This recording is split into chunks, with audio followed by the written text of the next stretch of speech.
Alright, I think everything is set up for today. Let me remove set overlay. And where we left off, what we had just finished yesterday was the set HYMC versus Brother in Arms. We also have HYMB. They were up against a team abbreviated or called Mellow. So we'll be looking at that. And I think we're just going to hop right into it. This is, just as a review, it's the World Desert Championship, and I'm specifically looking at these Sand League games here. These are the people that didn't make it into the top, however many, top 16, top 10 teams. Probably however many are in the main event. Anyone who didn't make it could go into the Sand League. And we saw a lot of exciting games last time, so let's take a look here. And game number 1 is on the map pack, as always, so we'll load that. And I think we should have everything ready, yeah. So let's see. Advertise the stream. Change the title, yeah. We are all set. And it looks like we have Arctic Circle again. That's fun. Let's get... That's the overview I wanted. So, last time we saw one team basically go for water, and the other team, once they got pushed off water, ignored after that. It'll be interesting to see what the players and teams decide to do with regards to the water this time around. All of this ice can be walked on, but ships can also sail through it, and you can theoretically dock anywhere, although most players don't know that when we'll be docking on the shoreline.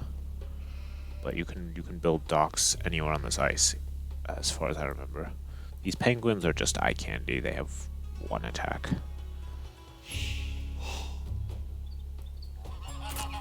So far, alright. Scout has determined that you can walk on water.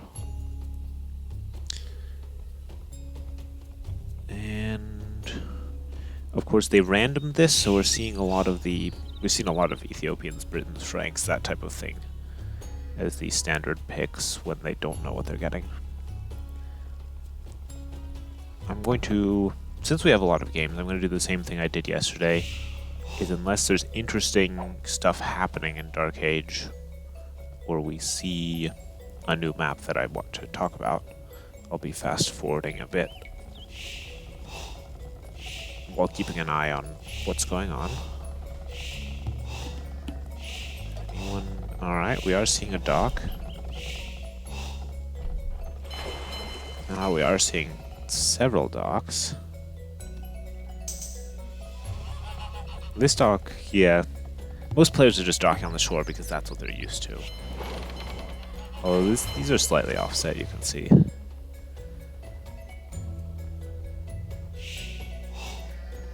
So would I be correct? Yes, all the players have docked. I would be correct in noting that. And made the standard amount of 3 fishing ships. Interestingly, of course, you could send villagers there instead of worrying about hunting. You could just send a lot of villagers on fish. But that would require studying the map ahead of time and knowing that that's viable.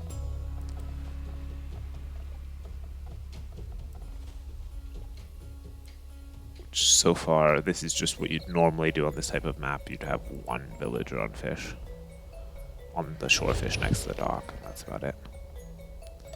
So our first player up to feudal is going to be teal player. We'll fast forward a bit more and see what happens. haven't seen any drushes. Nope, everyone's going after feudal. It'll be interesting to see if people try demos or something interesting on the ice.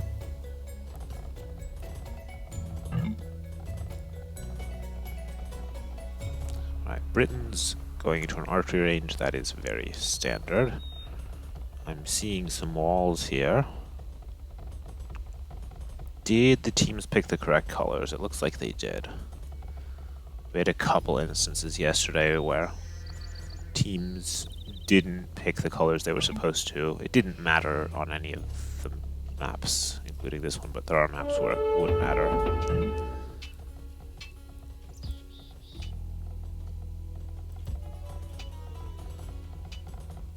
Do we have loom? We do have loom. That is always good to have.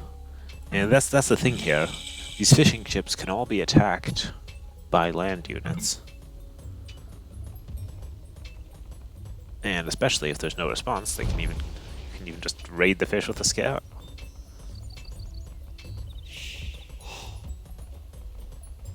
Red, watch your fish. There we go. Has Red noted? I mean, you pinged it, but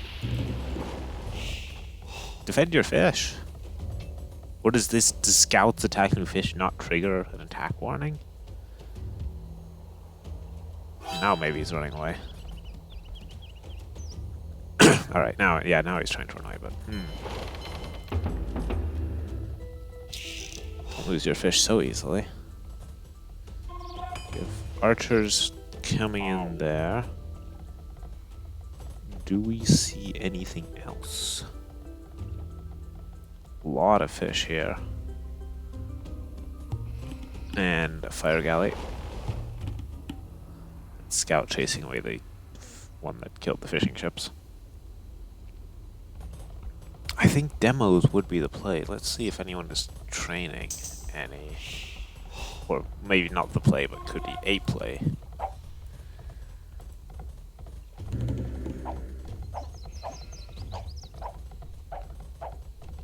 Alright. Yeah. And these woodlines aren't super thick, so they can be ranged like that. Purple is fully walled. Let's check, do we see aggression? I don't see any aggression on this side. And green is on the way to Castle Age. No resources wasted on walls. No units created yet. Or no military units. Ah, this is the kind of dock you can do, which actually leads to much more efficient fishing. Or you could send your villagers there to gather fish, which so far no one has considered doing beyond this, which is just left over from gathering shorefish. Alright. Teal is forced back for now. Are we looking a few kills and deaths? Are we doing the standard, what do we have here in the middle? Franks, and here we have Huns. Yeah, we're doing the standard archers on the flanks and cavalry in the pockets. Play.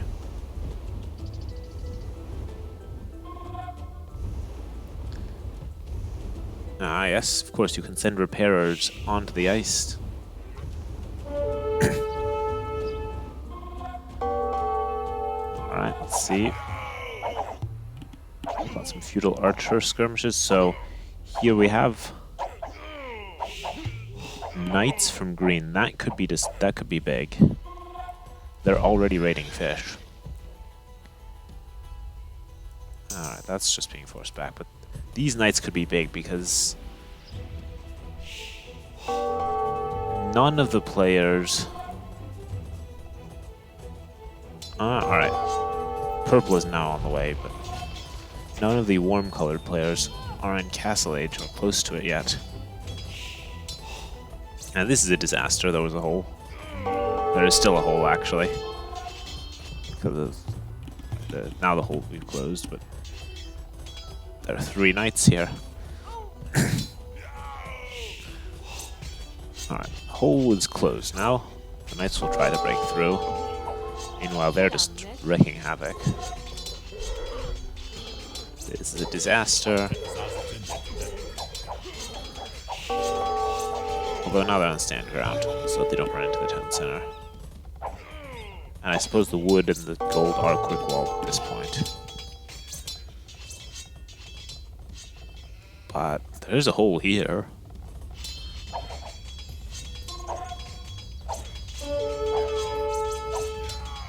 Let's quickly check the other front. We have archers moving in. Still some fights on water. Multiple wolves.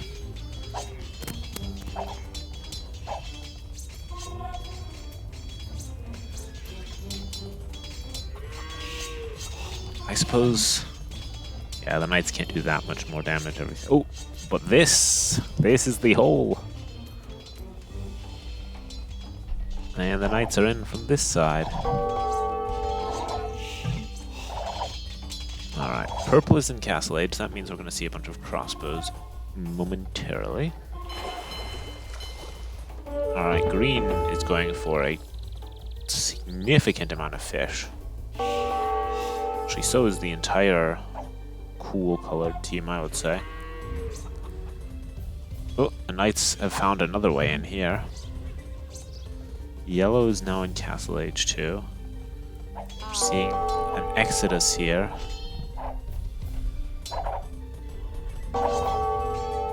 Red does not have, well, triple archery ranges, but doesn't have enough archers. Well, at least the archers are somewhere else. There they are, hiding. That's pretty good camouflage.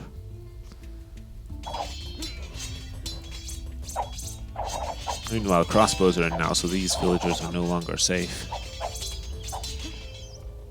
These villagers are running away. Looks like Red has given up on this base. At least for the time being. Yellow has some knights. But this army is wreaking havoc. Or at least is forced a mass exodus. Let's see here. The crossbows back here.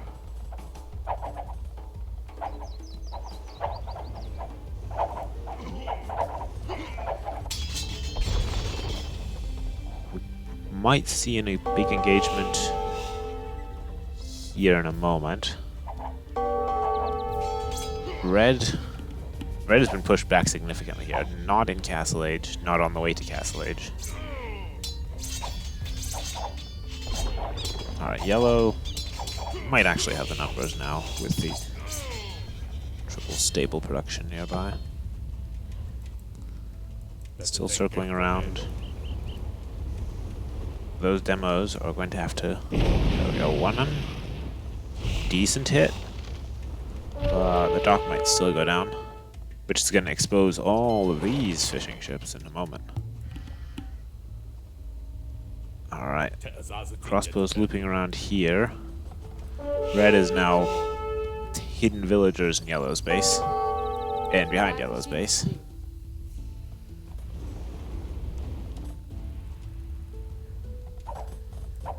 Those archers that were hiding have gone in, caused a bit of damage, and are down. These crossbows are moving out. Large crossbow skirmisher army here. And the dock went down, but purple is too busy to go over here and raid these fishing ships just yet. What do we see there? Ah. Poor villagers, poor Red. Ran away over here. And now Blue has found those and none of the villagers are going to make it. Which means Red has 27 villagers still. I suppose there are a lot around. Red has closed up the holes here. Closed up some of the holes. There's still a hole there. It still has these villagers gathering wood. These are all dead. Blue can now poke the back of Yellow's base. Teal is moving in here. So I think our cool colors are winning this one.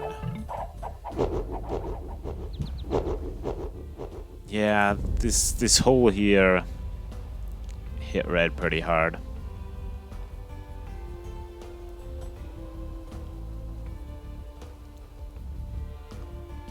While green getting the castle first with those knights in there. And generous amount of fish there. Alright.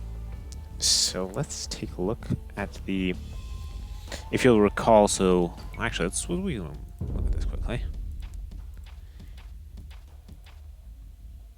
So, in the World Desert Championship, both in the Sand League and the Main League, Game 2 is actually a best of 3 1v1s, and whichever team wins that best of 3 gets the point for Game 2, so to say. So, we will, just a second, we will be looking at game... There we go. Game 2.1 on Gobi. So for these maps, since it's a specific map, they have to use the specific civ pool for said map, which means we're seeing Huns and Mongols on Gobi. There would have been, I think, 5 or 6 total civilizations to choose from. So on this map, yeah, all the stone is in the center, hidden away in these wood lines. You have to chop through to get the stone. Let's see. Teal here has some very nice back golds. Wow. No, they're actually pretty good. But the same can also be said for red.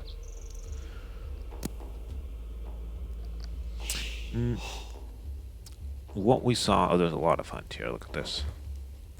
What we saw on this map the last time was, I guess, the underdog player, sort of, going for a tower rush, which is very unexpected given that you don't have stone.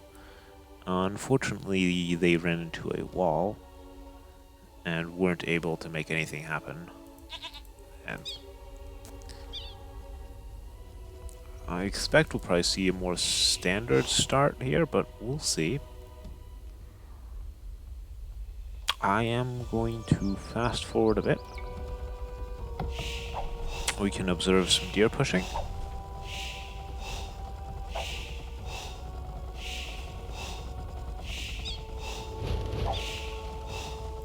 There we go. The scout is going to go run around here.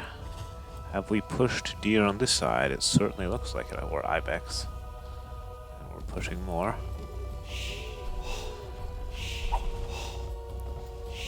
Interesting here that it's not that players don't feel it's worth their time to send the scout scouting until they push deer. But I guess if you know sort of what the map will look like, or just the fact that you need those deer to get to feudal in a timely manner. Alright, so I see a drush coming out here. Although they're going to be men-at-arms by the time that they actually head out. By the time they actually reach the other side, shall we say. I mean, Scout clearly sees a barracks with units garrisoned inside. He's going to try and pick off this villager. He's not going to try and pick off the villager because it's still a Dark Age Scout. And out goes the drush. They're going to be men-at-arms when they get there. But this will be expected. So red could counter drush, could quick wall. That's where, especially if you know it's coming and you have enough time, you just build some walls around your stuff. Men-at-Arms are now rapidly approaching. And these palisades have all of them? I think there's some holes here. Whoop. Well, that palisade wall. Oh. Turquoise didn't notice they were in, but they didn't notice in time. There's still a hole there. Okay, that hole is down too. Ah, that would have been a good opportunity. There's still plenty of exposed villagers all over the place. Alright, red is going for some archers. Those will be able to deal with men-at-arms once you have sufficient archers with sufficient micro. Alright, now the men-at-arms are in. They get one villager. They force all of the villagers here off berries. Gold is being partially walled in right now. It's going to be fully walled as soon as those villagers get inside. We have an archer.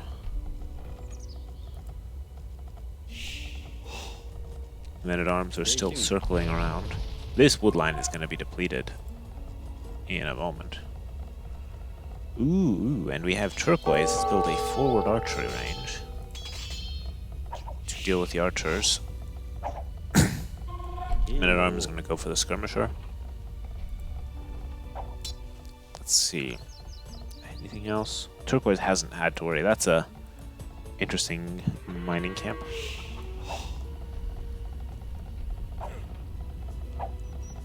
I see a hole there. Actually, that's not a hole yet because it's on the diagonal.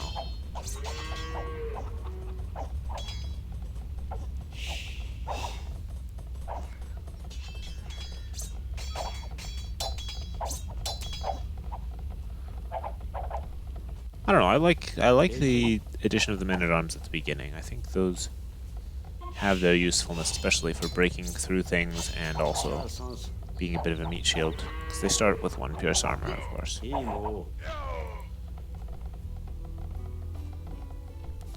Although at this point we're very much in the archer play territory. There's going to be the next hole right now. And the villagers are actually going to walk outside looking for new trees. So this wood line is no longer useful. Turquoise isn't going to be able to capitalize on it. Unless we have... Ooh, we have a second archery range coming up. And a blacksmith. And fletching.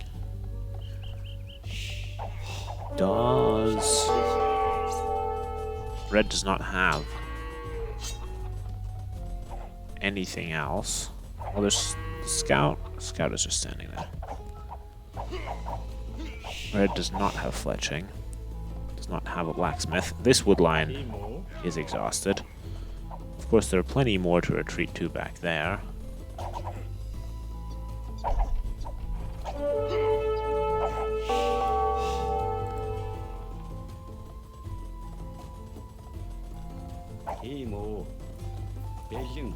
It's gotta hurt not to be able to get those berries, though, as well. It means you need more villagers farming, which means you need more wood to build those farms. And now the gold. Gold, you can't quick wall against archers. I don't see... Red does not have...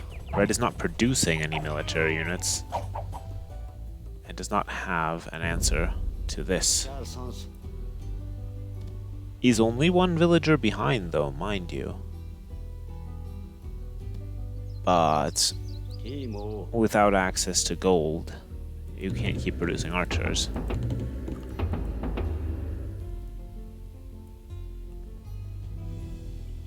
But despite everything, was not behind in villagers, which means there must have been some idle time. Probably, yeah, this is also idle time in terms of resource collection, but TC idle time here. That being said, good job for Turquoise. Closing it out in feudal.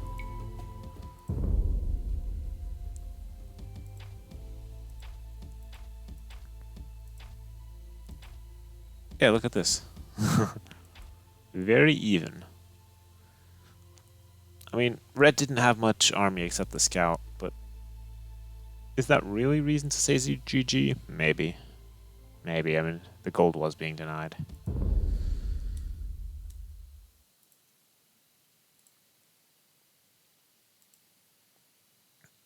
Alright, so game number 2.2 is on Mount Bromo. Oh, that'll be fun. So, I've seen this one in the main event, but I don't think we've seen it in the Sand League games that we looked at yet. So this map is sort of a Gold Rush style. We've seen it played in 3v3s. So in the center you've got gold. It's considerably more gold on larger map sizes. It's actually not that much on this size. However, there is, you know, you still have a small amount of gold near the players, and there's some neutral gold even. So the middle isn't the end-all thing, but it is important to control it, especially on larger map sizes. This pit, this crater gets considerably bigger. Overall, the map is sort of a volcanic crater. You have some wood near the town centers and plenty of wood on the outside. There is, of course, no laming allowed in this tournament, and I'm going to quickly deal with Steam. Don't mind me.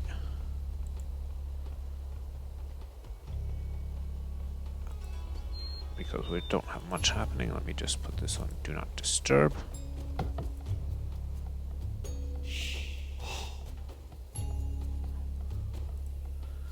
There we go.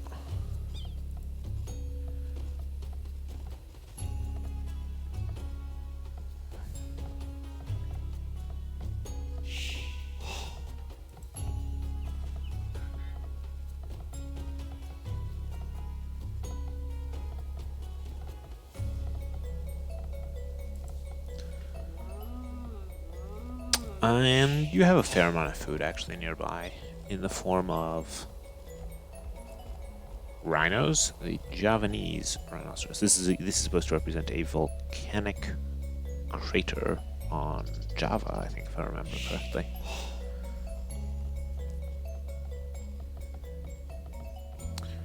Those are some nice backberries. So there's elevation to play with, definitely. Actually, there are a lot of berries on the outside.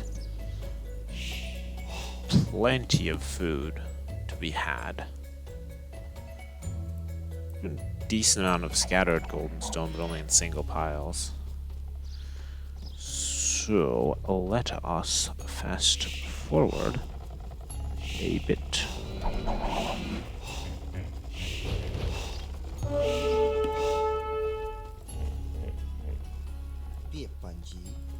That scout is pretty low at this point. Has yellow. Yellow's built a back mill and has built a side lumber camp. While we see teal has built a barracks. Drush has not built a mill at all. Building one now. And has built a rear lumber camp. Instead of, I suppose, that would have been yeah, each player has sort of one dense wood line close to them. Drush is going over the middle. Is going to be scouted. Well, barracks was seen. Drush was not seen just yet. So it's going to come in on this wood line.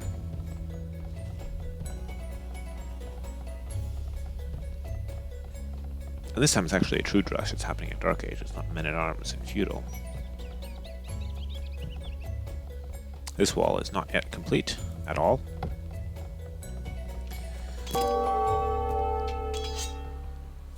And these villagers are forced to... Was that the lumber camp? Deleted. Oh no. Oh no. Oh no, Yellow deleted their own lumber camp accidentally when they were deleting the palisade. Or maybe to help the villagers escape faster. But still. Oh dear. This militias. No Bob Rania. Oh, and the scout is blocking this palisade foundation. Yellow has made it to feudal, though.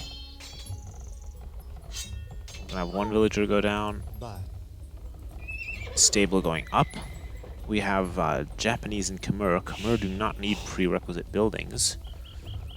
So Yellow has not built a barracks at all. And will go straight into scouts. Well, this rush has already paid off. Forcing this lumber camp to be deleted, nabbing a villager. I would say that was a success, and indeed, Turquoise has a villager lead. And is also on the way to feudal. And the Drush is still causing idle time here. Might even get another villager. This one is very low. Oh, and the quick walls fail. And now this villager is in trouble. And she's going to run downhill. The scouts might be in time to save. I think one more villager goes down. Well, this has certainly paid off, this Drush. It's cleaned up, though, now. We'll take a look at what Turquoise is doing. I'm seeing an archery range.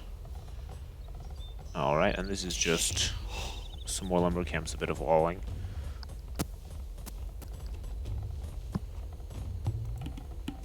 So both players attempting some walls. It's not time critical to get to the center. It matters more that you have the military advantage. And then you can move on to the center. Although I suppose on a 1v1 this is pretty close. You know, a castle up here, if there's room to build it, will be a commanding presence. Alright, we see a blacksmith. We see archers. We see a wall that is not going to be done in time, but there are enough spearmen that these scouts might as well just turn around and go back home. Yellow isn't going to have much success with those scouts at this point. Although they are fast. If they can find a low villager like that one, that's a villager gone down. This wall is done. This wall is done. These scouts are now trapped in the base with some spearmen and with plenty of villagers. This villager's low, but she too close to the spearmen.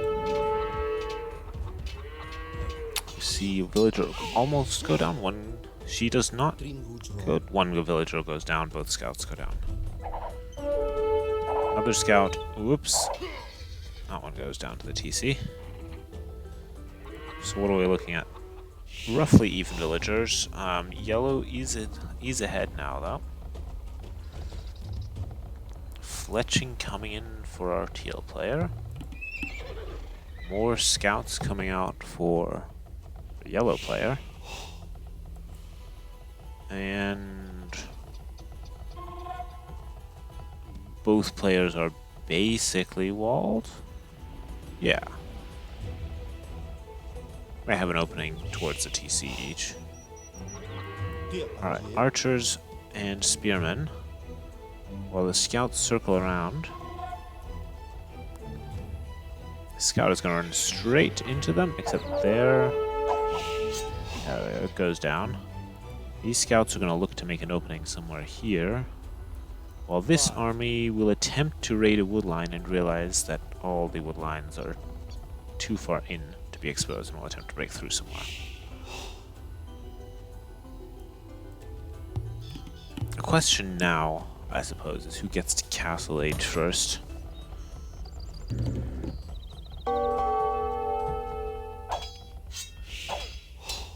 Alright, so we're walling behind here. And I'm seeing defensive skirmishers, which will be able to deal with both the spearmen and the archers. No more scouts. Those cost food, and those prevent you from getting to Castle Age. Although skirmishers also cost food. See a blacksmith. Meanwhile, I don't think these scouts achieved anything noteworthy. They're still scouting, basically. They're going to dive in. They're going to look for some exposed villagers, maybe some low villagers, but the archers are going to chase them. They are going to get this lady here. They are forcing idle time. Meanwhile, this army's made it in. It's going to sneak past the town center and is now going to have to face off against a bunch of skirmishers. And it's going to get cleaned up by the skirmishers. Meanwhile, here the scouts get cleaned up as well. It's hard to micro in 2 places on the map at once. Yeah, this is basically dealt with. Khmer, of course, don't need to worry about placing efficient farms. You certainly can, because their TC will protect them, but they can be anywhere, because the villagers drop off food as they gather. You can see the food count ticking up there.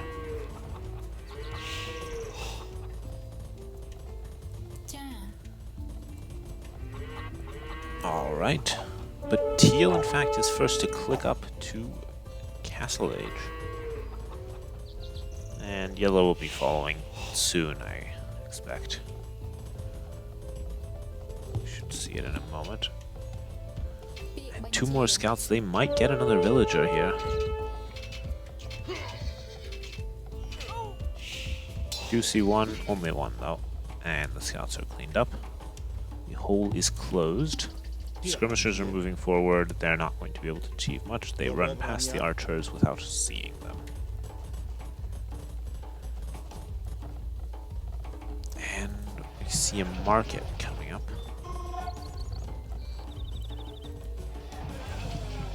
What are we going to see in Castle Age? Now, Japanese are generally an infantry civilization, but especially in Castle Age, most civilizations can in fact do everything.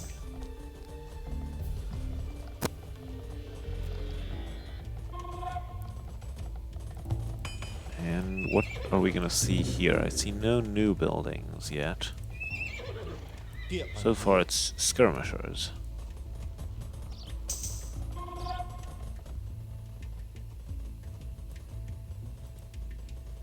So, seeing armor and bloodlines. That's going to be knights from our Khmer player, and I'm seeing knights coming out right here too, as well as some upgrades for the archers. So this is going to be skirmishers and knights. Just a decent combo. Skirmishers can deal with the spearmen and pikemen. Yeah, we see another stable there. And here it's going to be spearmen and knights.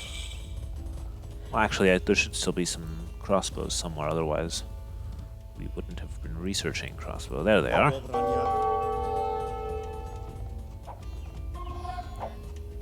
They're going to raid this wood here. Meanwhile, more crossbows coming out. Knights coming out. With comparable upgrades. Although Bloodlines is not present on the Teal Knights.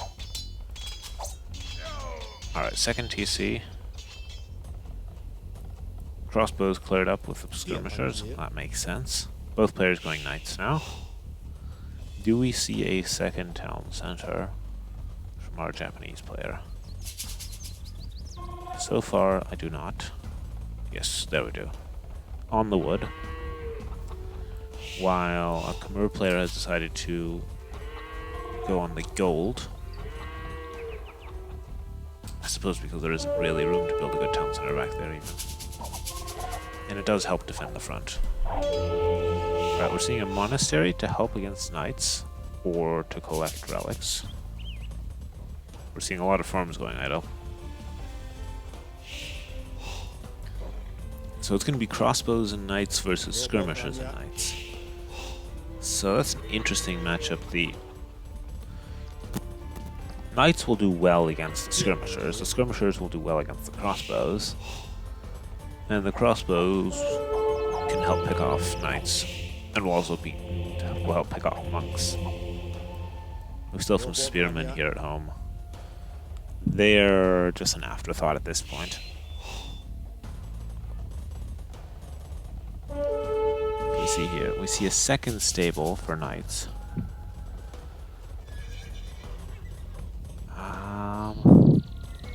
Teal does have the high ground, but not the numbers.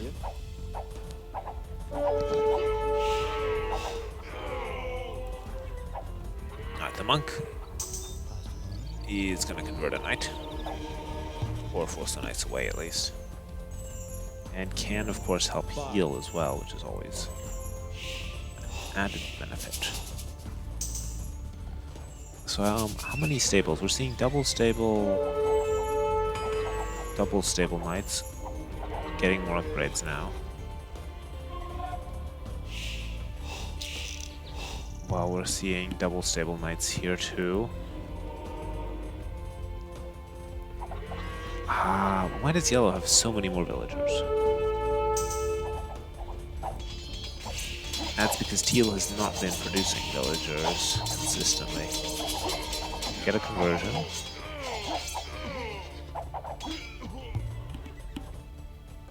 This is a not so good villager difference. I mean, teal did add a second town center slightly later. They're adding a third one now, though. That will help equal out the difference. This is a nice protected... Actually, there's a hole there. Almost protected pocket area. These gold miners... Oh, no. Get a wall up just in time. They're gonna go down, but it's only 2. Although they might lead the knights to the hole, which would be sad. Teal has a villager lead to make up. Alright. Spots the hole though. Very good.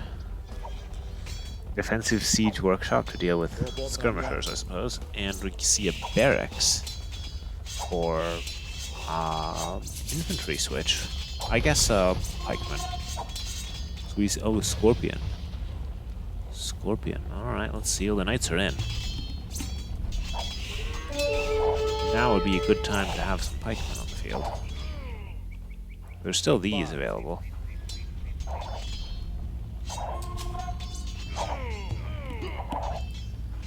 But this is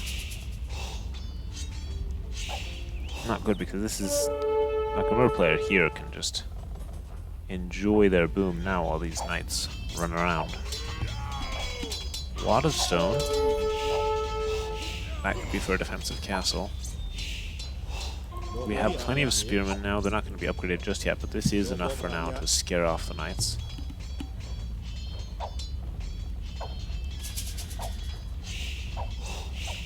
And we're seeing another scorpion.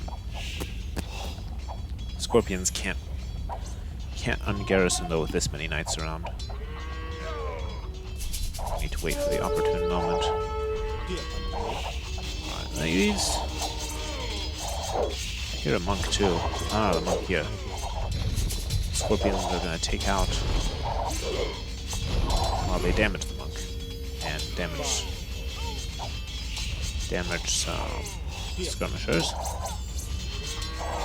This villager difference though is starting to spiral out of control. Third town center is not helping when you have an army in the base.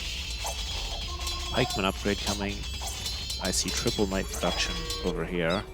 And also a 1, 2, 3 town centers. And that's GG. And it sure is.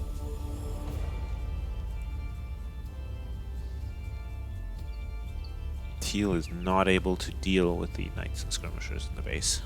And is actually too far behind on villager count as well.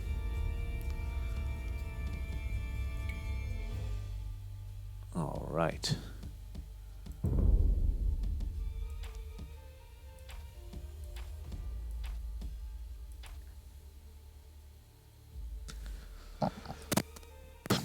Did have a very successful drush though. You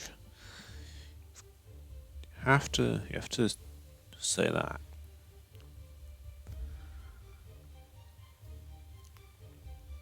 But here, the villager situation was problematic. Alright, so game number 2.3 is on the map pack. Let's take a look at that.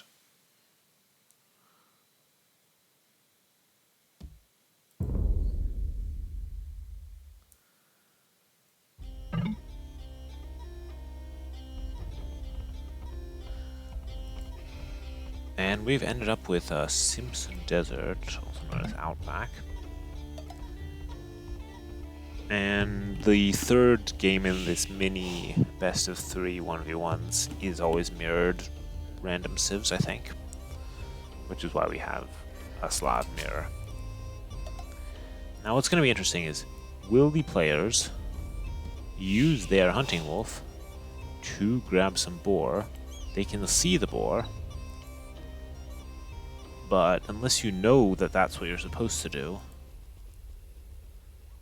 it's not immediately something that players will try. In the last game, we saw one player manage to steal 5 of the boar, and the other player failed a couple times and ended up only getting 1 boar. And still won the game, though. So let's fast forward a bit. Let's see if anyone goes for the center. Remember, the players know that this stuff is in the center. It's explored. It's not all visible, but it is explored. So far, though, no one is trying to lure any boar from the center. Alright, looks like both spearmen are in the center now. Oh, we see red going forward with 5 villagers to perhaps build a mill in the center? Yep. That is, of course, an alternative option. Meanwhile, blue, is using a villager. Blue did get loom, though, at least that's good. Red did not get loom, despite going forward like that. Well, they're gonna go for the shorefish. I mean, you might as well, actually. Instead of losing a villager to lack of loom. Oh dear. Disaster. What you're supposed to do is, though, use the hunting wolves to lure boar. Because, in fact, the hunting wolf goes just the right speed to do that. And now red is housed. Also, when the wolf has waypoints, or when it's going to attack, at least it goes faster. Alright, so blue is just going to do a standard lure here. It's going to attempt to attack villagers, but of course the wolf doesn't have great attack against villagers. Except these villagers still don't have loom. If you're going to go forward, you should have loom. If you're going to go forward and lure boar with only 5 villagers, you should probably have loom as well. Oh dear. I don't know which one of these to follow. Blue successfully lures 2 boar with 1 villager. That's solid. Red. Does red have loom yet? No. Get loom. Get loom. Get loom. Your TC is idle. Go get loom. Oh dear. The spearman, of course, can take out the wolf in not that many hits. That's why you're given a spearman as well. Alright, so we see a drush coming in from blue, who's going to go attack these villagers, who still do not have loom, mind you. Ah, dear. How many villagers has red lost? 3. 1 to a boar. Although not all villagers, I think red lost Either the spearman, no, the hunting wolf. Still. Get loom?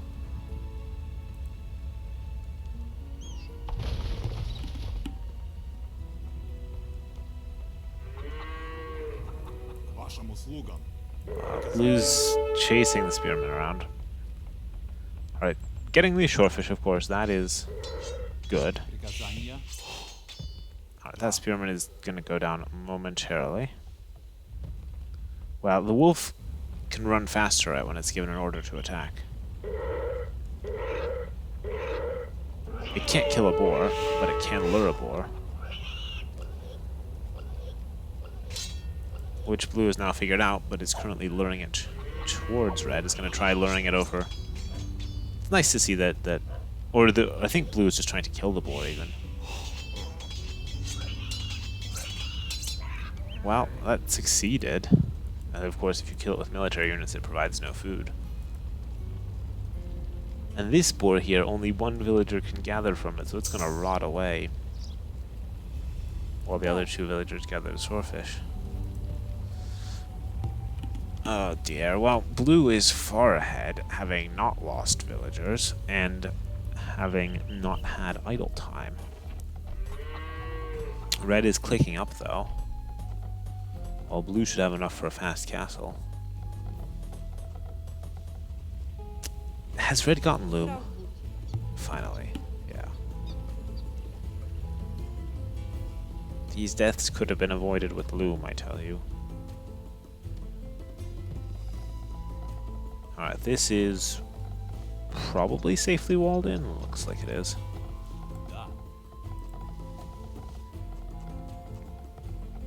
Both players on the way to feudal. So what's nice on this map actually is that we have the potential to have a very entertaining Dark Age like that. Alright. Looks like this is currently still walled. We're seeing some preemptive palisades. But they are in fact not necessary yet. Meanwhile, Blue has milled some ostrich. There are lots of ostrich, of course, on this map. If you have loom.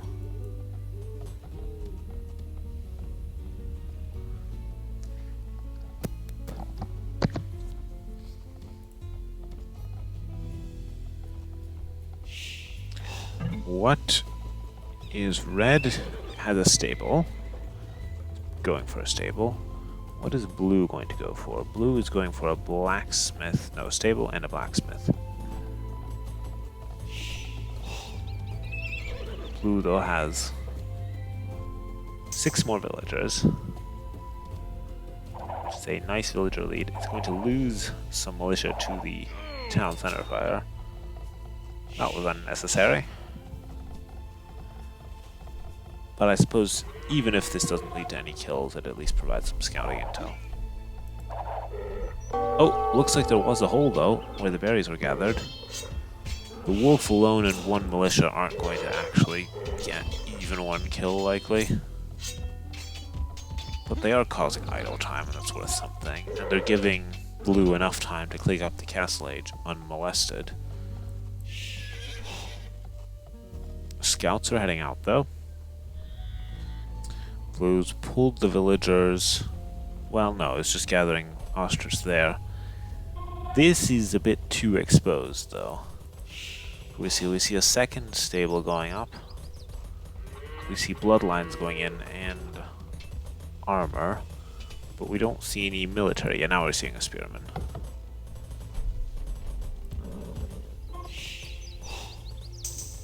That's what you need to deal with some feudal age scouts. These villagers are surprisingly enough safe, while these over here.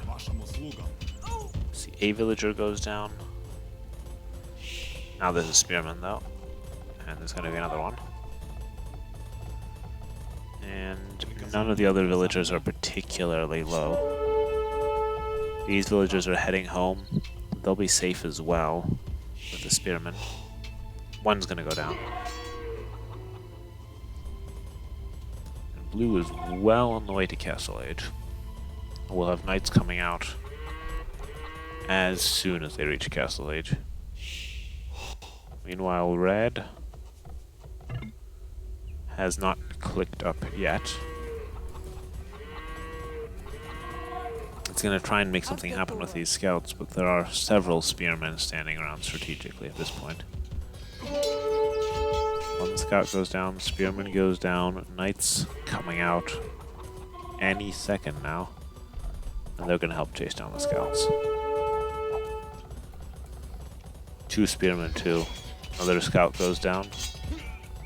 And one of these scouts, 2 of these scouts are very low. Where villager could just knife.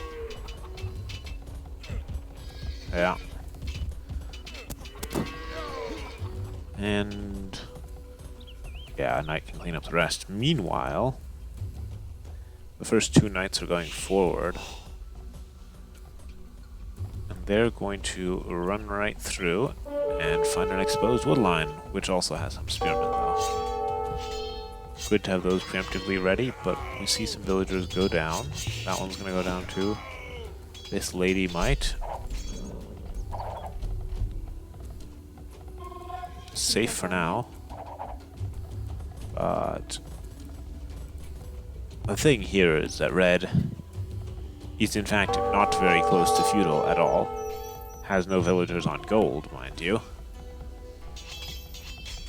And I don't see... Oh! Gets some villagers walled in. Gets a knight walled in, but... I don't see how red is ever going to get to Castle Age. Because you can't just stop producing scouts and spearmen here. Let's get overrun with knights. But at the very least, well, we see a market going up. That would be a second feudal age building. This knight's gonna break free. These villagers are gonna be chopping themselves free in a moment. Alright, spearmen here, but I think at this point, villager situation is pretty even. But red isn't producing anything right now. That's not a good sign. It's trying to save up for Castle Age. But manages to click Castle Age even. But at this point needs to get spearmen out.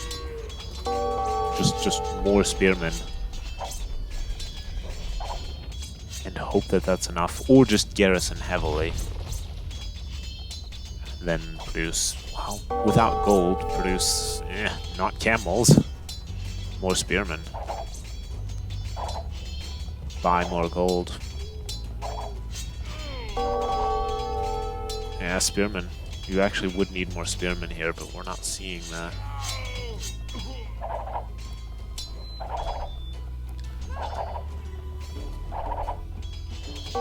Red is queued up wheelbarrow. That's ambitious. I would like to see, yeah, an answer to these knights here. Just continuous spearman production, maybe garrisoning them and let them out in batches. Might have been able to turn it around, but red was actually just couldn't really afford to spend the resources on getting to Castle Age, but couldn't afford to be fighting in feudal against Castle Age forever either. This, though, get loom if you're going to go forward and gather boar in an exposed location when the enemy has 2 military scouts.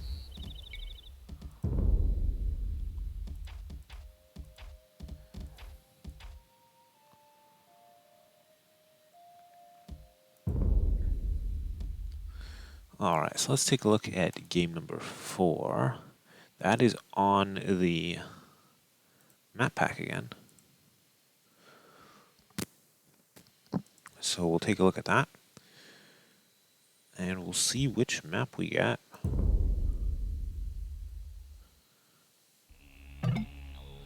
Alright, looks like we've got Taklamakan again, the double TC Arabia basically. And once again we've got sort of an interesting layout here where certain certain bases are further in and certain ones are further out. Specifically, blue I'm looking at here has sort of an exposed forward one. Yellow has two bases that are very far apart. While purple has nice and compact. Teal has nice and compact. Even red is compact, but a bit forward.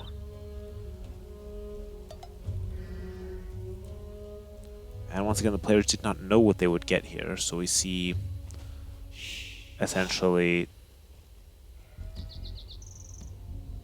our general thing where you have one cavalry civ and two archer civs. Persians and Franks for cavalry, Mongols, Vikings, Mayans, and Mongols again for archers. And this map, if we judge by... We saw it played twice yesterday, or in the games that we looked at yesterday. And let me quickly fix this. Oh no, it was correct.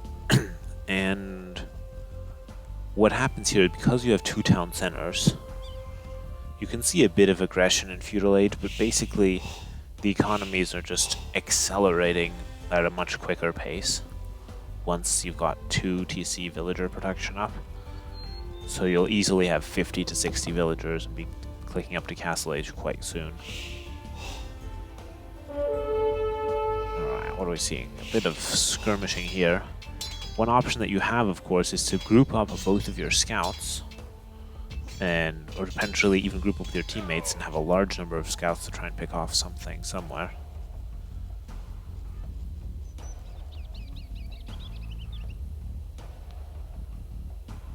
So let's see here. I'm going to...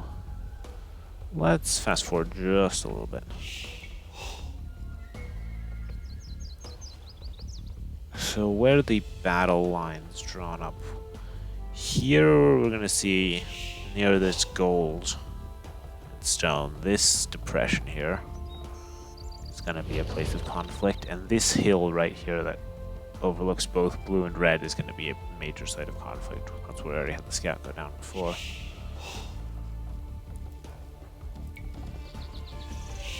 You don't need 2 scouts to push deer though. If you have the micro, you can send 2 scouts to do different things. At that point, a 1 HP scout, well, you could send it to scout the edges of the map or the center, or you could have an auto scout. Or you can keep it grouped up with the other scout in the hope of picking off something somewhere.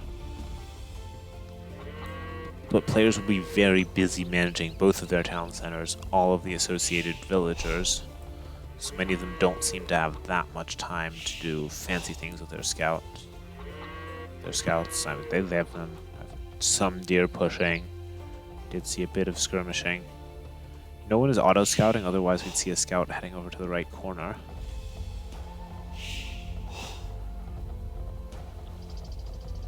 Alright, who's going to feudal first? It seems to be Teal as the Mongols.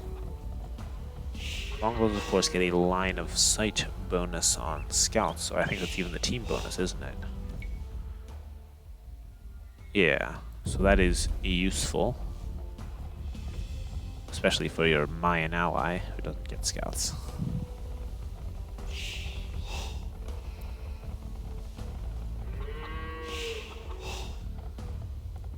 Alright, so we see a wall going up there, which has a hole, I would say. No, actually it doesn't have a hole. But we'll need more to wall off the entire map. Let's go for it a bit again. I don't see anyone trying a rush. There's really... I guess you don't really have enough APM to also do with that. And you don't have the potential to do enough early damage is actually the real answer. Because players have such a robust economy already. Look at this, 40, 48 villagers. If you pick off 1, 2, even 3 villagers, it doesn't matter. Because with 2 town centers and so many total villagers, you're not inflicting an overall damage that will actually be worth it in the long run. Alright, so what is Teal doing? making scouts from one stable in Feudal Age. What is yellow going to do? Also built a stable, also making scouts.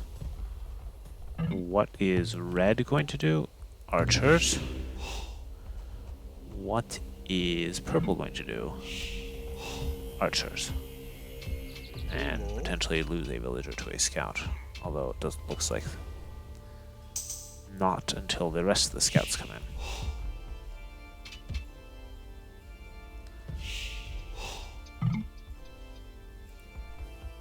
And see, this is, yeah, we have Feudal Age on 50 villagers. So you have a very robust economy at this point.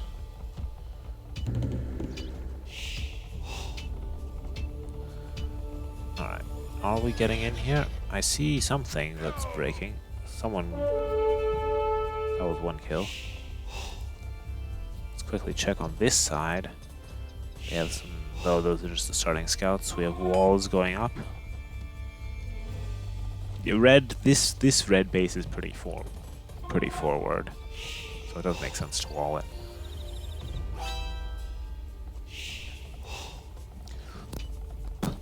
That is a decent number of scouts. But we have several players on the way to Castle Age immediately. Which I think is the right play, because then you can get your knights and crossbows out and actually do some real damage. Or you can just add another town center and be fully boomed in short order. But you also you do need to get military out at that point. Alright, it's archers. So this front line is relatively walled up, sort of. I mean, not really. The scouts are now running into some defensive spearmen. We'll be in Castle Age first, so we'll be green followed closely by blue. So no one on the worm-colored team. They're all going for feudal aggression. I don't think they can get enough kills to make it worth it. If we look at the military numbers here, I don't think yellow and red can get enough kills to make it worth it. Where are the yellow scouts? They're heading down here now, but I don't think they can cause that much trouble.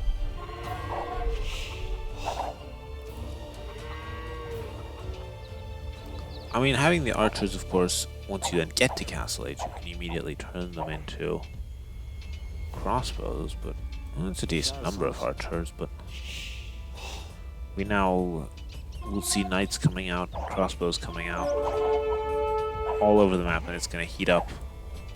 Engagement's going to heat up. Like, these are already crossbows now. And our villager counts 60 to 70 at this point. Let's take a look. So we've got more archers coming in from red.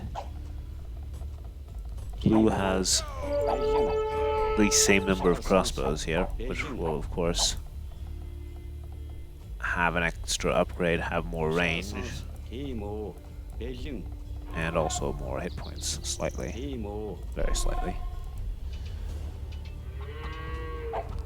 Let's see here. What do we see? Triple archery range production here. TL is going to kill these camels, these poor back-drain camels. What did they ever do besides get in the way? Alright, I see camels coming out from yellow. Yellow is the Persians who do get camels. Who will be up against the Franks who do not get camels. Yeah, red is... still has 20 military, actually. I was going to say losing everything, but has plenty of them and is also now up. So now it is purple who is, in fact, not even on the way to Castle Age. And just, it appears there was a hole there. Or maybe a hole was produced there. So we have knights and scouts running into the hole, and not enough archers to deal with this, but camels are coming in to help. Meanwhile, archer fight here, blue will lose this one. And, well, it's only 2 camels. Purple is, at this point, purple is late to Castle Age.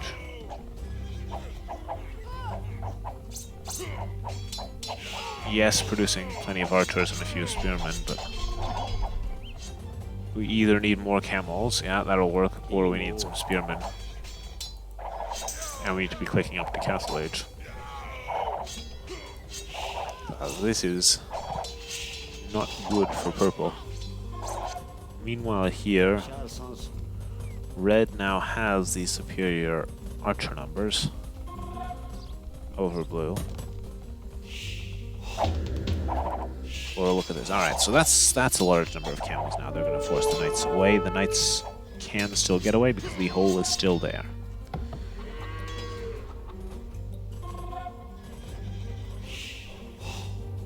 Alright, so we're seeing camels coming out as well.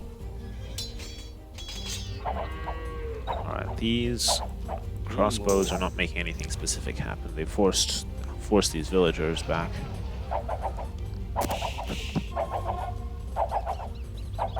This map, there's always a lot going on very quickly.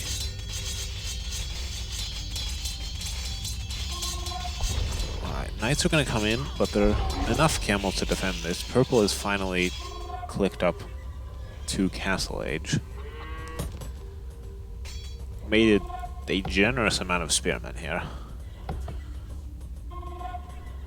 Which this will certainly defend against all the cavalry here. I don't see an answer from Teal just yet. Teal is just producing villagers at this point. Fair enough. Alright, yellow is partially walled here. Ooh. Let's watch this. Mangonel gets destroyed. We have some knights that are going to help this fight. Red forced to withdraw for now.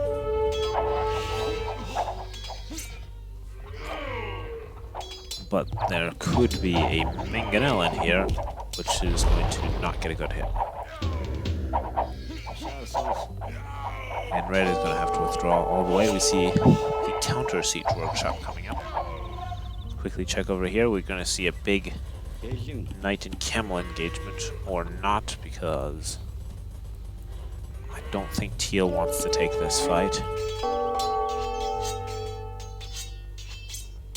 Of course, what counters camels is archers, especially because camels don't have as much pierce armor as knights.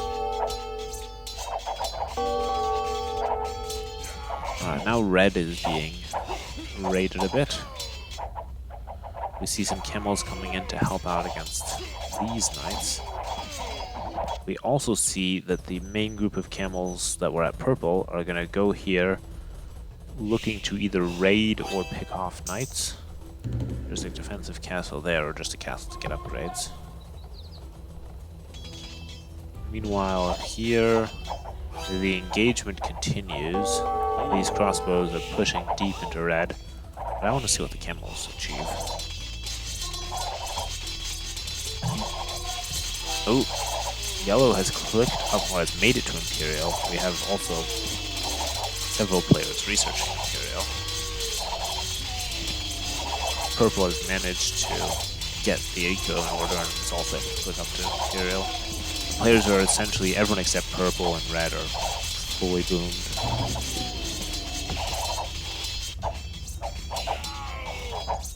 Alright, blue still commanding a presence here, is going to try for some rams against the archers and to push in. The camels, alright, we see the camels from Teal coming in, and green using the knights. Camel raid is cleaned up finally here. Let's take a look. Any engagements? here.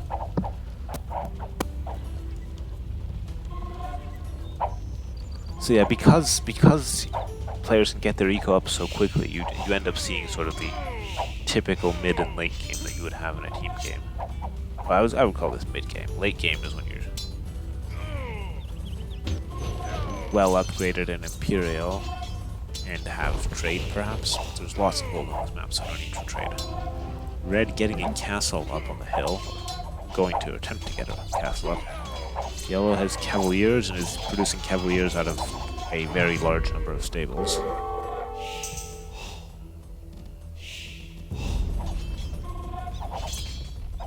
They're gonna raid blue over here. Teal moving out with Mangadai now, starting Mangadai production up. Large number of camels, some knights. Gonna go for yellow. These Cavaliers are gonna take down the town center. Alright, and we have our last players are clicking up to Imperial now. Well, red is clicking up, everyone else is basically there.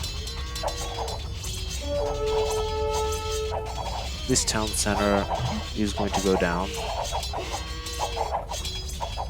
Probably. Although we're going to have an engagement here. Meanwhile, this large camel army with a few Mangadai killed the builder and is going to pick off the reinforcing Cavaliers. Yellow quickly gets some walls up there. This is not walled yet. Meanwhile here, engagement continues. Red still has a lot of crossbows here. Green has a lot of knights. TC has only 46 HP, but is not actually going to go down. Alright, camels are going to take out some of the stables. Yellow getting a defensive castle up. Trying to get a defensive castle up. Alright, the red crossbows have all been pushed back.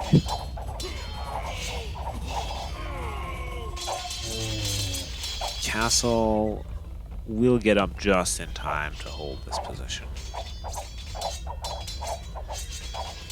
We now have Cavaliers still.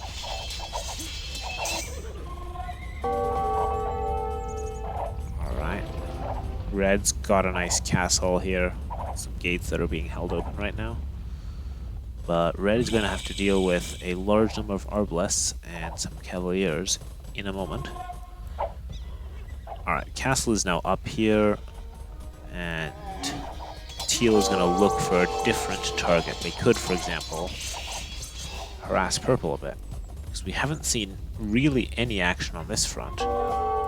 Purple, though preparing here, they've Treb, and lots of units to guard the Treb.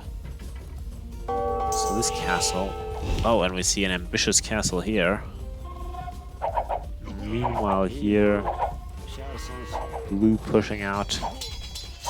Yeah, teal breaking into purple in the back, as we expected. The castle is abandoned in light of the Treb and all of this military, so we're going for a castle here. Teal, of course, needing lots of castles to get up elite Mangadai production. Can't afford to be losing too many of those. Alright, the teal raid has been pushed back by Cavaliers, I think so. Yeah. Well, green might win this engagement. It looks pretty even. Mangadai, we have a decent number of Mangadai now. This castle will not hold against 3 Trebs. The Arbalest, though, Arbalest Mangadai. Actually, the Mangadai are losing this. They're bigger, but I'm seeing more Arbalests. One castle goes down, new one almost in the same place, which is gonna get Treb down, actually. Almost at the same time. Arbalests here cleared out that wood line if there was anything there. Alright, we see a Treb war on the other side as well, from downhill. And we see a castle going up at the bottom of the hill, too.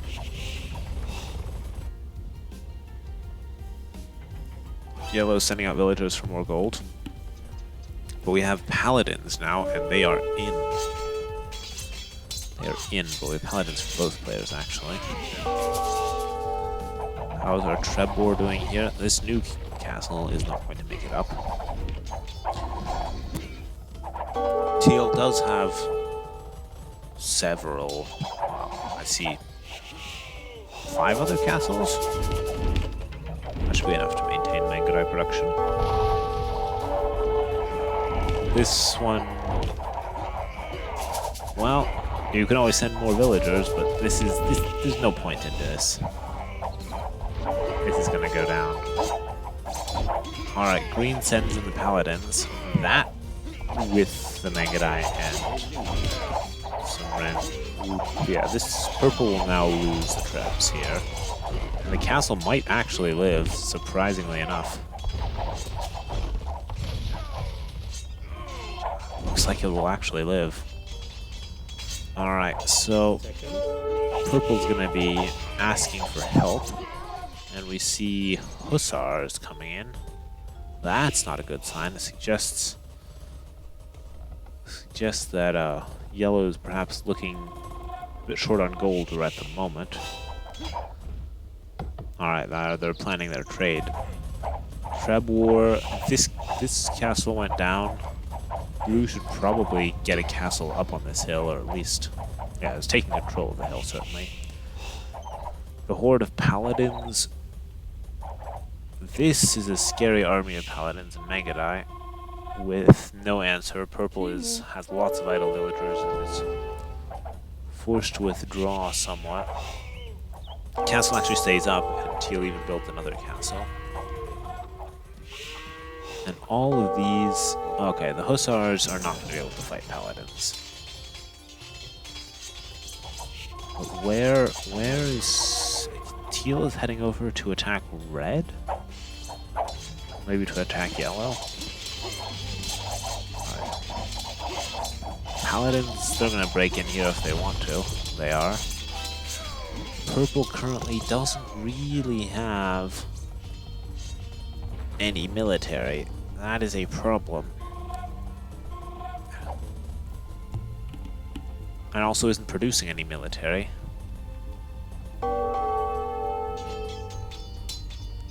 And isn't very close to pop cap. It's trying to desperately get a castle up here, but this many paladins can just take down the castle. It's abandoned all of these farms. Yeah, purple is dying. Castle's not even gonna make it up. At this point, purple just lost half the villagers that they had. They're gonna try to go for pikemen, but the thing now is that now yellow is being raided. And hussars are not the answer to this. Alright, there's paladins and hussar, but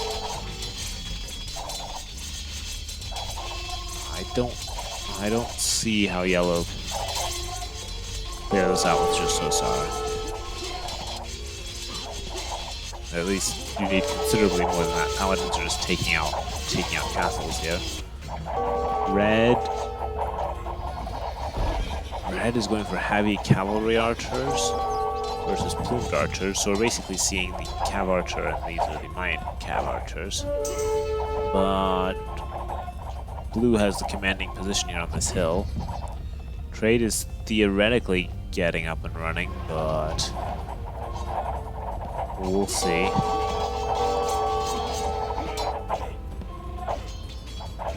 Right now, blue from this hill managed to take out the town center and keep trebbing stuff.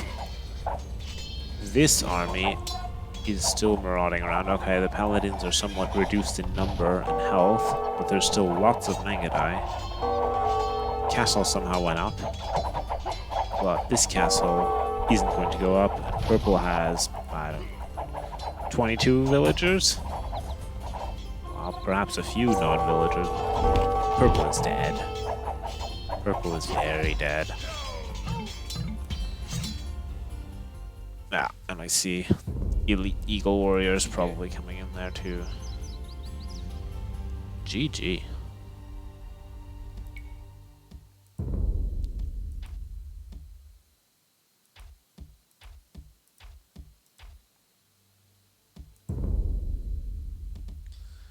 Alright, so that was game 4.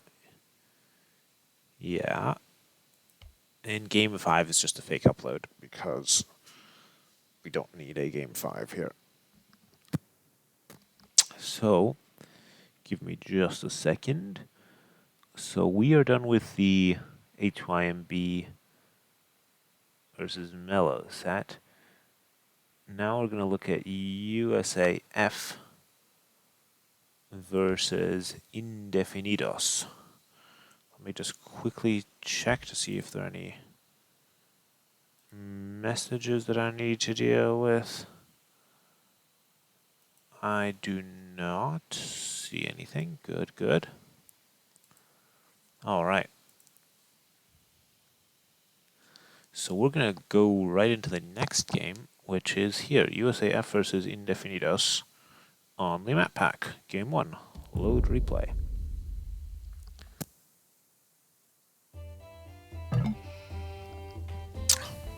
And this is Onyanaga. I should have looked up the pronunciation again. I already had the same failure last time. What I want to see here...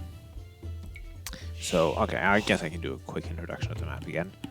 We have the central oasis. It has some gold on the islands and some relics there. That doesn't really matter until the late game. But the big question is, how much do players want to go for water? Because there is fish to be had. However, players have plenty of food near their town centers as well. But ships can also range farming space and just be a commanding presence.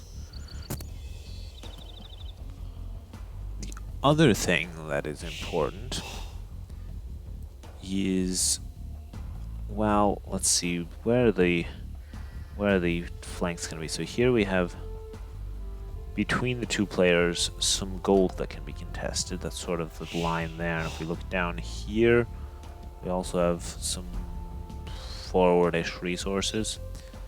Basically, players start relatively close to each other, so there can be a lot of early aggression.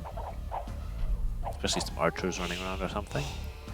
Also, what would interest me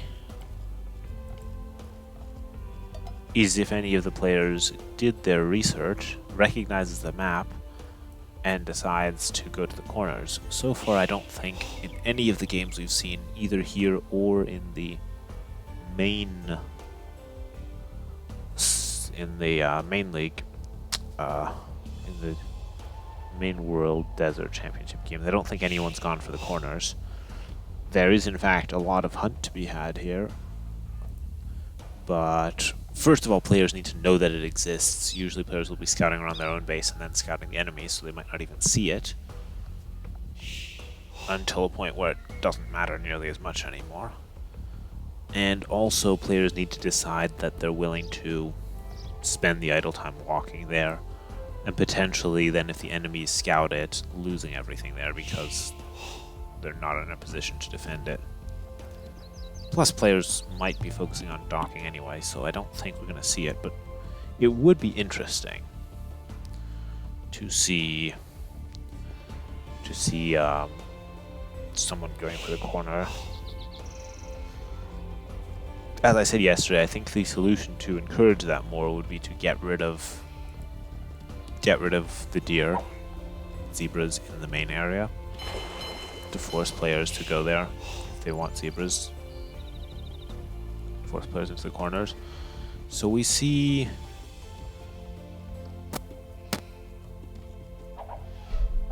the cool colored team has entirely docked.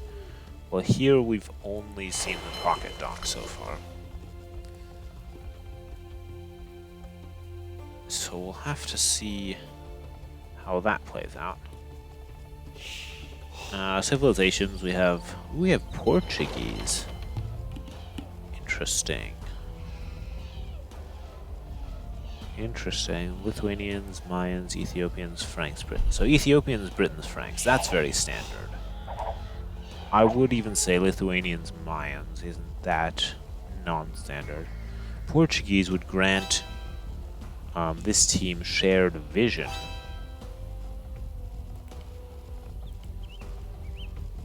Shared vision, which could be useful if you don't know what map you're getting. That is... I don't know if that's reason enough to pick Portuguese, but it is a bonus of doing that. And they do get a gold discount on everything, on all the military units, basically. So let us see. We have some players on the way to feudal. We don't have any drushers because players are busy getting their fishing ships out. We have the beginnings of some walls here. I'm going to fast forward a bit.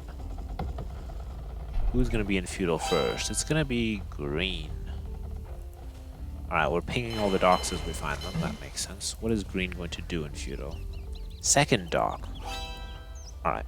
A second dock means that we're going to see ships. You don't build a second dock if you're just going for some fish. Also because if you go for a serious fish boom, you actually need to defend it.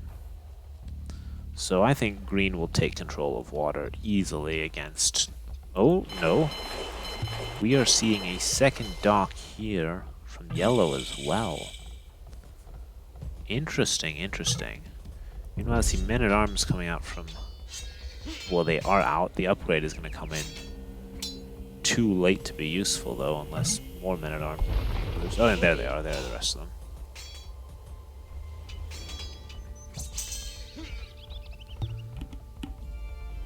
Alright, men-at-arms looking to pick off some low HP builders like that one.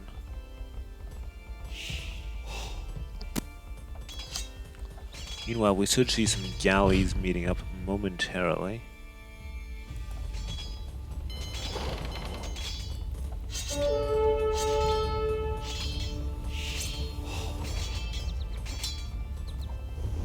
Alright, we see 2 fire galleys, which might... Perhaps green didn't think that yellow would also go to double docks and actually contest water. But given just how many... Alright, well, teal has a fire galley too. Let's see.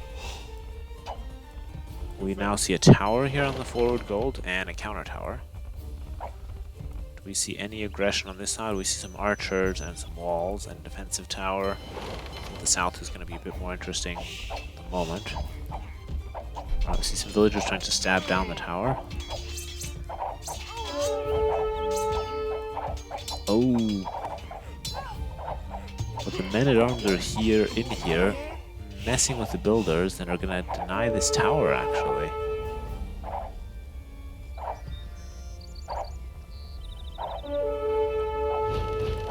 Men-at-arms have certainly paid off. Blue's gonna make another attempt to get the tower up, though. As they should. And it's gonna get up. So we're gonna see a tower war there. We're gonna see a water... These are all fire galleys versus all galleys here. We see archers circling around here. Yeah, that's what we'd usually expect, is a lot of circling around of archers. We're gonna watch... Let's watch the tower duel.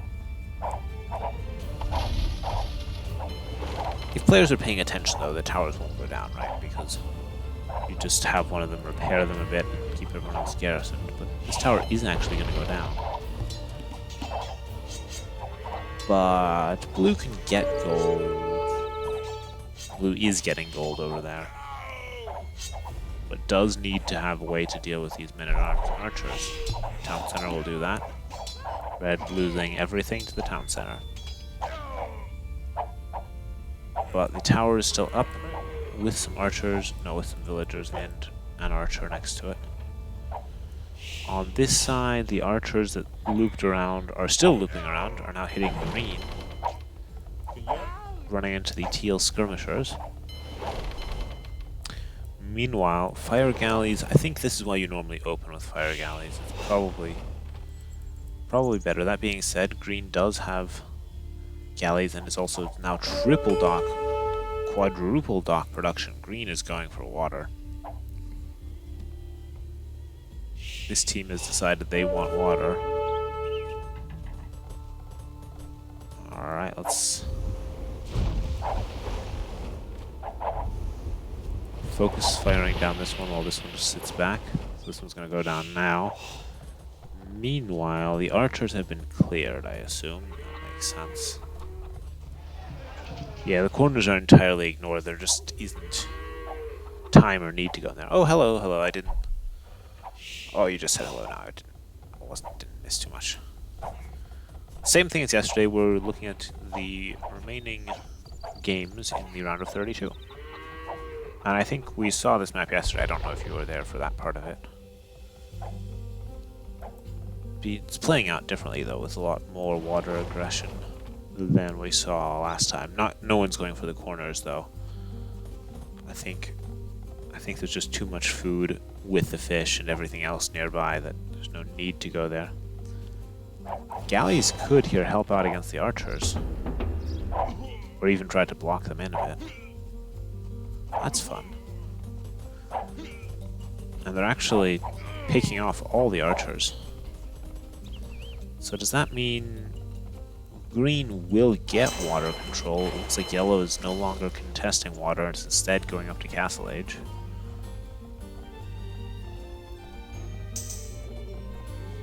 Alright, we have some beginnings of a wall there. Red. Alright, the blue archers are now in. There seems to have been a hole behind that. Yellow is on the way to Castle Age. Some knights will help clear this up eventually, but this is a nuisance currently and it's going to cost several villagers. This guy might get away, but that was rough. Alright, looks like green is basically taking control of water at this point unless yellow decides to make anything there. Yellow, though, is going straight for knights. The question is always how important. Yeah. Interestingly here, though, green really made a serious push for water with 4 docks. And yellow even made 2 docks. That was surprising, but it's important for green's team to win this because they're allies. Both of the team members also have stuff on water. Alright, in Castle Age is yellow. Going up to Castle Age is everyone except blue.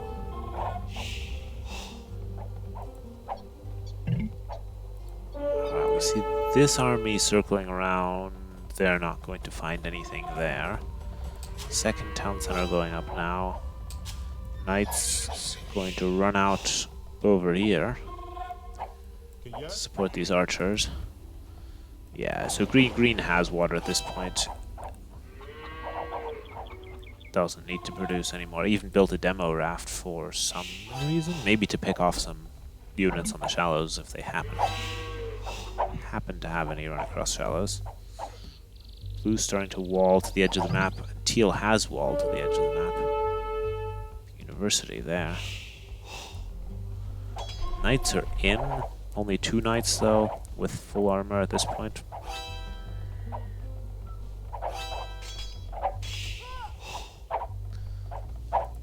Blue garrisoning a lot of villagers there to keep them safe.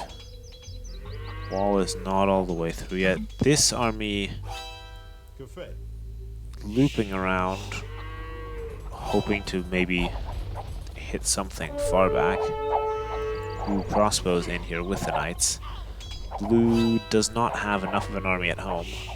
Desperately pinging for help. Green reaches Castle Age, might be able to help in a moment. We'll see.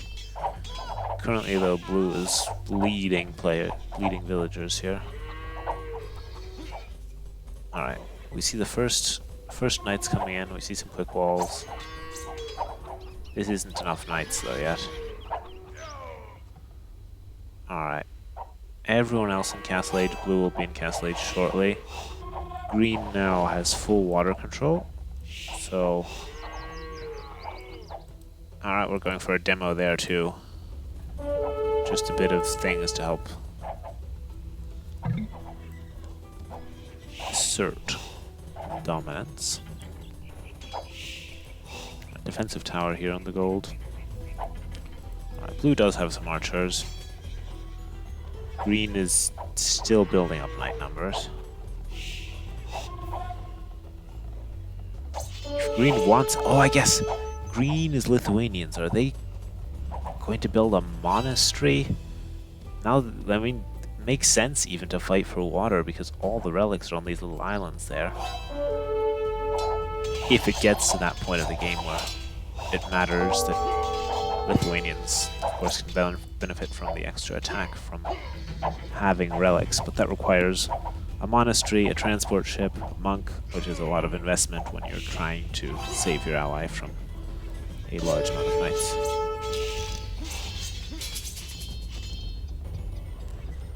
Alright. What are we seeing? I see, okay, that's just... Alright, ships going down to knights. Of course, these shallows do mean that ships can be attacked if they're that close to the shore. Green reacts now. Yellow running away for now with their knights there. We're gonna see a siege push on blue. Blue has some crossbows and is building up more crossbows right now. And we see a siege push on this side. Ooh! Oh no. Oh no! That's a lot of dead archers.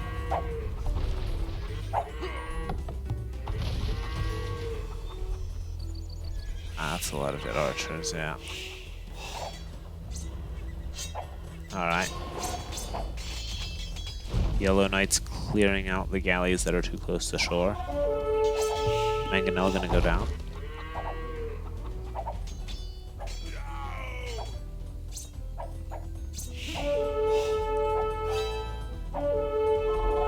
Let's see, Teal withdrawing for now. Does have the safety of the TC.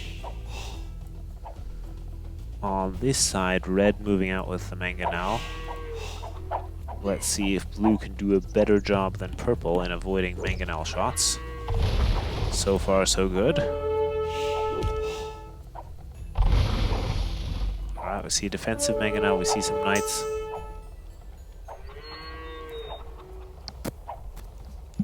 Everyone's pulling back a little bit for now. Check on this side. Ah!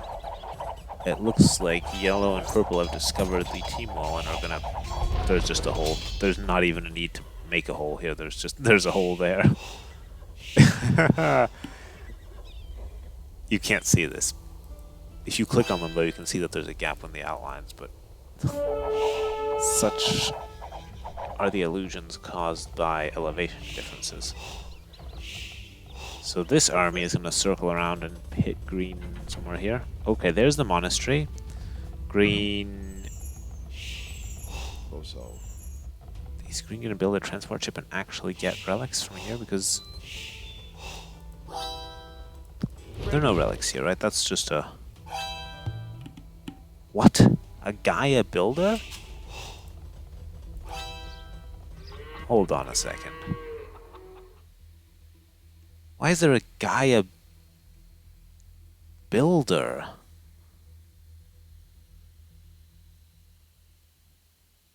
Huh. Huh. Why is there a... Is there... Huh. I wonder if that's intentional. I was looking for a relic. And there I find a Gaia builder. I don't know. Well, we can continue, but interesting. Interesting. All the relics are in the center, in fact, on these islands. So let's continue. Alright. The knights are going to need to move in. And And then teal will have to withdraw again. Meanwhile, over here, green... this is all fine. We have red trying to team wall now. After... Well, basically there's blue's wall. Blue didn't finish it though, red is finishing it. Alright. This army is going to break through momentarily. There's a guy, a builder.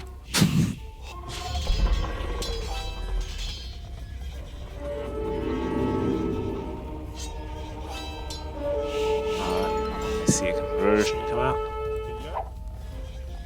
I think green and turquoise can take this here if they micro properly. Also, it's of note that these are arbalests because they are in Imperial Age.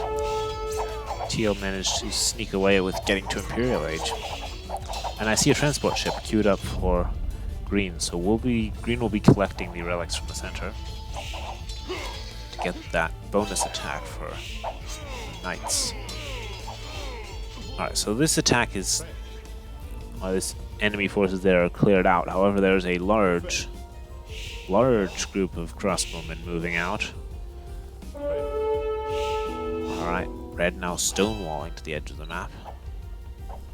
Meanwhile, on this side, basically some skirmishes. Siege Workshop went down at some point.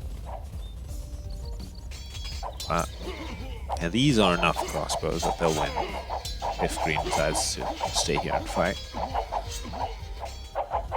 They'll also win against these.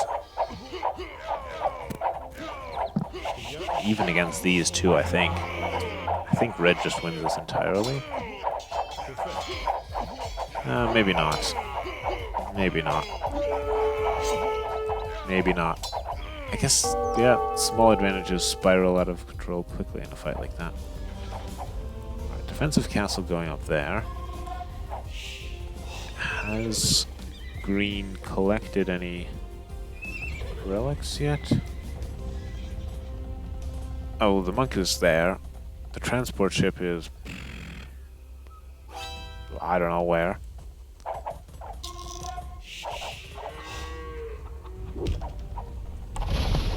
There's a lot to worry about. Alright. So at this point, team wall is up. Here. This wall is still holy. There's a hole right there.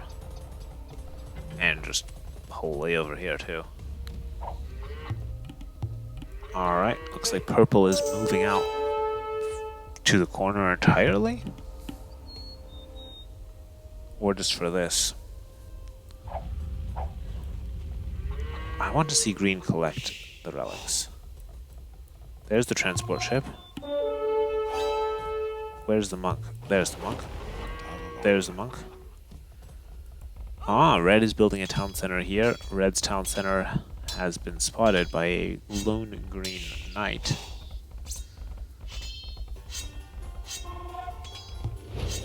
So I guess you can just use this as a late game source of food in reality. Although red needs to garrison. Neither red nor green noticed what was going on here. Now red has finally noticed. I think green must have just had a knight standing there. Forgotten about it. Alright, we see turquoise making a serious push here. Being an imp after all, and we have various other players on the way to imp. Yellow is an imp as well. And this... well... so far it's only one trap, but this is a serious push. Well, here everything is being heavily stonewalled. So we're not going to see that much aggression here just this second.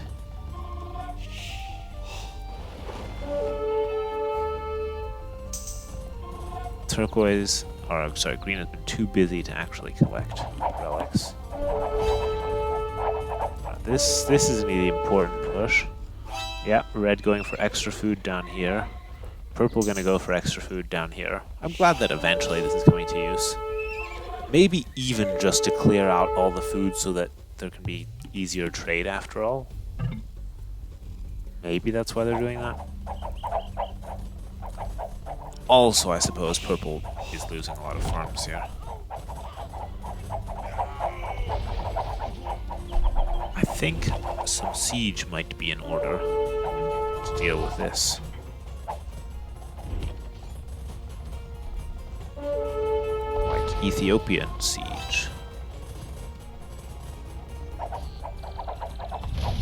Or I guess skirmishers. Or just having...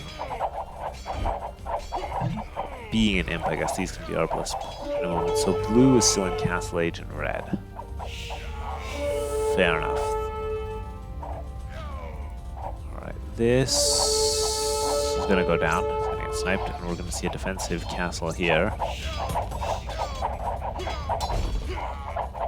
Alright, and the turquoise military cleared out their teal.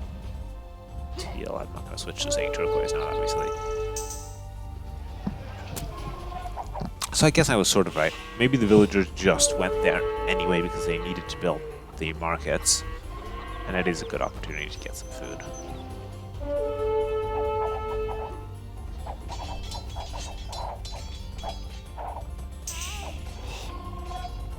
Alright, paladin...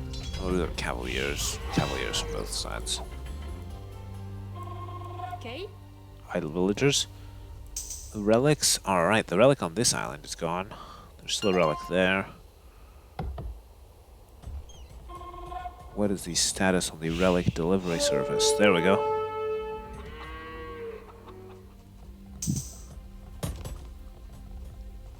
Let's watch this. So there should be 2 monks on there with relics. If I judge this correctly, only 1. No, 2. The other one's hiding behind the ship. That will be a +2 for those cavaliers at this point. Red going for many archery ranges.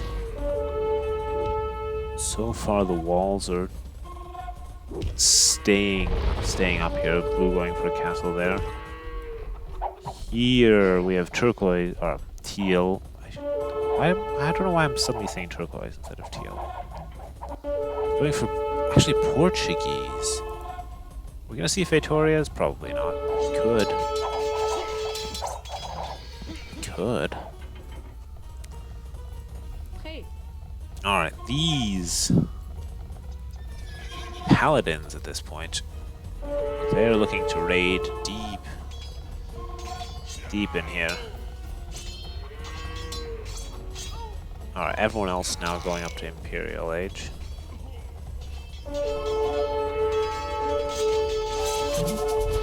See some villagers going forward there.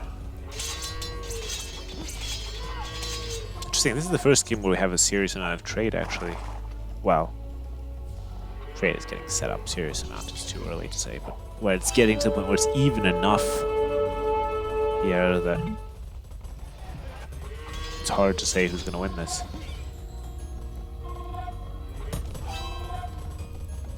Alright. Oh, the monks... No, the monks still have relics. They didn't bring them to the monastery yet. Oh no. Doesn't matter in the grand scheme of things, though. Actually, it does. You do want that extra attack on your knights or paladins at this point, probably. Yeah. Alright, so teal is getting kind of double teamed here. Alright, they're there. They're the allied paladins to help out.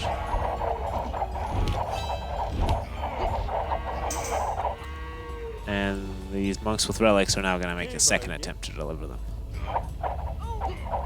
Castle goes down. Town center goes down. Does green have enough knights here? Hard to say. No, probably not.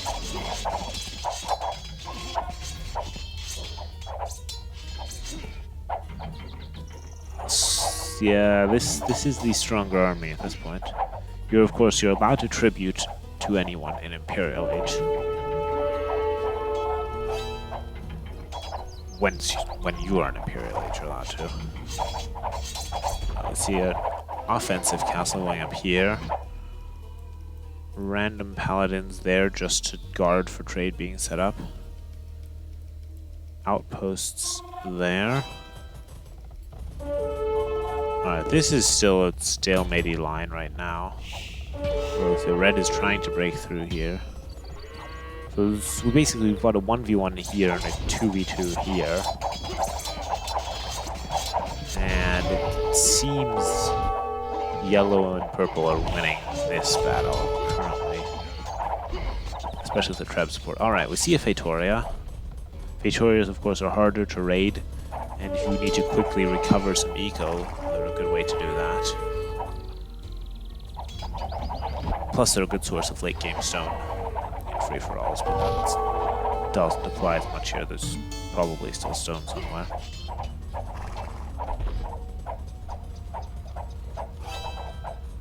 Alright. These... What have we got here? 48 to 54. But I'm not seeing the paladin numbers from green here. Green did finally get those relics garrisoned and is now going to send the monk. The monks could go pick up 2 more and then be +4. There's another one there. It's just a lot to think about while all kinds of other things are happening. Yeah, this is just a 1v1. Still going on here. We'll look at the top. That's where the big fight's happening. Faitoria now being trebbed down. Might have made sense to build that in a more defensive location. But ultimately, the issue here is that green is not able to provide enough paladins.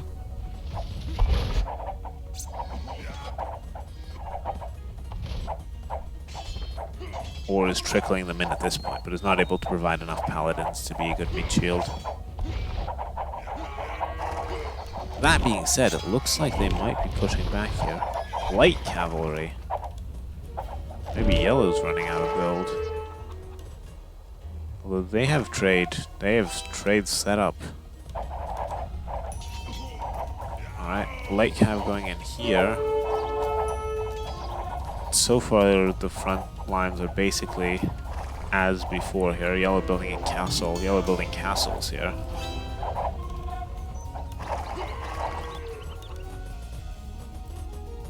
Huh.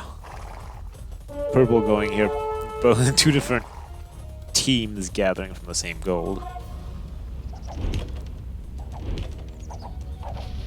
Now our cool color team here is going to have gold issues. They might already be having serious gold issues, actually, looking at things. I don't see where teal, for example, is gathering gold. Not there.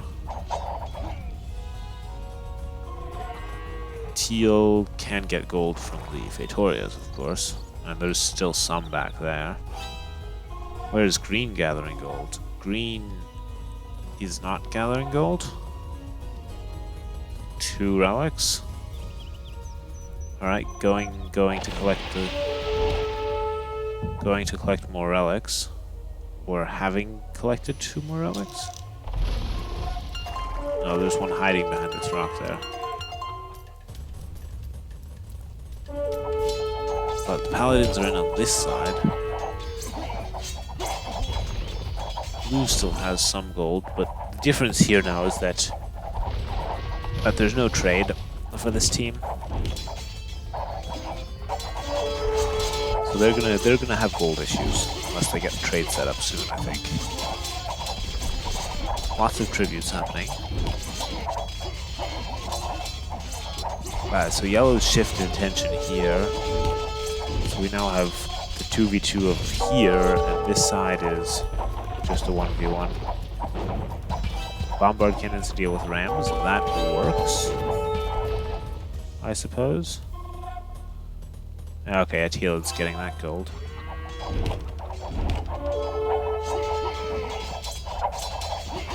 But now this is being pushed here.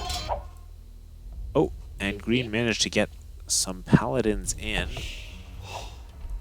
while purple's getting the fortified wall set up. We have a serious trade line going up here. The Gaia villager is still alive. I wonder if that's intentional.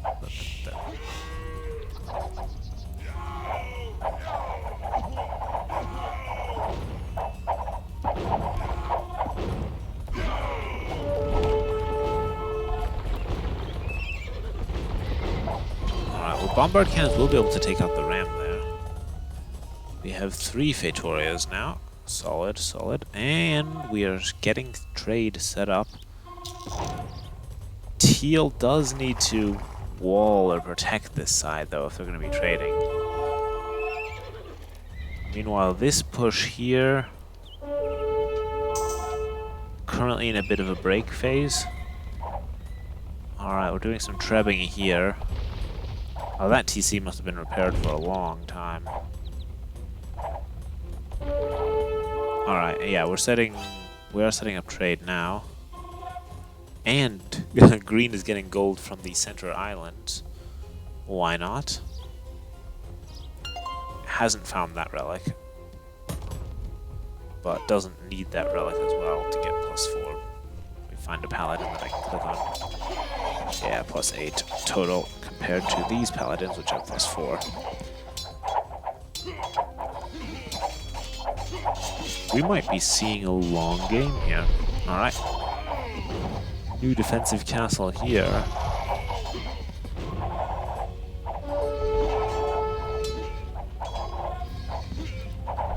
I don't see much military from Teal right now. I don't know.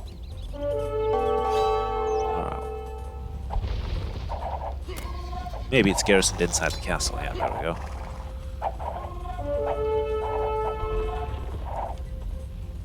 Down this side. Ooh, red trying to get up a castle there. No, abandoning that. Especially given that there's a siege workshop going where the castle wanted to be. Trebs. Oh, I see no Trebs anymore. They must have gone down to the bombard cannons. Alright. Well, can this team get their trade set up fast enough? I think they can. I'm going up for castles here to help defend the trade. They're just wood choppers there. Alright, this castle went down. And I guess this was never really walled to the edge of the map. The castle was just a de facto wall. Because you can dock block, but you can't wall the shallows. Unless you use the dock. Alright. Well, hard to say. Yellow getting a bit of a raid in there. That's not many, though. Meanwhile, over here, I would say almost that we're going for elite skirmishers. I guess against Arbless you can mix in some skirmishers. Especially if you don't have trade set up. Getting castles back on the trade line. We have a random green villager that somehow... Farmers! Well, I don't know how these farmers made it all the way there. I guess they walked. Alright. This 1v1 is continuing. The trade carts are currently not running over there, but rather running... Or they are, but there's... Teal actually needs to delete the university or something and make a hole there so that the trade doesn't run through the middle, but it rather runs along the edge of the map. Alright. Purple has spotted the trade and is now going to raid it with halberdiers or something. Alright. The +8 knights are here. Paladins are here again.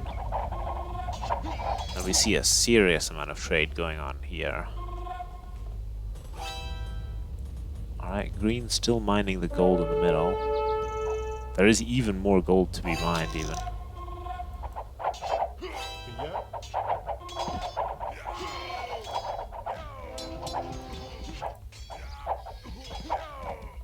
Full production queues from everyone, I'd say.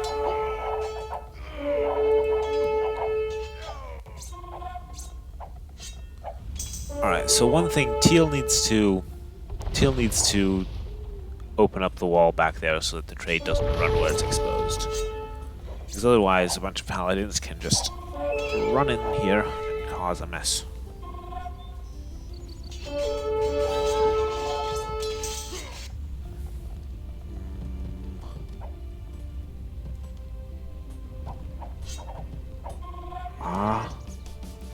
How are our population numbers doing?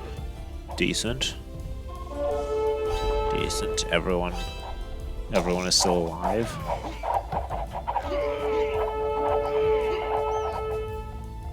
Oh, we see a siege workshop here too.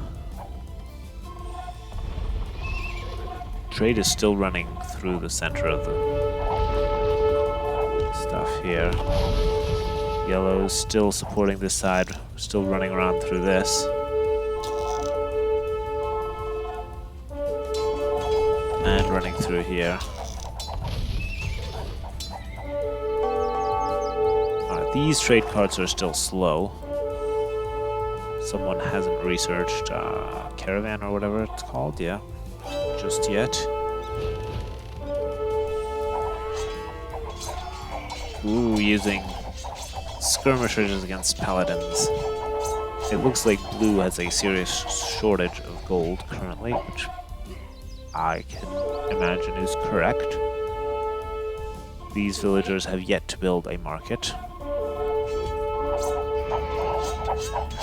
Yeah, it's unfortunate that the trade is running through here rather than back through here. I think this might just come down to getting trade set up a bit too late.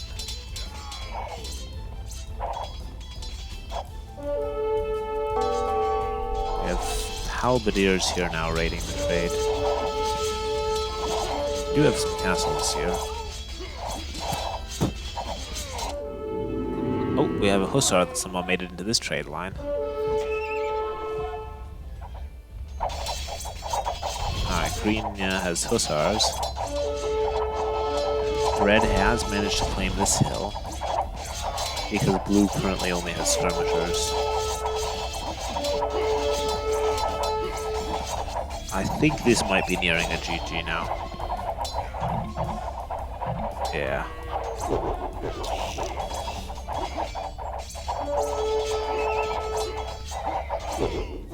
Wow, that was the longest game so far. Because no player died early.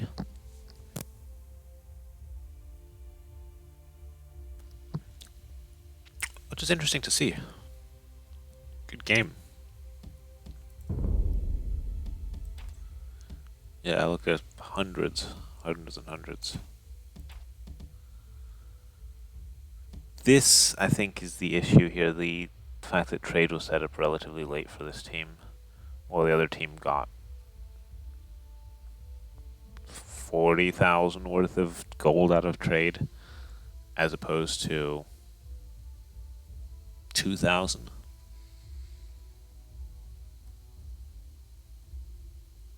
Yeah.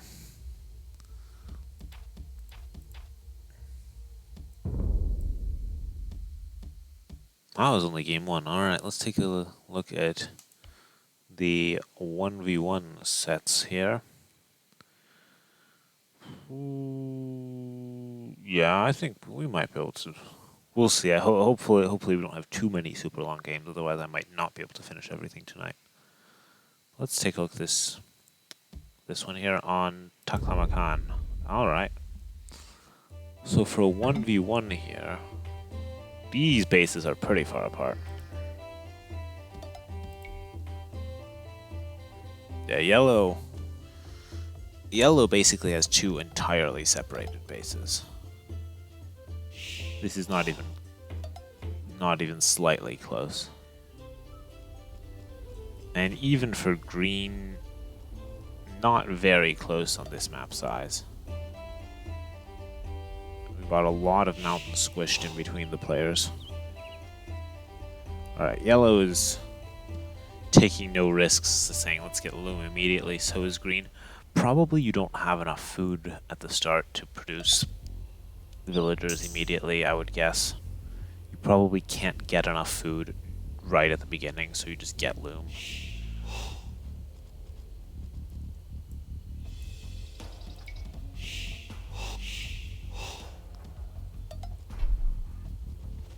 Crazy 2TC start though. It's a lot to manage.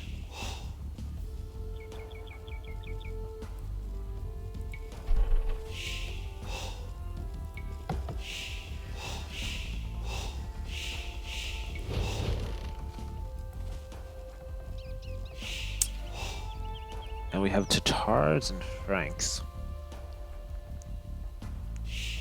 which I guess must both be in the pool for this map.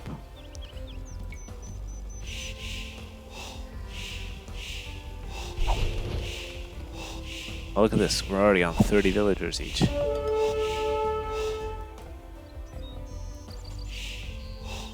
Such is the nature of starting with 2 town centers.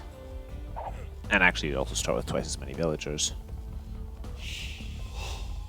But also the ability to produce villagers twice as fast for the entire start of the game. Interestingly though, players don't...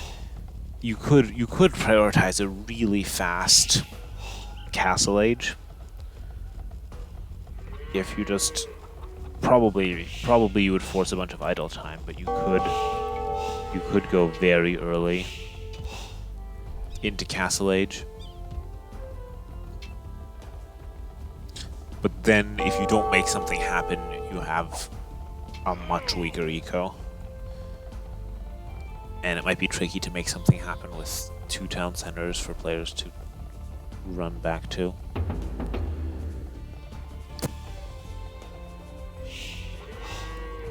I don't think actually I've seen this map specifically in 1v1 yet, so let's see. A fair amount on gold here.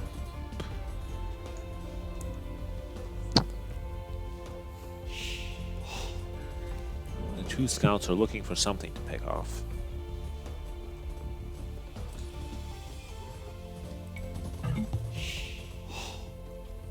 Green, what are we gonna see? I mean, it is Franks. We're gonna see a stable. Probably a decently fast attempt to get to Castle Age, I would guess. We had a town bell just to drop off food even faster so we could click up to Castle immediately after getting both of these up. That wasn't even a stable, that was a blacksmith. Sorry about that, it looked like Foundation looks somewhat similar. Alright. Hey. Yeah, so that was just immediate fast castle. Yellow can also click up to Castle Age once they're not so busy microing the villagers, yeah. Yeah, that's the thing. With 2 town centers and this good of an eco, there just isn't time for feudal aggression, really.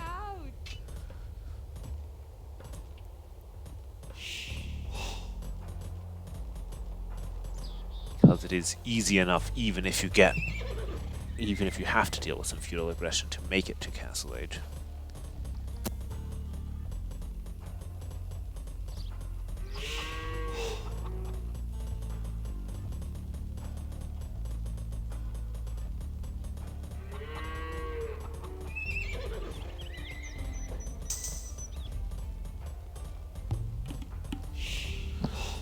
Alright, let's see now. We have well,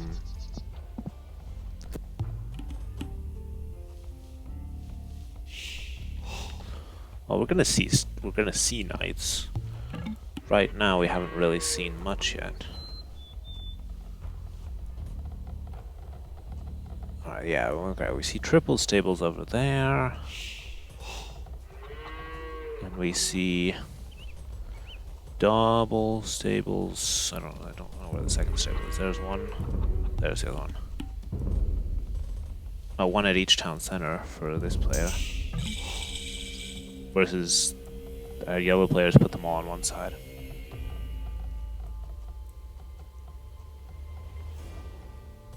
How's the villager situation, relatively even. Green did get 4 kills.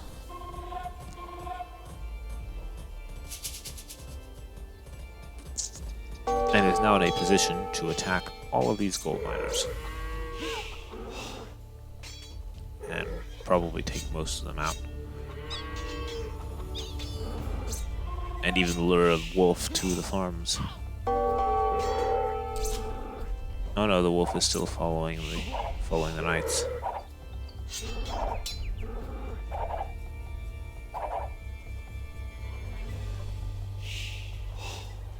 Well, those knights already got their share of. So 0 to 9.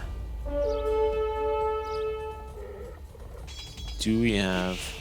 Okay. Right.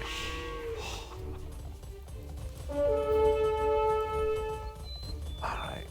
Green is getting ahead in the eco. Is there a yes, because there's a third town center right there.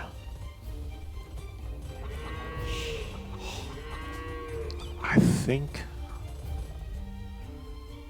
that's what you need to do here. Now, yellow needs to either make something happen or also add another town center. So Tatars get camel riders. They also get flaming camels, although we probably won't see those. Those are more of a counter to elephants than cavalry.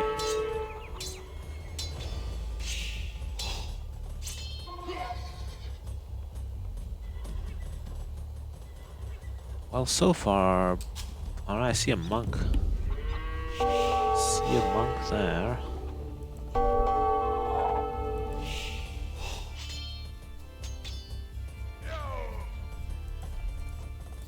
Well, green is definitely being more active in going around and picking off villagers. I don't think yellow has really gone on the offensive very much, at least not while I was paying attention. Trying to now, but actually might be able to find something exposed. We see an engagement here. Green, though, has the numbers and has camels. Yellow withdraws immediately, probably to join up and take this fight. Building site is obstructed because there's a knight standing on it.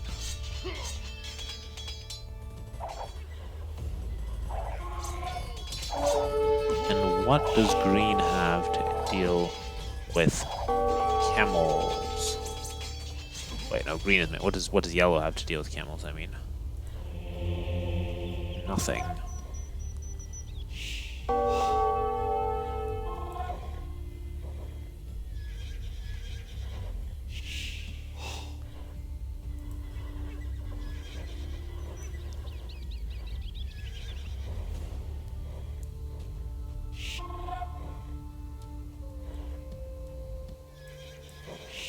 Large number of camels here. Alright, the knights are going to go out. What are they going to find, though? And if they really wanted to find exposed villagers, they'd have to go all the way back there.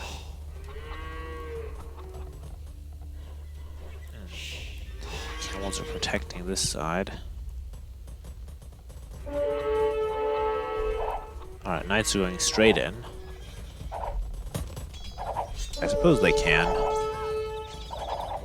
They do have their armor upgrades. Blue did manage to get an attack upgrade though as well. Green, sorry. Alright, getting some quick walls in here. Not all of them successful, but some of the villagers are safe. Camels will help clear out the remaining knights. Let's look at the eco situation. Well, green... Did yellow ever add a third town center? Yes. Fourth town center, alright. So yellow is on 4 town centers now. That's... Green is on 3 still. And still has the villager lead at present. He's going to win this fight as well.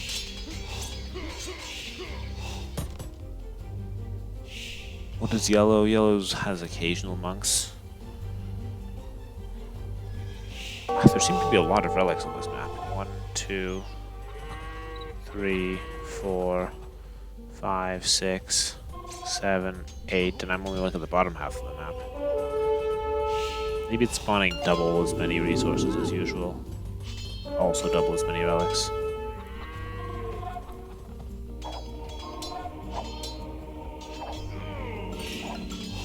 Alright. Ooh. That's a big raid happening here. Well, small raid happening here. Forcing idle time though. And green is still ahead in villagers.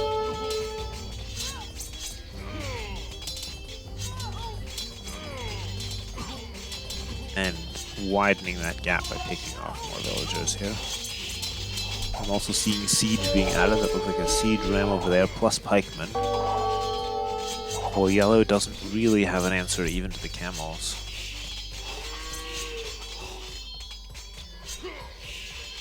Yellow does defend this eventually after losing several villagers. But now green is pushing on this side. So we'll start taking out production buildings. 2, 3, 4 TCs still. Alright, looks like green is also on 4 TCs now.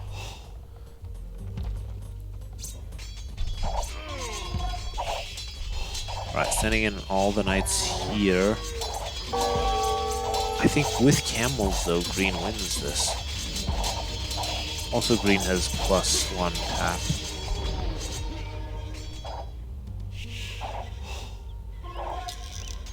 And pikemen. 8 pikemen. Alright, villagers are gonna attempt to take down these ramps. Which they will do if knights don't help out.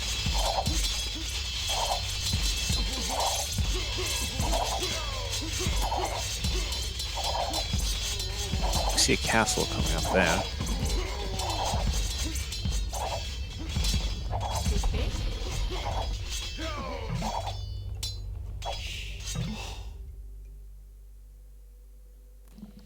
And that castle was enough to make yellow realize that they've lost this.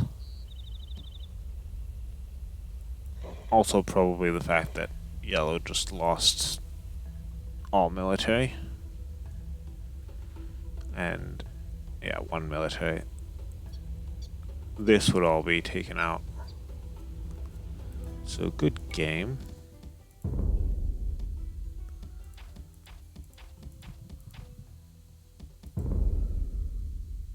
Then we're going to look at game number 2 in this set on Painted Desert. Ooh.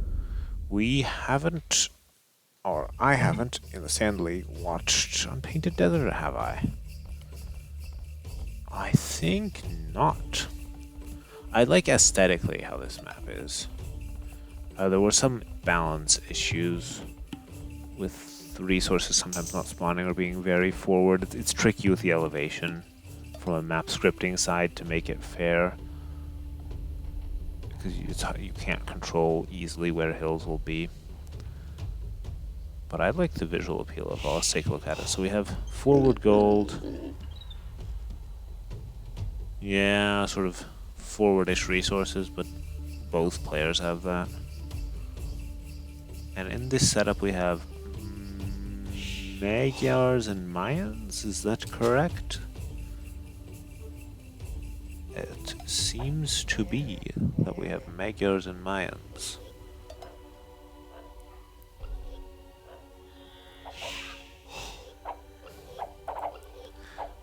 There's nothing too special on this map. Basically all the wood is on the outside.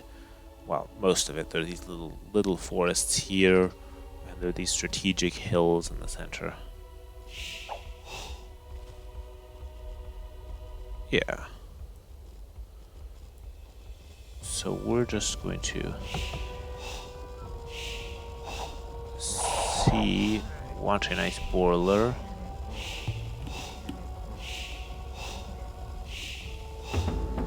Let's check up on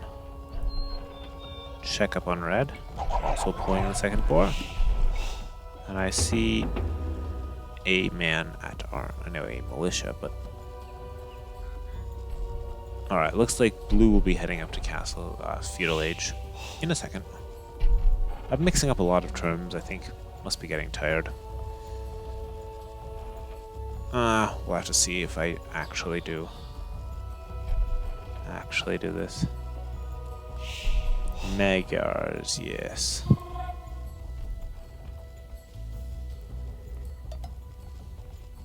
Because Magyars and Mayans historically fought in the painted deserts of North America.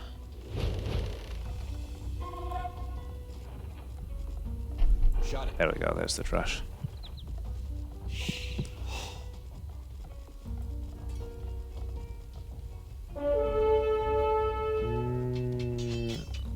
Eagle Scout gets trapped, is gonna go down. Yeah, it's just gonna go down. And I dare say this drush is not going to find anything useful. Probably because the scout saw the barracks. It's just gonna go here and it might actually that bush might go down. Might deplete. Might deplete in time. Hahaha. Yeah, it actually does.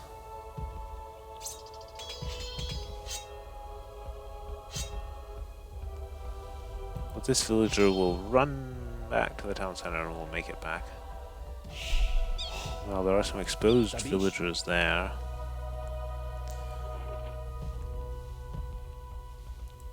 Oh, these militia can always just... Wait. I thought this palisade was built. I guess there's a hole behind it. Hills will play tricks on you. Alright, so red...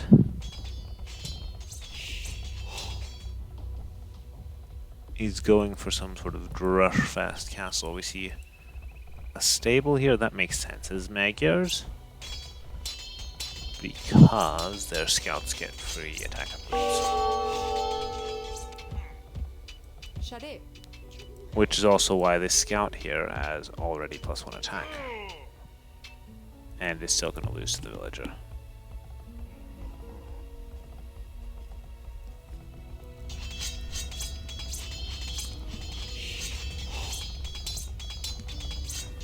So will the scouts be able to achieve anything? I think not. Because this is fully walled. There's a barracks for spearmen if necessary.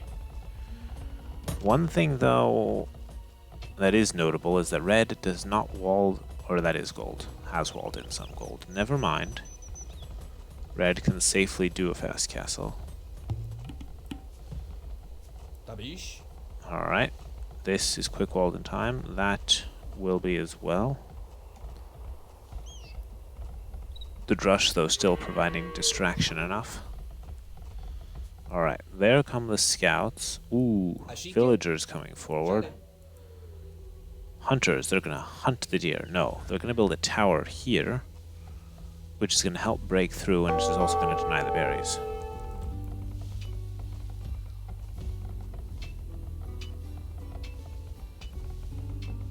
That's a good answer to help get through. I mean, alternatively, you can bring archers. They can help prevent walling behind. Tower does that too, though. That being said, red isn't quite ready to click up to Castle Age yet, but it's gonna have to abandon these berries. Takes down the scout. Gonna have to make more farmers. Alright, building an archery range and a blacksmith, and a wall. And will then be going up to Castle Age. Meanwhile, the Drush is still running around. I don't think it did anything other than force out a few more palisades.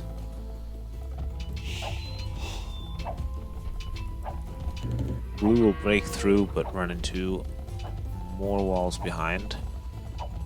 And red should be going up to Castle Age soon. Is already getting out some archers just to help shoot from behind the wall. There's a hole. No, there isn't. That's not a hole. Never mind. Alright. Okay. And the blue villagers do actually hunt some deer and are going to carry it all the way home.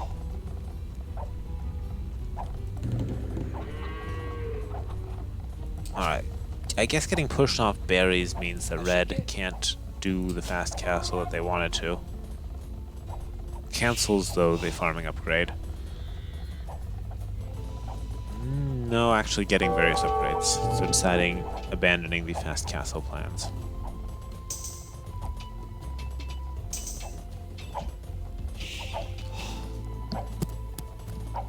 And the Drush is still lurking around, not actually doing damage.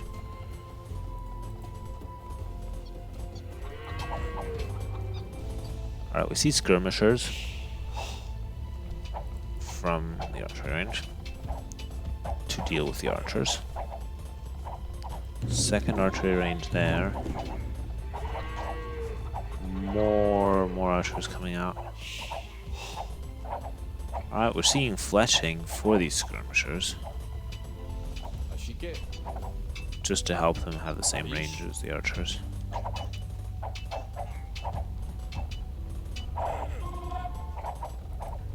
And we're seeing a market. I don't see why a market is necessary at this point here.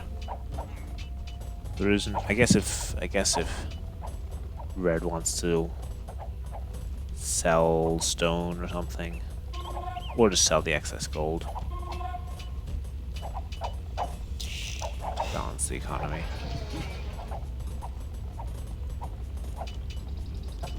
So these skirmishers have fletching now as well. Red is now kicking up to Castle Age, having sold the stone.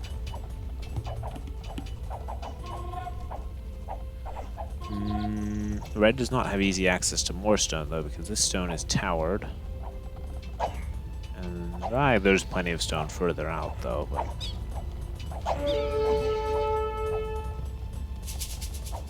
so I guess it made sense to build the market to sell the stone. The Drush partially goes down to the town center. There's still one militia left though. It could just go here and idle these gold villagers. That's what it's gonna do. Haha. Let's go. And now this is just gonna go down. See that second barracks as well, so we're gonna see eagles to deal with the skirmishers.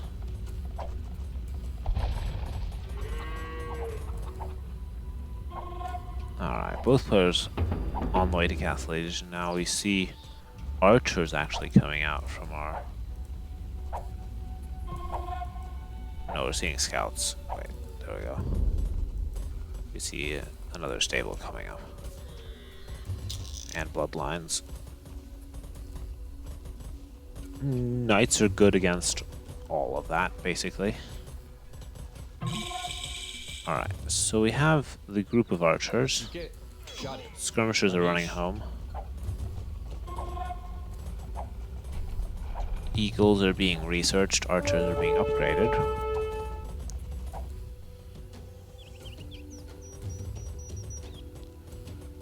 Red does know that this exposed gold is here. Oh, that was fast. Now these villagers are gonna have to run. These are crossbows now. Blue is not yet in Castle Age. There will be knights shortly when they make it, but right now not yet. And we see Red has seen these stables, decides to start making pikemen. Preemptively. Well, not even preemptively, because there will be knights here. Meanwhile, here that's just a tower. See the gate being made. Alright. Now we'll see. Blue needs to have, or build up garrison a few numbers in here.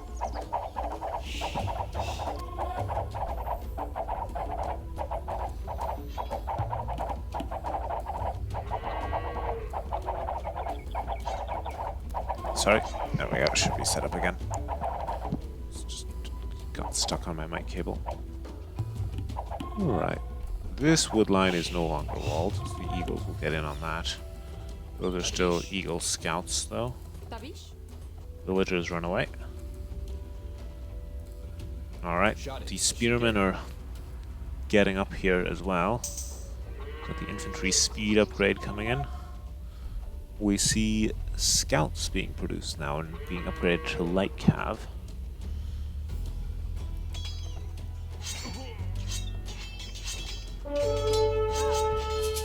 I think ultimately Blue's aggression wasn't able to achieve enough with the tower there. Didn't actually end up breaking through. Forced idle time, of course, but...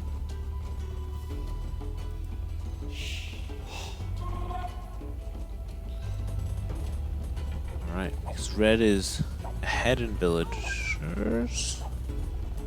So University is still staying on 1 TC. Probably ahead in Nico too.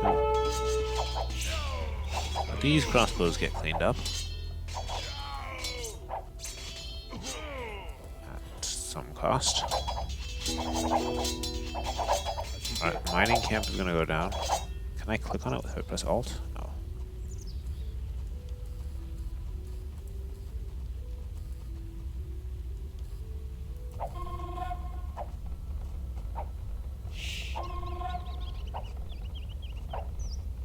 Alright, so you have a second TC forward to help secure this gold. This, of course, is a very downhill position.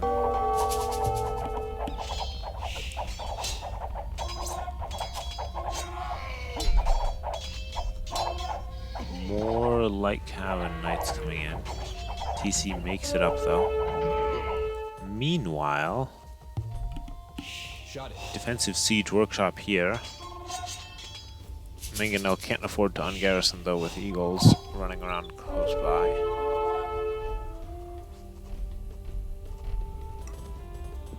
Ooh, Blue has gold miners over there because this isn't safe to mine from. Hopefully those don't get seen. However, Blue does not have any wood choppers right now because, well, they won there. Red is denying that. Yeah, so Blue has to go home to help deal with this. Ooh, that was a scorpion. Another scorpion.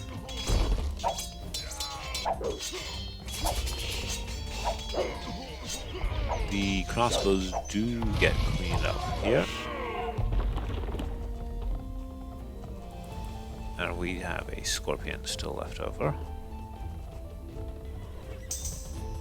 This has not been spotted. Red is massing the next wave up on the hill. These are now eagle warriors. And we have crossbows.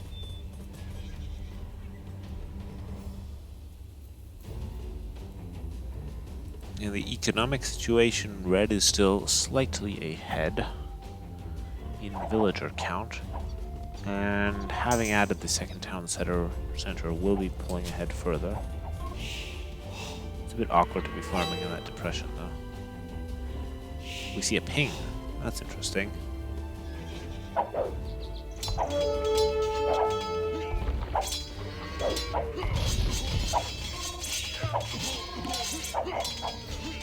Alright, let's see.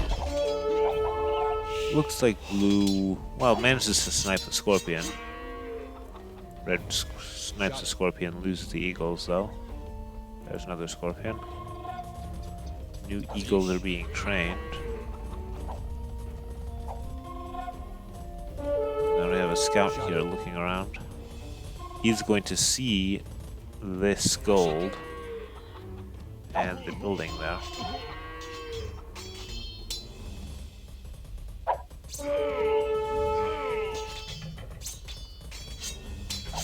Knights push back. Knights are decent against eagle warriors.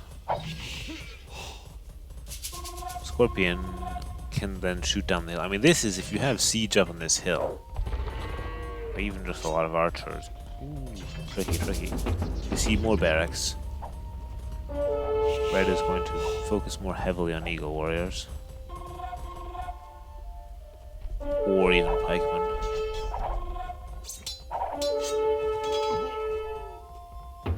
Blue has a second town center over here on gold as well. He's though building a mining camp to be even closer. I think that's not necessary if you've got a town center this close. Red. I guess these villagers were pulled in time. Still seems to be a gather point though. Over here. Or it's a villager that randomly made it there. Meanwhile, red building up numbers, blue camping the hill, blue building a town center on a hill. This doesn't secure anything really except the hill and some farming space. Alright, that villager runs back home after realizing that the gold mine is not safe.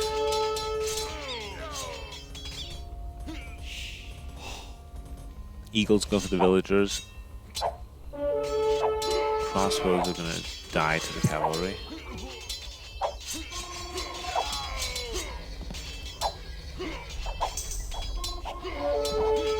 We see pikemen being researched and a lot of eagle warriors here.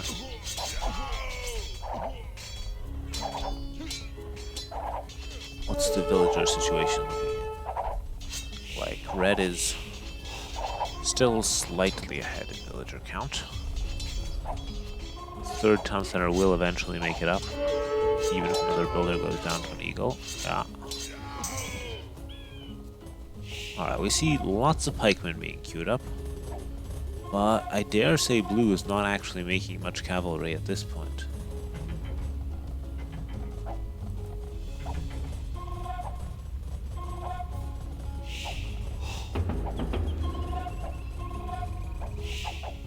Red is still camping this gold, as they should. Cavalry is going to clear that out, though. And this gold is once again going to be a focal point here.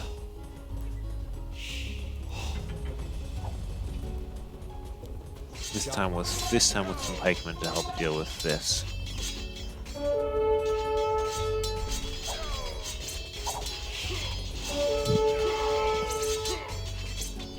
Blue's still going to clear it out, but there are a lot of low light cav knights in the mix now. That's still being attacked. We have the next army here. This is... At this point, red is no longer making crossbowmen. It's focusing entirely on infantry. Which is fair enough. These are all only knights at this point.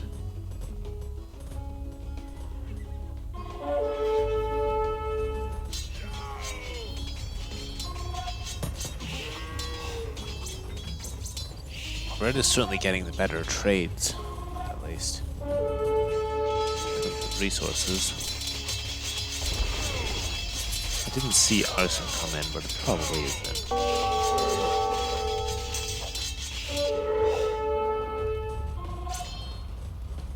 Blue gets a bunch of stone miners here and is going to be in on the farm. Red is too busy microing over here. The garrison here. That's a bit of a disaster. I guess there are enough pikemen though to scare off the knights. I like having a few light cap mixed in. That's not bad because it grants you nice visibility for the knights.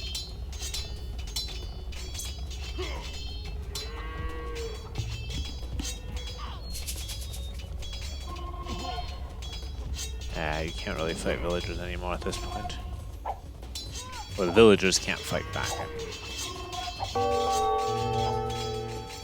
Well, we have raiding going on at both sides. Villager count's still, well, actually completely even at this point now that this light cav is running around getting a bunch of kills.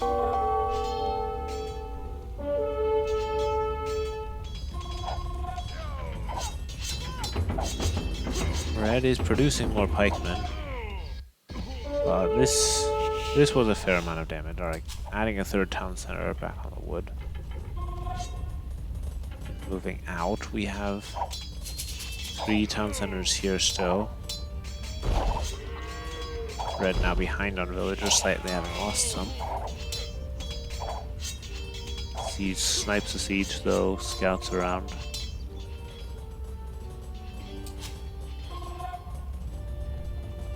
Red is not bothered mining stone at all. I mean, I think if one player manages to get a castle up on a strategic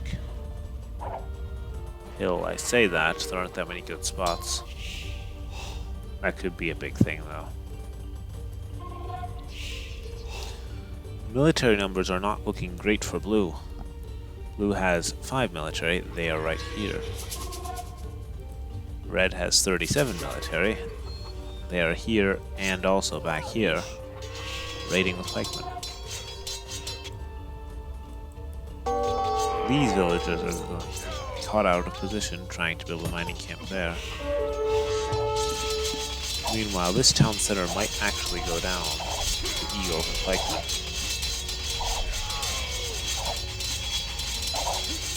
Eventually.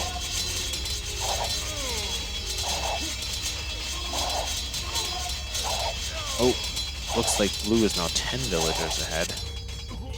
Probably having picked off some more down here.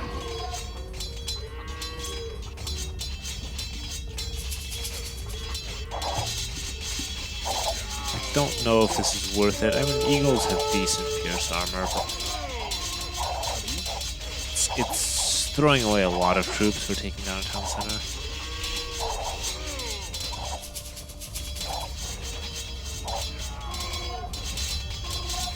Or at least forcing out the villagers. I don't know. Red clears this though, manages to go back to mining stone. They are looking to drop that castle. Is Blue mining stone? Oh, Blue was mining stone until the pikemen came and raided the stone. Once again, Blue has the issue of no military. And also not a great counter to pikes and eagles. They're just sticking with knights here at this point. He's cutting it. I mean, almost. See 2 barracks.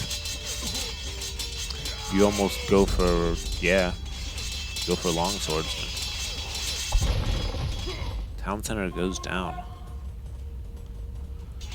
And now Red is ahead again, having taken out these villagers in terms of villager counts.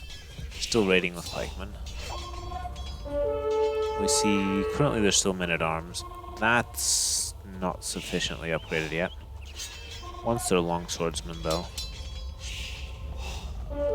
That could be useful. Alright, Red making a second attempt to build this mining camp now that there are no knights to catch the villagers out of position. Red pinging here. For some reason. Alright, we now have longswordsmen.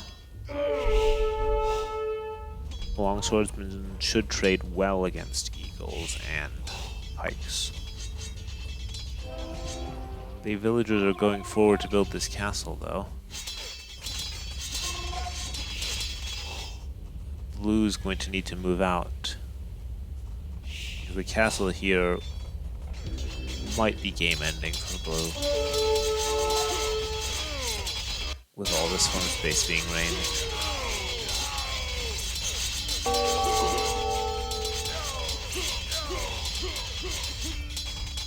Let's see, some villagers are now getting chased off. There are not enough long swordsmen yet. Castle is going to make it up, likely. There are enough defending units.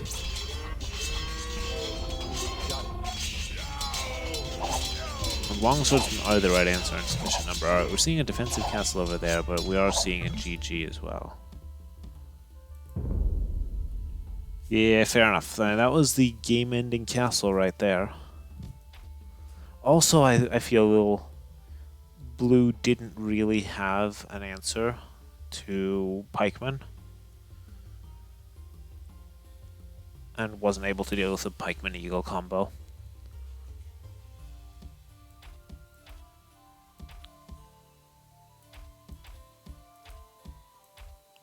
Was a good game, though. Alright, let's click on game number 3. That's a Korean mirror. We'll load that for this set. And we have Mount Bromo again.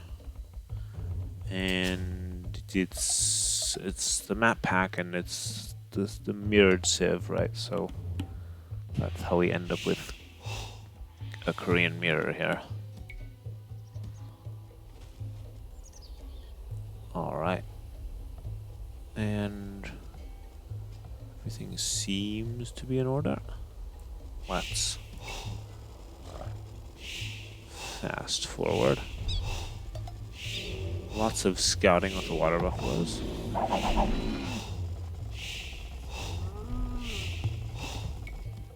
Now let's check Red's perspective for a bit. Same thing.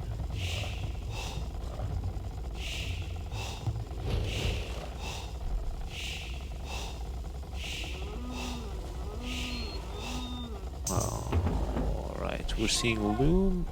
Alright, let's slow down a bit. Because we are seeing the rush again.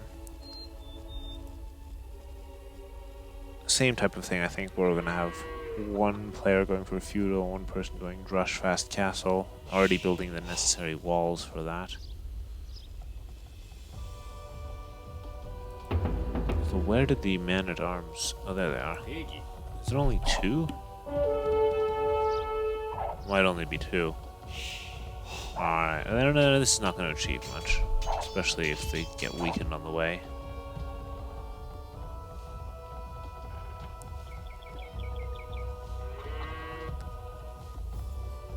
Alright, blue has queued up on 25 villagers.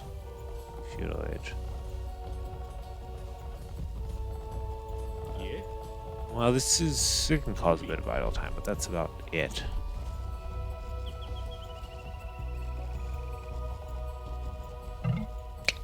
Yeah, exactly. Going back to the previous game. Cavalry archers, well, eagles would might do well against cavalry archers, but possibly that mixed in with the knights, if you did knights and cavalry archers or something. You of course need the resources for that, but or just straight up archers or crossbows. I don't claim to know what the answer would have been, but not doing anything didn't work out. Alright, so we see men-at-arms here. And basically these militia just go back home. Oh, and we see a tower going up on the berries. What is blue going to do to that? Blue has a lot of villagers here. Red abandons the tower idea and just goes for the fight. Blue has the home advantage here, I would say. Alright, is looking to upgrade to men-at-arms, but I only see one militia right now. Oh, okay, there are going to be more being trained. See archery range going up back here. Defensive one here.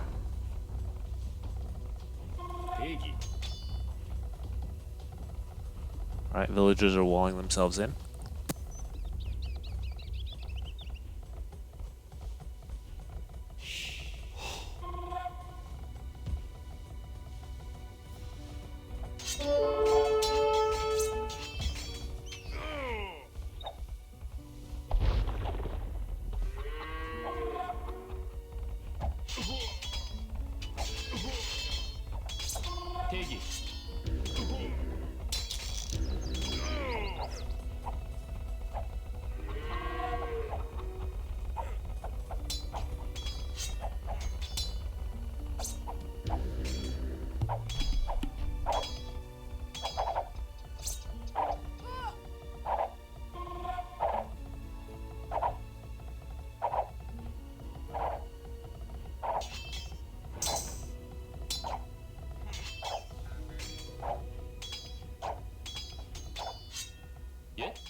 저요?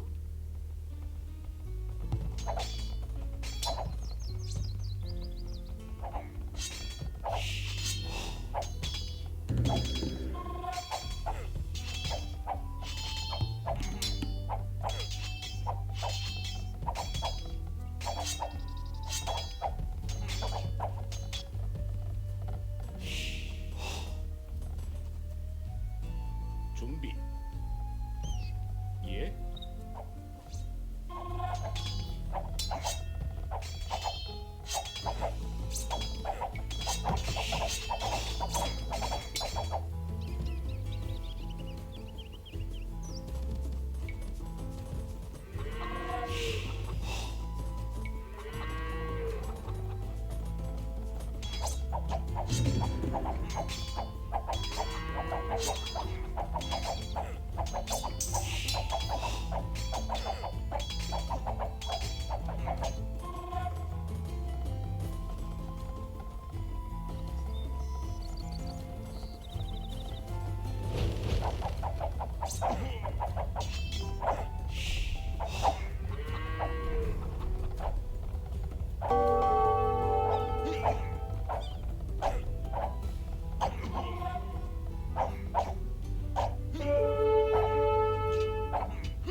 대기. 예.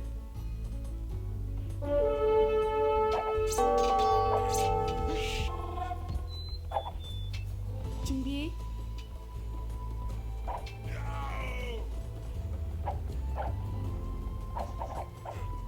준비.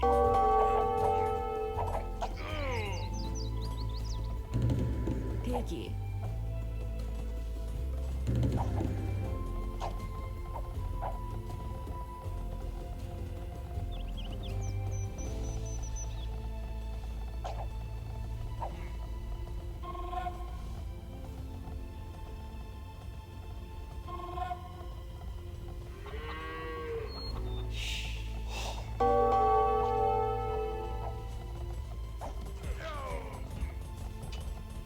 준비.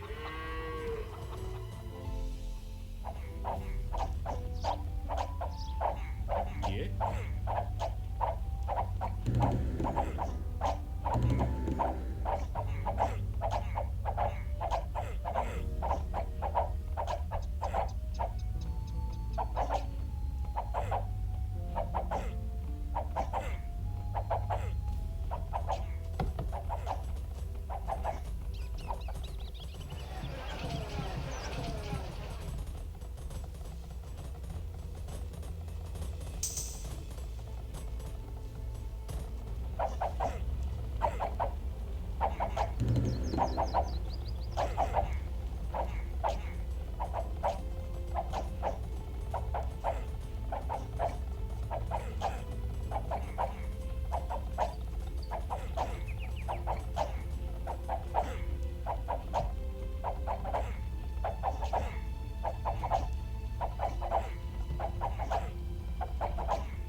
대기.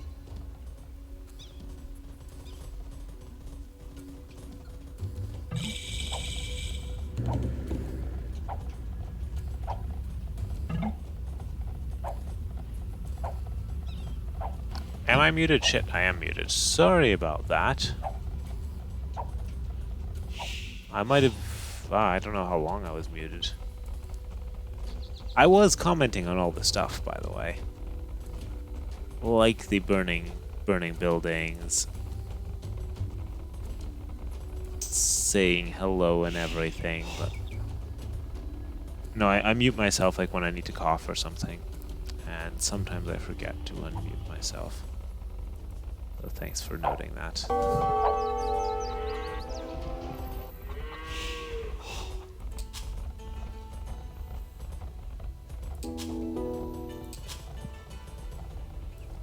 Alright, archer range did go down.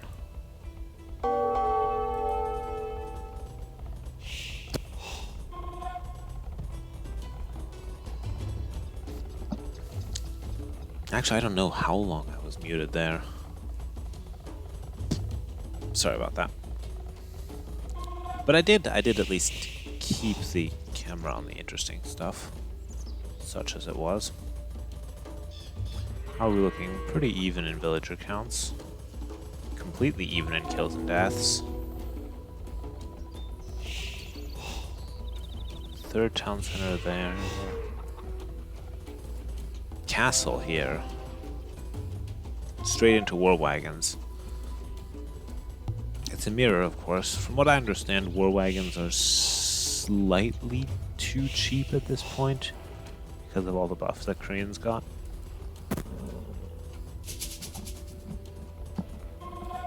Or just are very strong in Castle Age, shall we say. Circling around you, imagining that I would say stuff. Yeah. Sorry. I didn't realize it until you said it, but you were right, I did have myself muted. No hole here. Range enough to take out some villagers. War wagons coming home.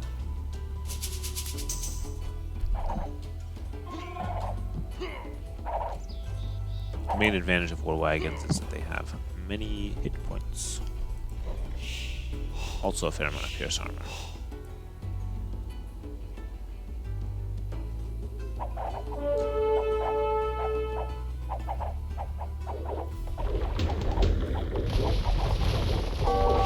These archers and skirmishers are standing on the hill, though. See, these are all gonna head home. Alright, we see a siege workshop.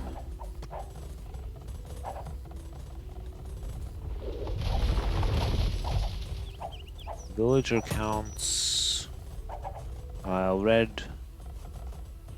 We even got... Oh, Koreans... Koreans get free tower upgrades, don't they? Yeah, that's why. Let's go to tower now.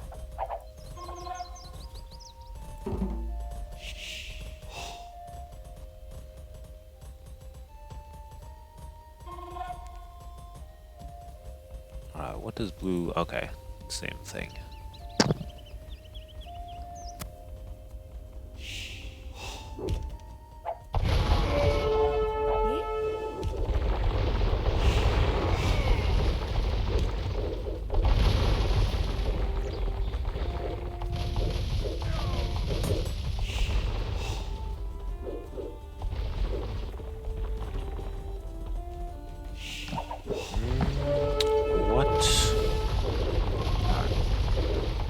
Queuing up a Mega Now there.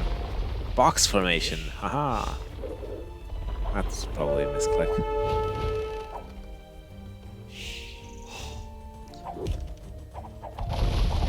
Mega Now goes down.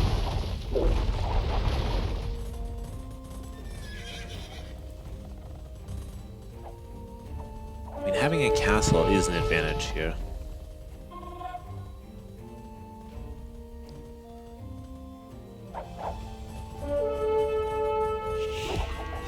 Ooh. Oh dear. That is It's a lot of dead skirmishers.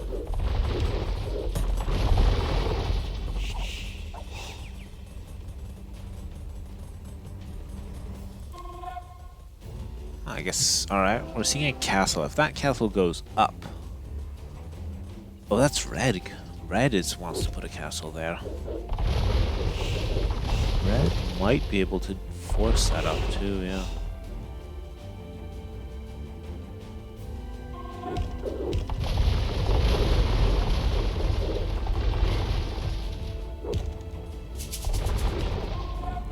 I mean, not even the gold control, but just the fact that this is a castle in a good position. Man, this hill.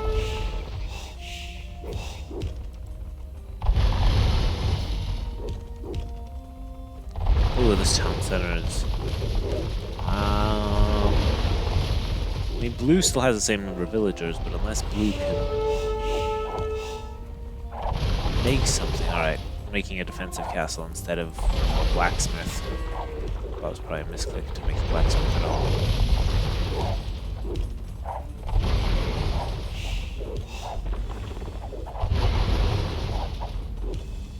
But red is going to try and push it on this side.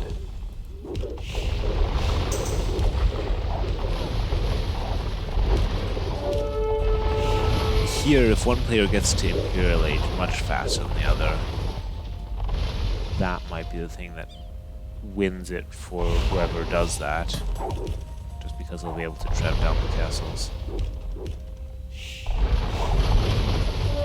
Alright, red is going for the gold hill. They don't need to, I mean there's gold there, and there. Well, I guess it is useful to have that gold at this point.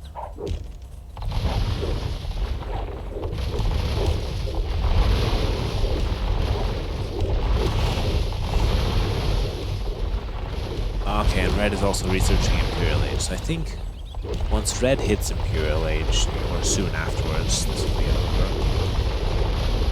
Blue could... I mean, tech switches are of course expensive, but...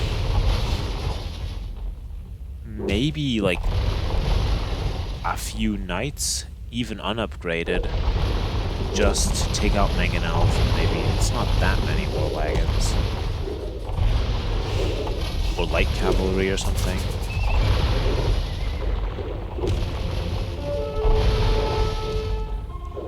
I feel like one of those things would be a good answer in this situation here.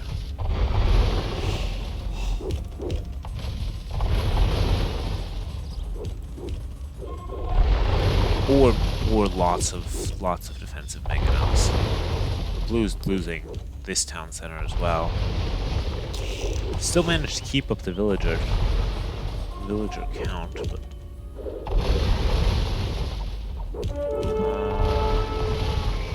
yeah, you can't fight mangonels with skirmishers. This will be GG when red reaches Imperial Age. Although I suppose, let's see what blue has. 3 war wagons so far. It's not many. And rams. But what's gonna deal with these mangonels? A lucky shot here, maybe? Red is definitely in the position to win here. Especially their Treb coming out right now.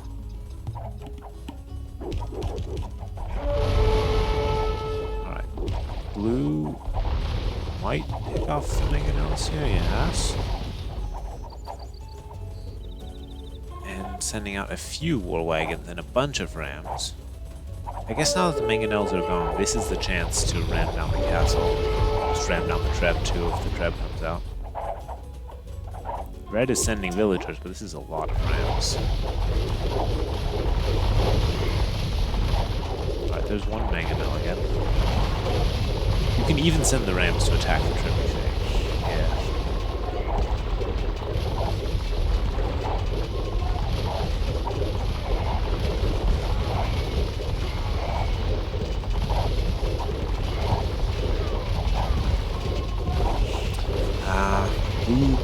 doesn't quite have the military, though. Isn't able to deal with his massive war wagons. Now this will take out the rams. That's GG. That was a decent attempt to defend this with the rams, but too many war wagons and not enough things to deal with them from blue. So GG here.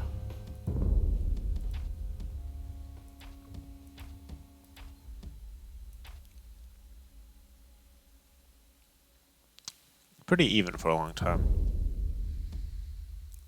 So that was game 2.3.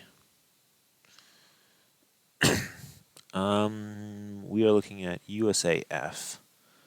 So let's look at game 3 on the map pack.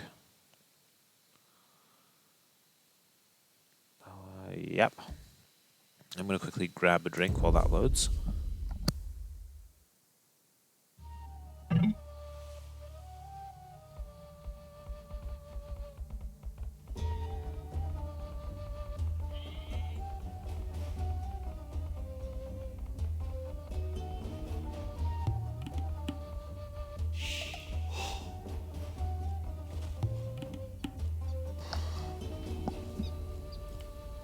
Ooh, we have Thar Desert, it would appear. Let's see. Fog of War, scores, villagers, alright. So, who ended up on this side? We have Mayans, okay, that's not a great naval civ, and Britons, alright. While we have Japanese are far away from the water. Persians in the middle here. Persians in the middle here. We have Vikings here also far from the water.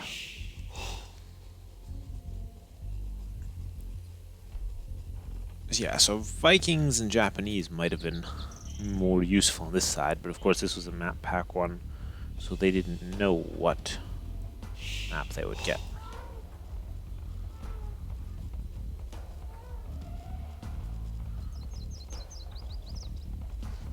So let's take a look and see who docks. Alright, that's the scouting, but of course it's absolutely certain you know where everyone's going to be. That's not unexpected. I would say teal has much better access to this forest than purple does. Let's take a look at what teal is doing. Well, lots of pings down there. Alright. Someone noticed that there's water. Congratulations.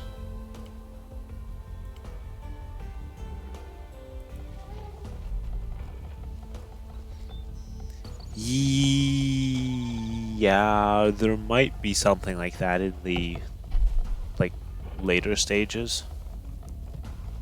I don't know. I actually don't know if you ever have home maps in the 3v3. You could, of course,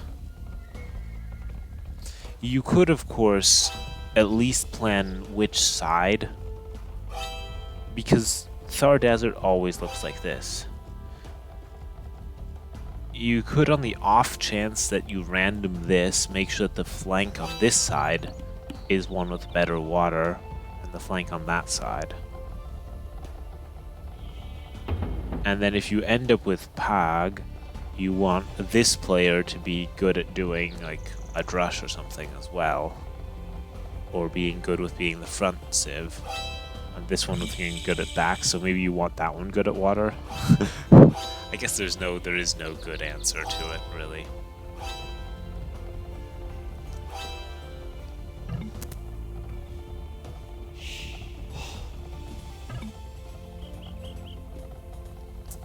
Yeah, you can't have the best of both worlds there.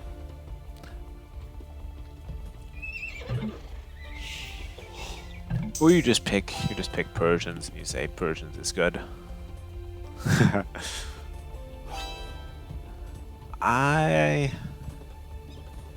suppose we could have. When we were making them, we didn't know what the format would be, though, for all this. So it would have needed to have been updated later. Alright, that's a pretty extensive team wall here. But all this wood is gonna be rangeable. No one bothered with water anyway, though, in this specific case. That's true.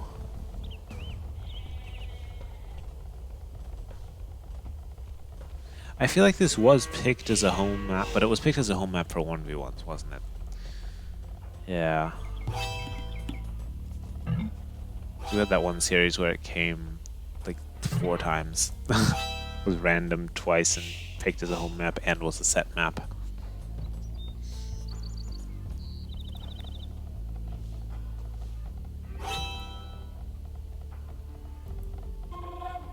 Ooh. We're seeing a feudal fish trap. Japanese taking advantage of those fish. You could, of course, have walked a villager over here. That's a long walk, though. Alright, let's take a look.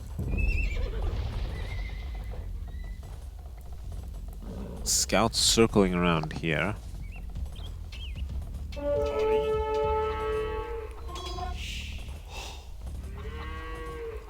That's also...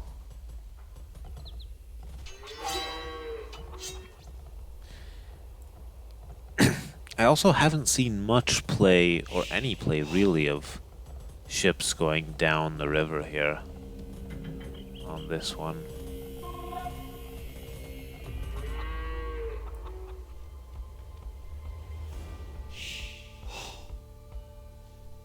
I mean, you could have the pocket walk over. That's not as far.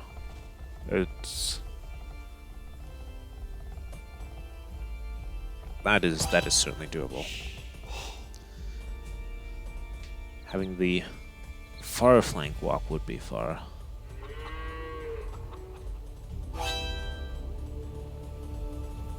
Alright, so this is... Actually, this is walled to the water, so these archers have to walk all the way over there if they want to go. Which is what they're doing. Scouts are still standing there. This is also walled... Actually, this is walled just... This is fully walled. Period, all the way to the edge of the map.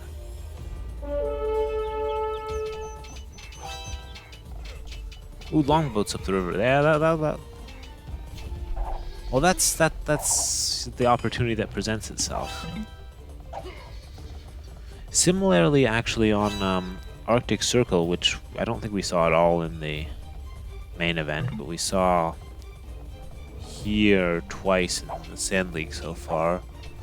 Players didn't really take much advantage of the fact that there's there weren't many ships overall, and also not much trying to fight ships with land units, where it certainly would be possible, like there.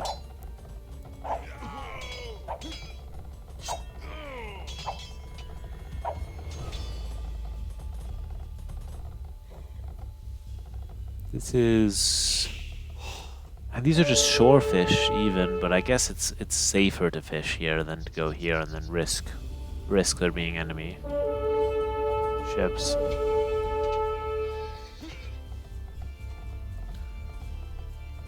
Or there being enemy scouts that take out your poor fishing ships. Like this. This is when the extra... Oh, it's only extra pierce armor, it's not extra melee armor.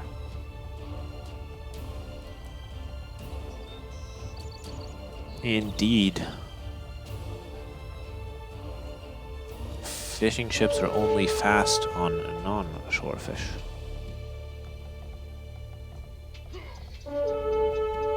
I don't know, they're not... I think they're actually decent on fish traps, though. Especially once you've got gill nets. I think.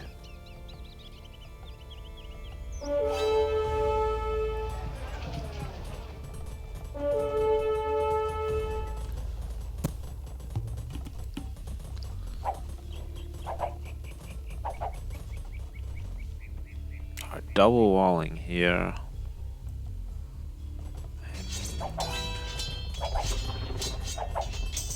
The other knights coming in.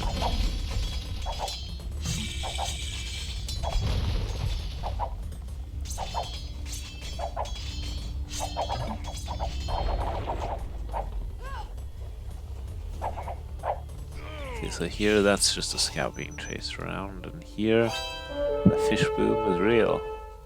Oh, the fish trap boom. This is when you want to be melee. Oh, they're no longer infinite, but they're only like 300% more now. They're no longer infinite.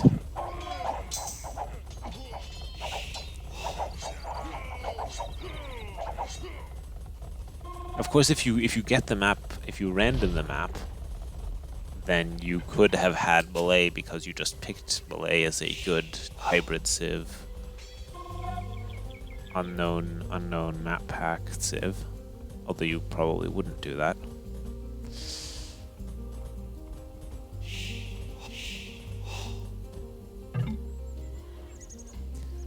Anyone else? Alright, that's a town center. This is the first time I've seen a serious attempt at walling, though, to this area. Although, the ocean hasn't been walled off, then again there's no need to because no one's building ships.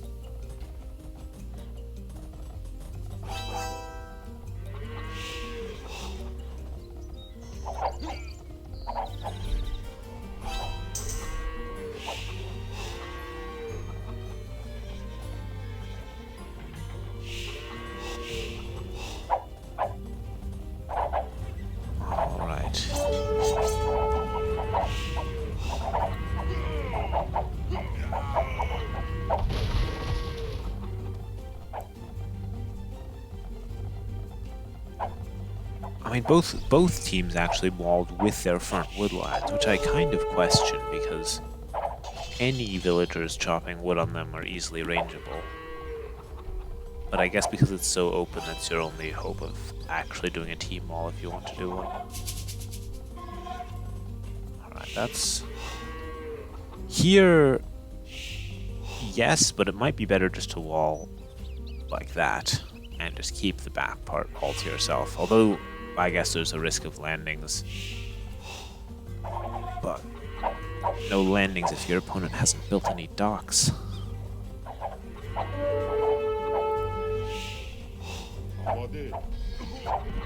But all the players have their armies here.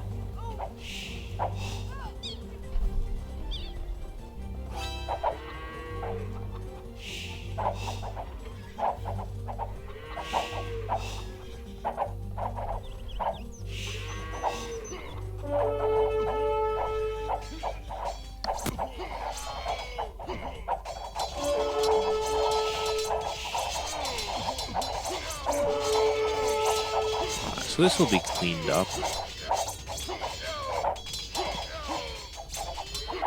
in a moment.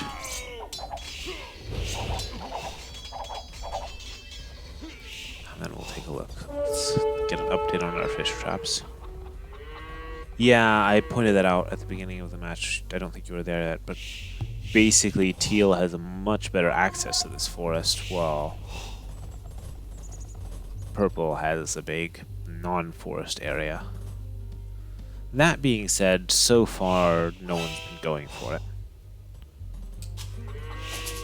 So far.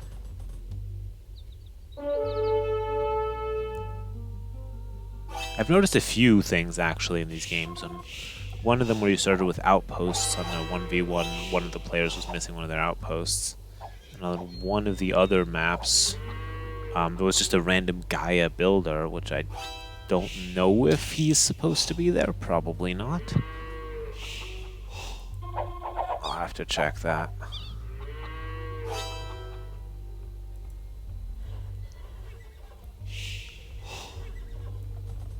Alright. Mark it there. I question the need to do this. I think you wall here and put the market there.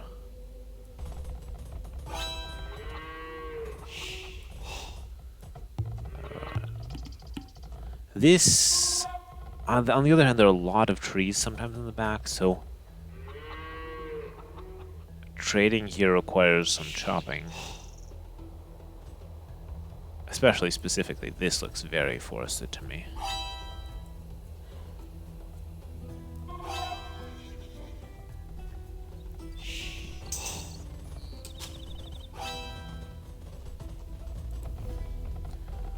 So the other game on this map, that we had yesterday, or we had one of the teams, I think the bit of the underdog team, went for a large amount of towers.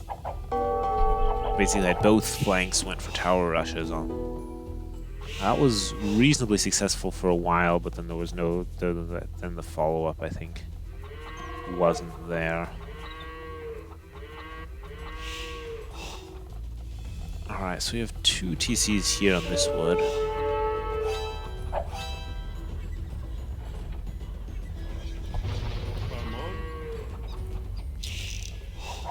This middle area is sort of playing out like a battlefield where everyone just moves around, all the armies are positioning themselves. So I think it's going to be, once again, all 6 players have their armies here. Normally we see like a 2v2 and a 1v1 happen.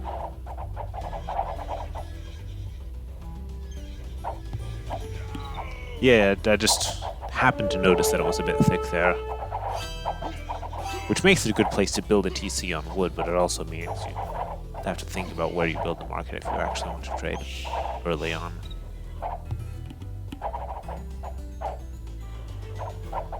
Well, we can watch this engagement.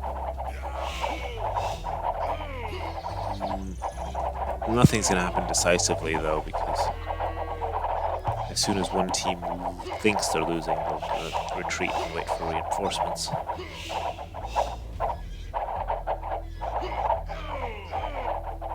I guess the question is whether cav archers are better than archers, because or crossbowmen. Also, we have imp coming in for some players now. Let's quickly check on what's going on. Alright, so red built a TC there. Our cool colors here have not built any TCs forward in the wood. They're still hoping.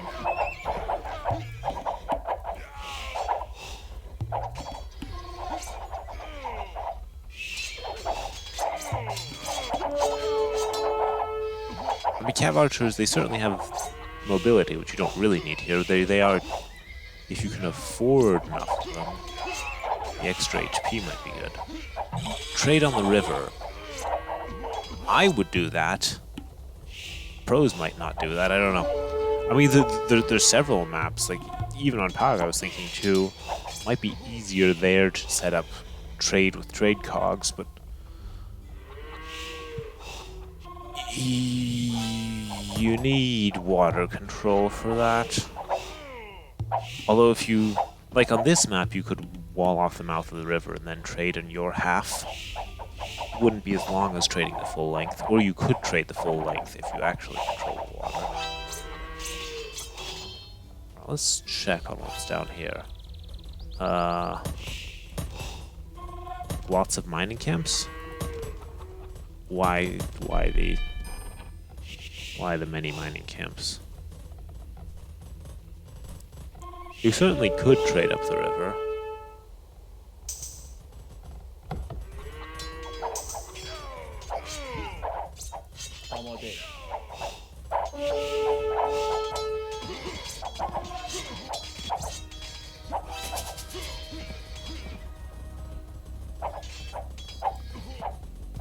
How are we doing? Green isn't doing anything right now. It's too busy microing knights, or has 100 villagers, only 5 military though. Green isn't queuing up any military. Why is that? Researching, I was saving up for imp. Fair enough. Fair enough. Oh, I see a... What's that, like a fire galley? A demo raft, ideally.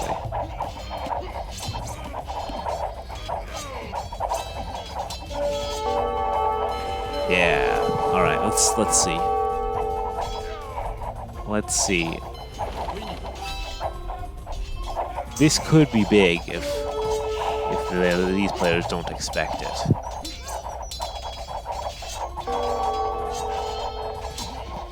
Or if they don't move on to attack something else.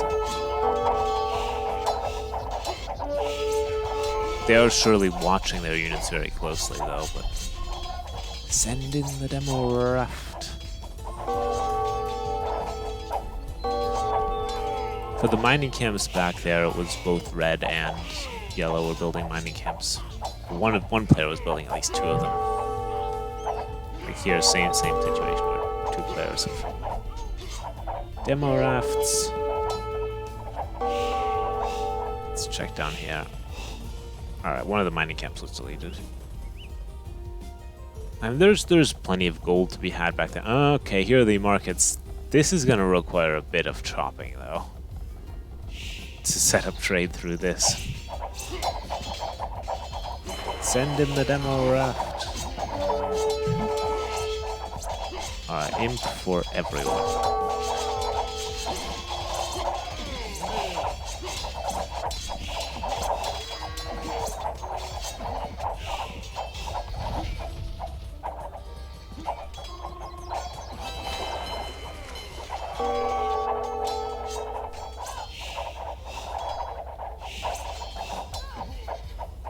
Oh, all the fishing ships are hiding.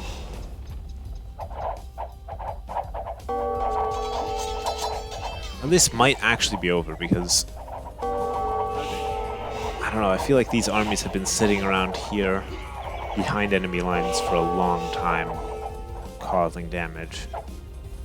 And the villager numbers do support that. 156 for yellow, that's a slight overboom.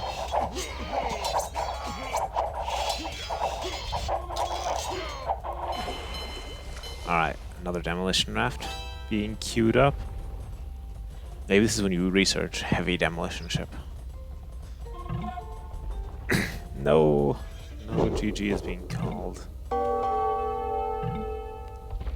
But it is probably GG. Yeah, I think too many...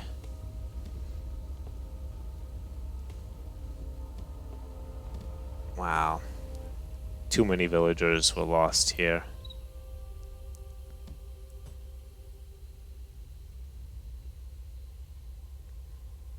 Actually, this probably the trebs and so on were the real reason.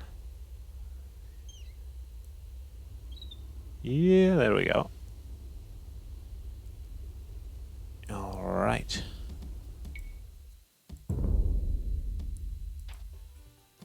I did want to see those demo ships, but sad times. So basically no one went for water for this time. Usually I think at least one player tends to do a bit more on water.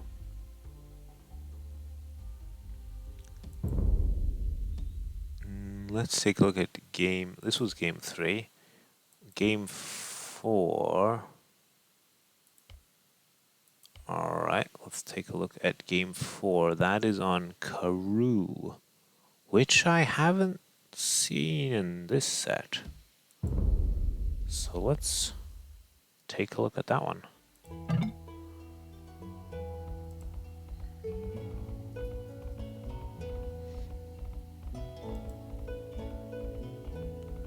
So Fog of War. We have seen this played, but not on Sand League yet. We have the generous amount of zebras at the back, along with gold and stone. You have the middle area where you have your wood lines and some starting resources. And then you have a large amount of wood in the center, which is you can't immediately build a town center on it or a castle. You can fit a lumber camp there. And this one, I don't know if this was set map or I think game 4 is set, yeah. Berber, let's take a look. We have Burgundians, Ethiopians, Berbers, Portuguese, Burgundians, and Ethiopians.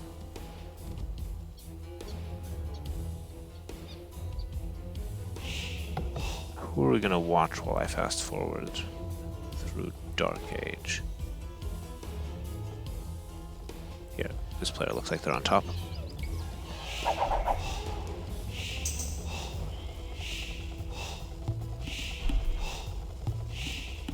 I don't see much deer pushing though.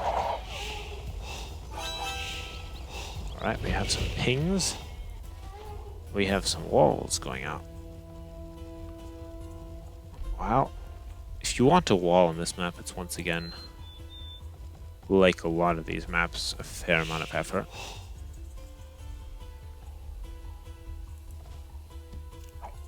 Is any player going for the back deer? Not to speak of. You could easily mill it, but... Oh, there we go. You could easily mill it.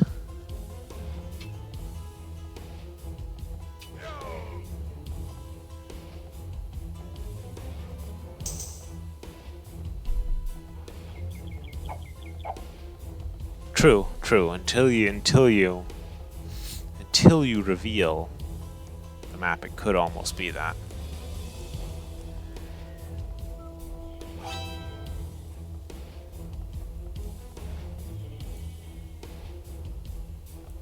Alright, now we see a mill going up here too.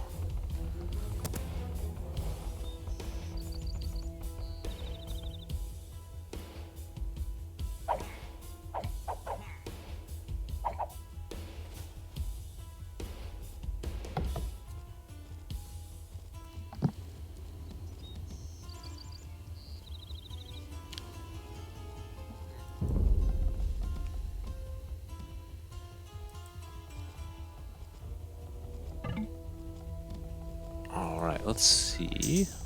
What does red have for us? Scouts, perhaps.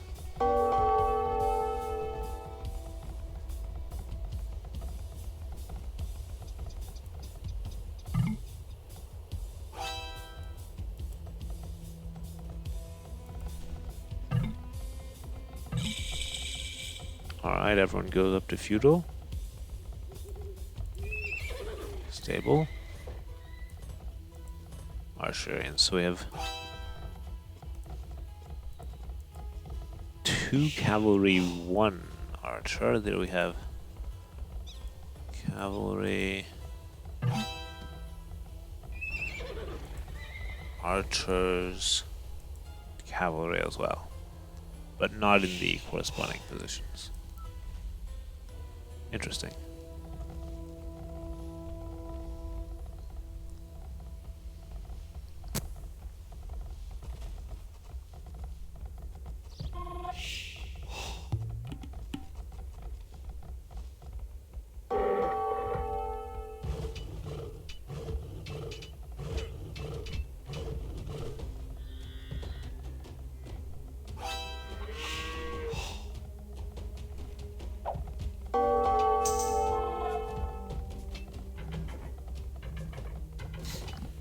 I'm also noticing that not many players have bothered to go mill the zebras. I think it's sort of like Naga, which I still haven't figured out the pronunciation for, but basically that there's enough food close to your town that you don't need to go for the extra food.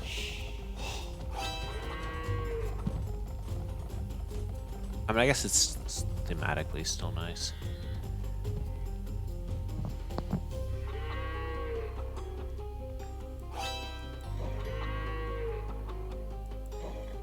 Alright. I mean, if scouts want to find something, that would be a good place.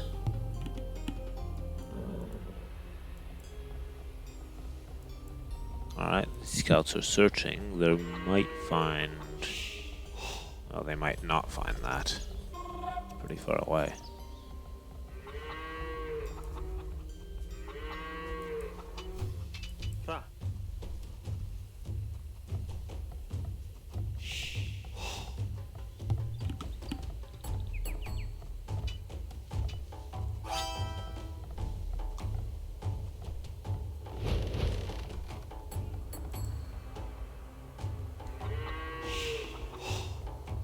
Scouts are not going to make it in here. Actually, this team is Hola. going to be walled fully, while this team is not walling at all. Oh.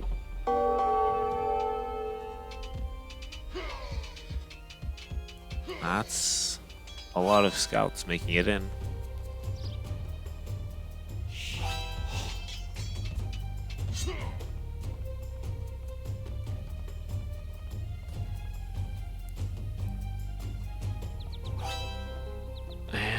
Let's see. Alright, re-walling here. Oh, scout still makes it through the gap, doesn't notice the villager. These are just sheep, goats. Can be ignored.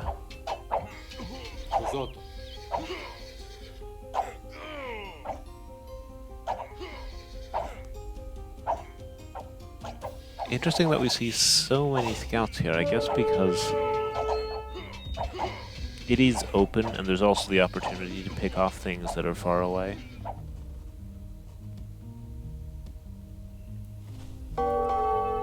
Ooh, now we see another mill on the... So maybe even a second mill from yellow, so maybe the deer are more something that you do in feudal to help pay for more scouts.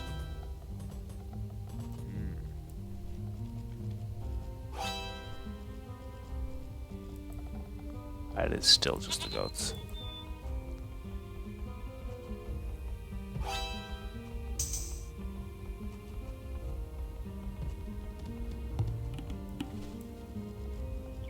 Alright, so the scouts will have found this, but they can't engage. They're just going to keep running. Alright, who's going up to castle? We have blue has decided to click up to castle. And what does blue have in the way of military right now? 6 somethings. 3 scouts over here. And probably a few units. Forward lumber camp or something? Let's see.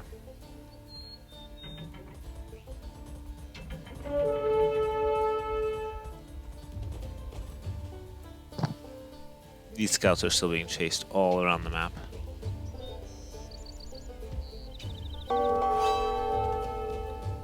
And here we could have a breach here because these are considerably more green archers.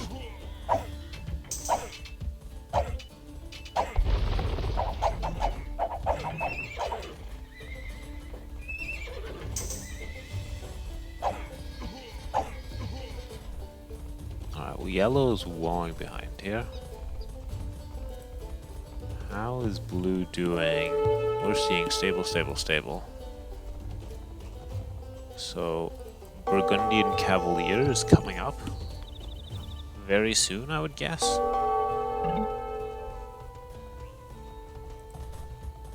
Yeah, there we go.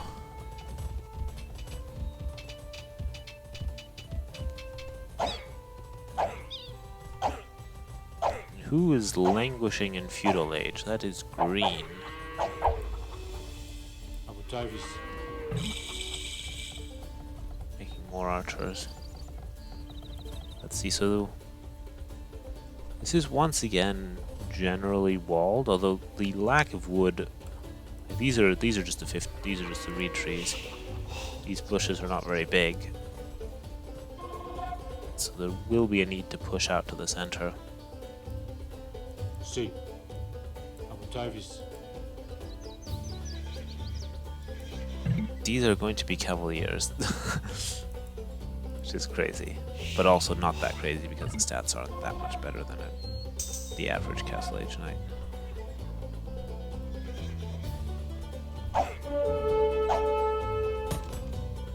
It just looks scary.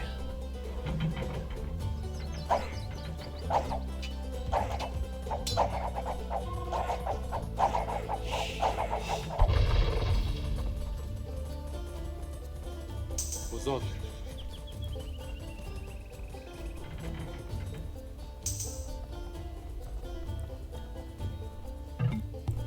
Ooh, Red can catch some villagers out back here.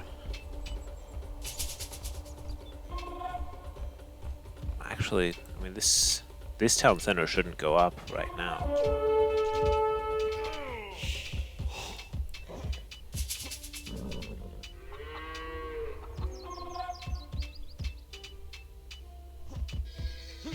One of the scouts goes down, but town center isn't going to go up just yet.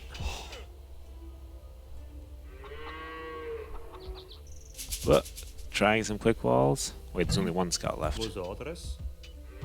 Town center might go up. Wolf is... Oh, Lion is going to help out, though.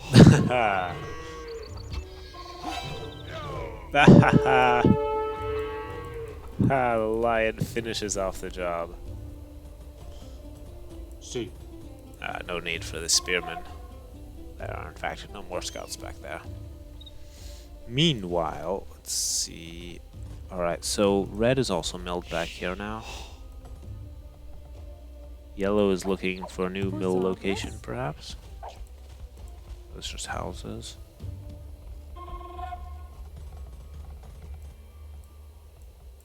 Alright, we have Burgundian Cavaliers here too. Alright, so here we have once again the dance in the middle with all the different armies.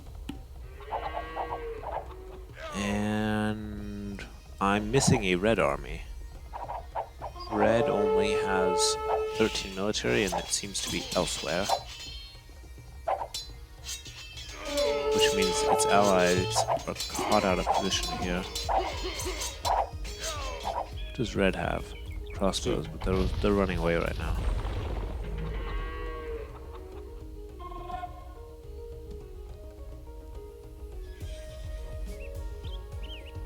Alright. Let's see.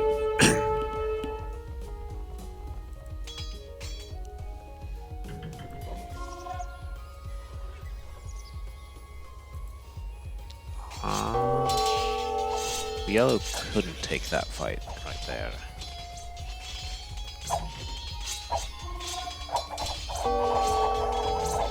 Where are... Alright, purple is contributing very many units at the moment.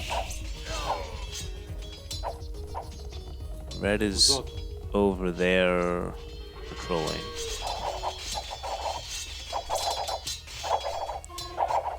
Interesting that we see these sort of 3v3 fights also here.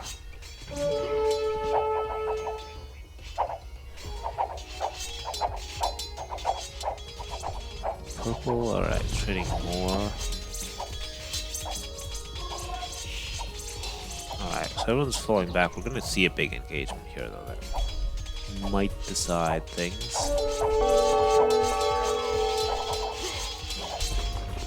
Yellow looking perhaps to trap the archers or looking to catch out reinforcements.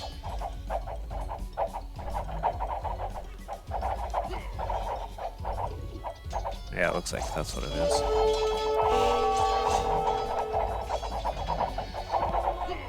Or to just draw away one of the forces and then clear up the rest here while blue is busy. Blue's not falling for that though and splitting up.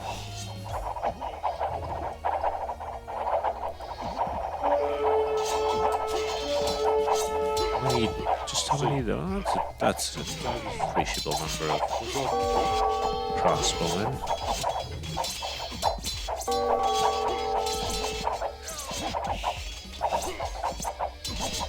I guess the question is 2 cav versus 1 archer better than 2 sets of archers and 1 set of cav?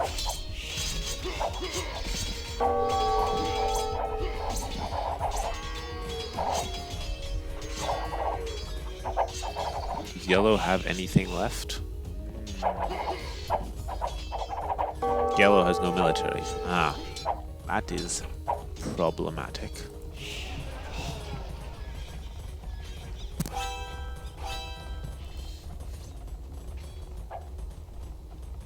Alright, so we have a couple knights that are now going to go and just pick off villagers back there.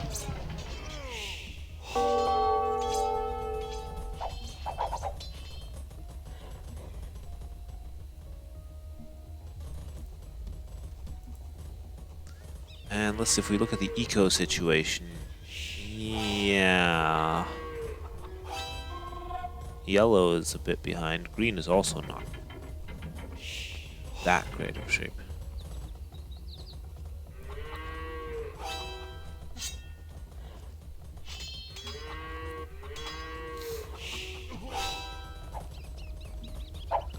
Oh, more cavalry have made it through.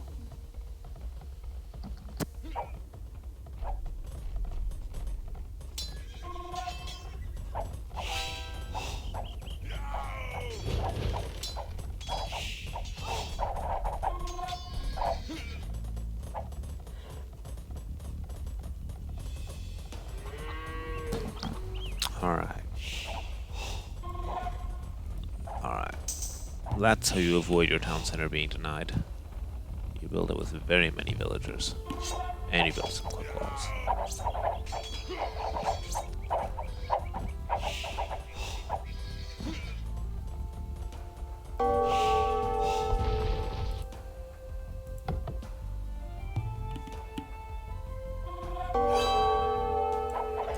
I think here we might see... Well, it's certainly clear which team is managing to press their advantage here, I would say. Three groups of archers, crossbowmen, looking around to find these guys. What have we got here in the middle? Alright, town center in the valley, the riverbed. Monastery right next to the relic. And is green is just building houses up there for now, but is sending villagers forward as well. Even just to get forward production buildings is probably worth it.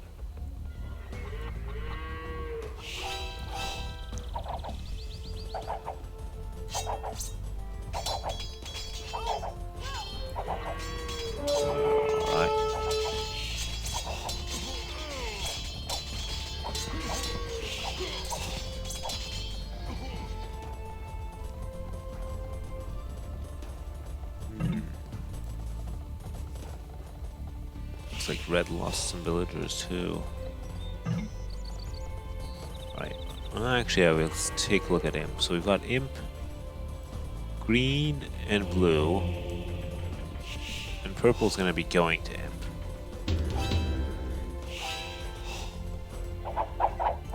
What does that mean? Green and blue. We could be seeing paladins, and certainly gonna see Arbalest in a moment here.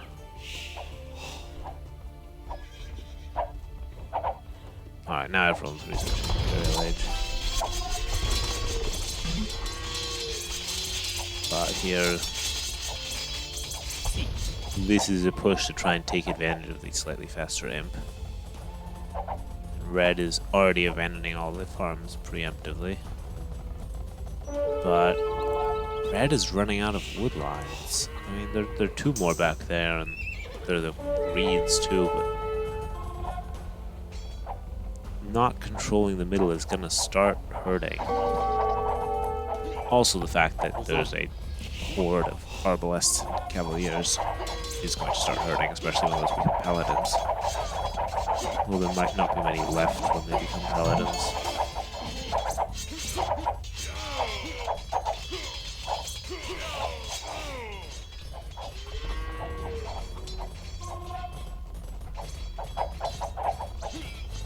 Yeah, that's still 60 right there. That's a good amount, but they don't have the same range.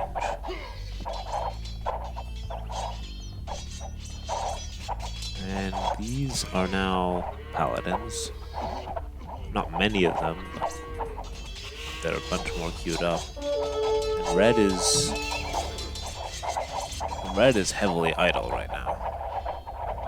Oh no. This TC is full.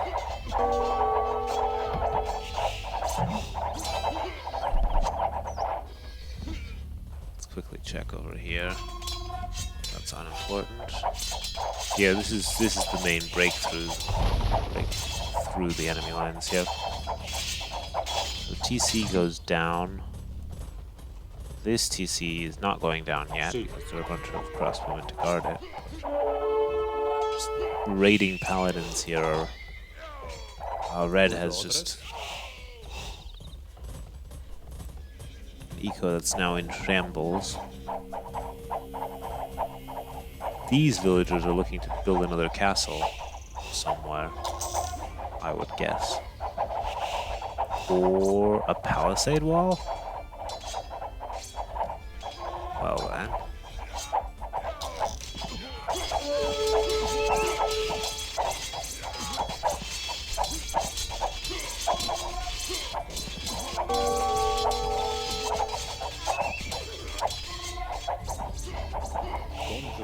That might have been... maybe that was supposed to be some kind of tower.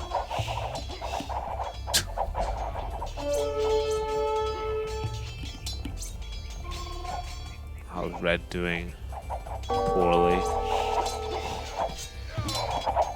Except for this army. Red does have that going.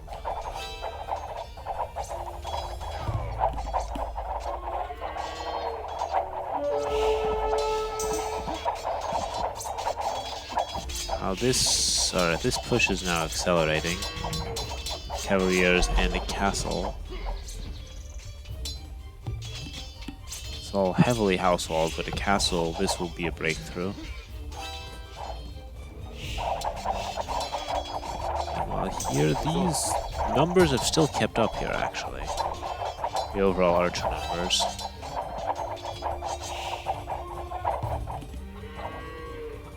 Managed to maintain those. Red, though, all of this all garrisoned because there's one paladin here kiting arrows. Oh dear, and there's one cavalier down here.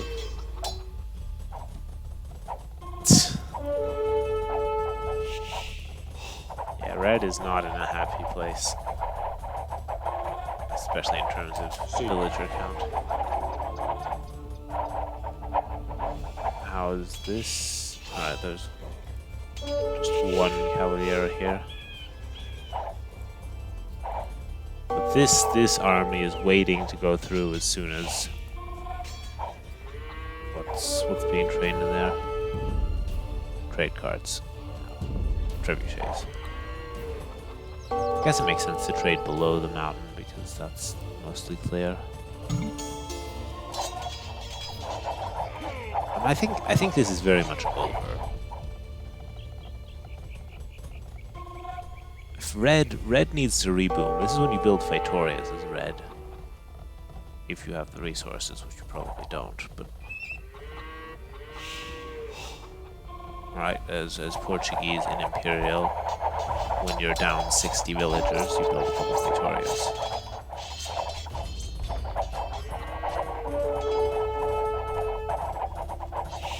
Or even you ask your allies for some gold and stone to do that.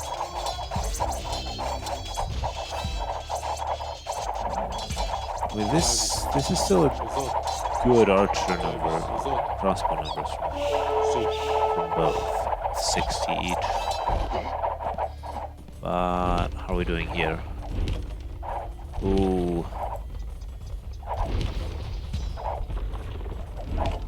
Can this out-repair 3 trebuchets?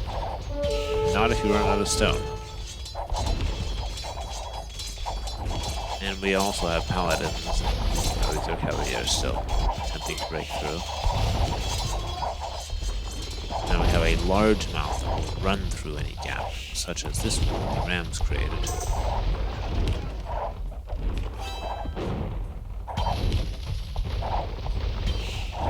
The castle shouldn't last much longer here.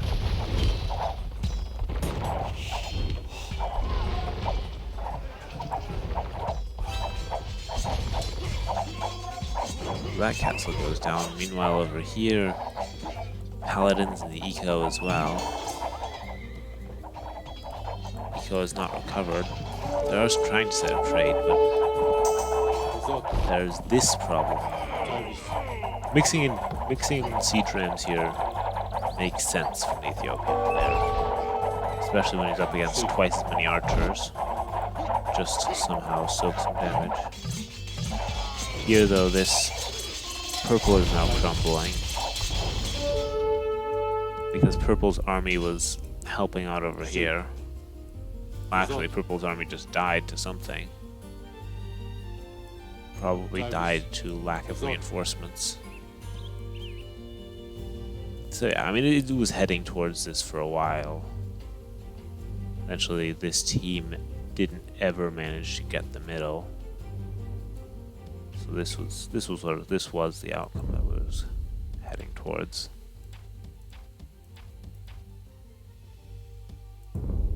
Alright, so that was game 4.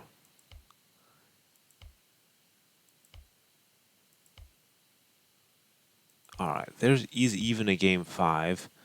I'm gonna watch that, and I think after that I'm gonna have to call it a night. Probably. Unless someone speaks up and says, no, I think I'm going to have to call it a night. I don't know how many of these are, I could check. Basically, there would be 2 more sets to theoretically watch, but it's getting late. I want this one Mountain Bromo, though. Which one is it? I was just on it. It's this one here, yeah, game 5. You can double click here, by the way. I did not know that until I accidentally did it. Thanks for coming in to watch them.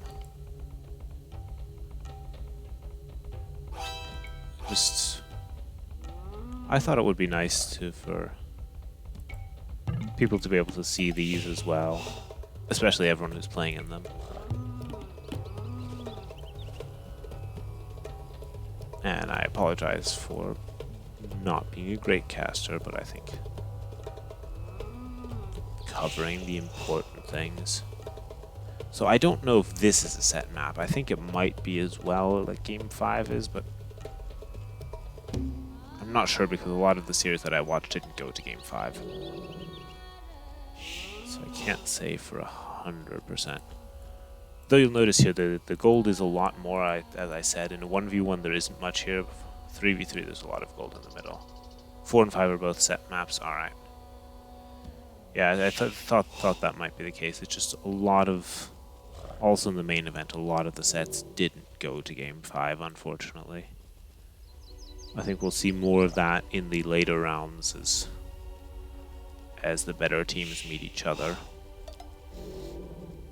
So, yeah, just as a refresher, this is a volcanic crater with gold rush amounts of gold in the center, scattered gold and stone sort of around the players, lots of berries on the outside along with some gold as well, lots of wood on the outside, and you have like one of these kind of not so great wood lines close to your starting area.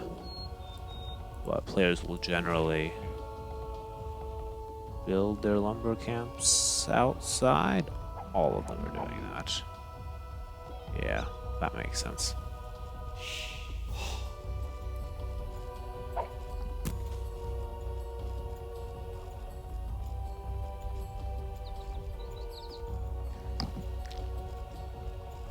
All right.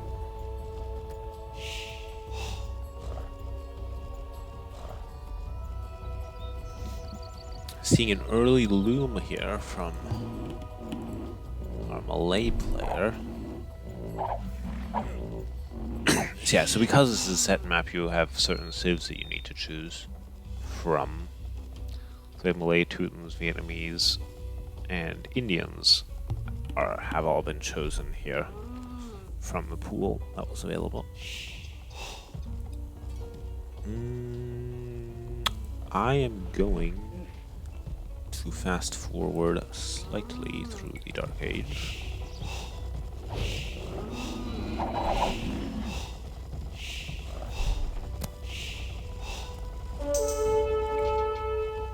Alright, where are the militia? I see some there. I see some here. I see yellow is already on the way to feudal.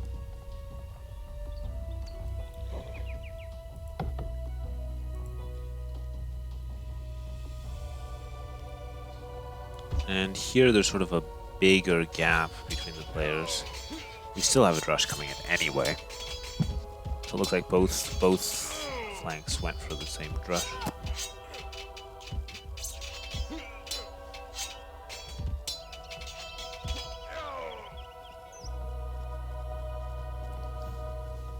And if I see this correctly, I don't know if a villager went down there for blue. I think so, yeah. I also feel like they killed death, actually. We have 3 and 4. This drush is still running around, running into walls.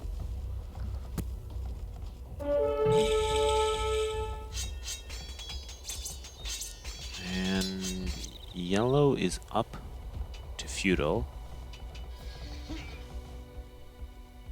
Just lost the scout. Building a stable though, there will be...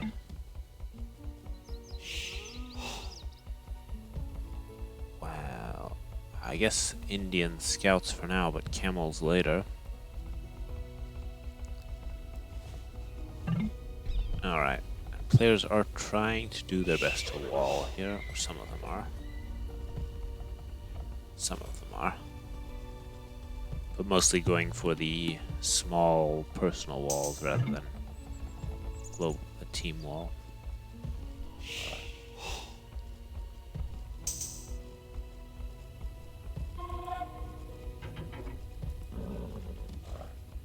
Let's see, Drush is still running around. There is no very low villagers there. So it's mainly a nuisance here. If any villager attacks, like the scout, Yep. yeah, it's just causing idle time. Alright. Alright, we have an archer now. Let's also see, where did the yellow scouts end up going? Not sure. Oh, they're here. They're back at home. To make sure the walls go up. Alright, the drush is now running away from the archers. Alright, yeah, so all of these 3 players all focus on their walls, while these 3 are not walling at all.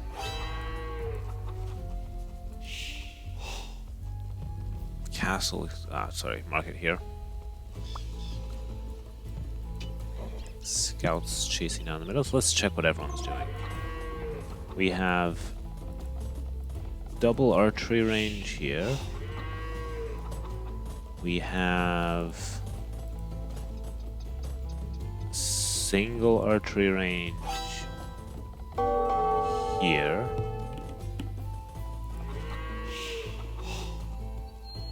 We have a single stable here. Double archery range here. Being raised a bit here, but this wood line is thicker. And then we have one archery range here. 影下個熱勢表 Builder here. And we have a stable here. Which isn't producing anything right now. And these militia are still getting some value. I mean, they'll likely die to TC fire or to a villager at some point here, but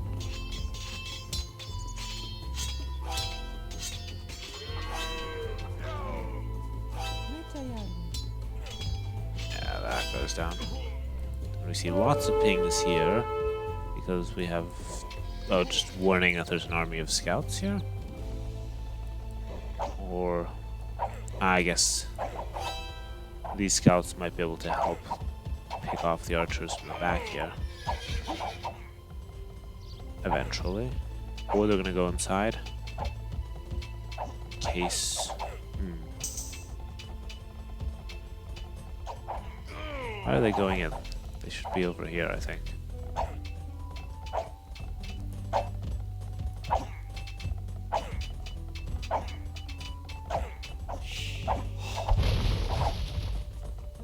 Now they're... So blue archers are going through the gap. Deciding not to go through the gap. Let's quickly check over here. We have a villager and a bunch of archers chasing a few archers.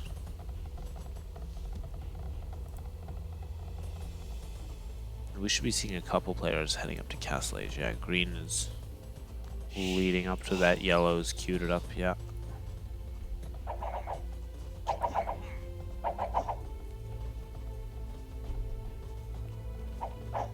And this pretty evenly matched. It's going back and forth here. Red going for some walls to the edge of the map. Blue chopping wood with that villager? Alright, maybe a bit of wood was missing to build a house. Ooh. Red has found a way through the back into Teal's base. And how many archers? 8? 12. Yeah, okay, the 12 can clear out the 8. This villager might go down, or not even. Meanwhile here, yeah, we're still dancing around this place.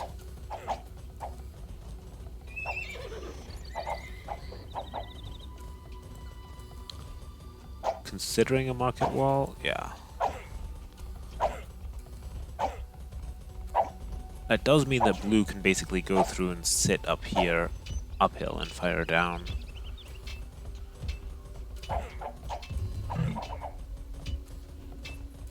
Alright, so green is up. Alright, looks like we have several more players now getting ready to go up. You should be seeing knights here, yeah.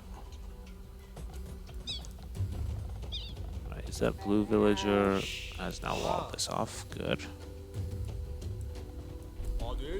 Right, still not committing through here. I think purple actually has the numbers to take this now. Just having defender's advantage of being able to reinforce. We have the first camels coming in. 1 stable, 2 stable. Yeah, another town center. And where are the camels? I mean, probably they could go for the archers. They should probably head over here to the knight player. Or here, I guess, and pick up, yeah.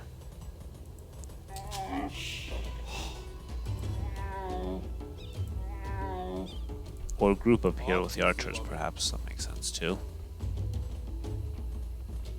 Alright, everyone is now on the way are in Castle Age.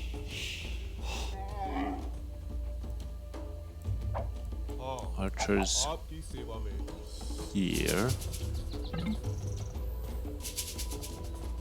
Also on a 3v3, less, no, more so than even on a 1v1. There will need to be plays for the center with the castle up there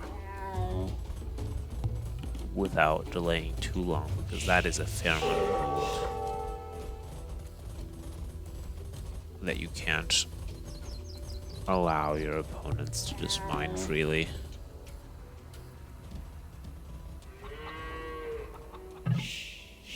Camels going there. Alright, we already see some spearmen to help out a bit.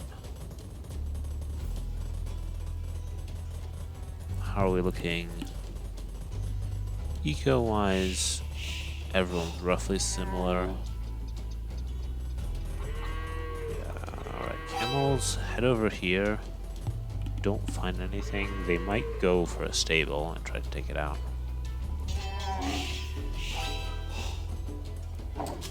Ah. And this is where the knights actually are. They're back here chasing this group of crossbowmen. So the camels could go for that. Or they could go here and just do a bit of raiding.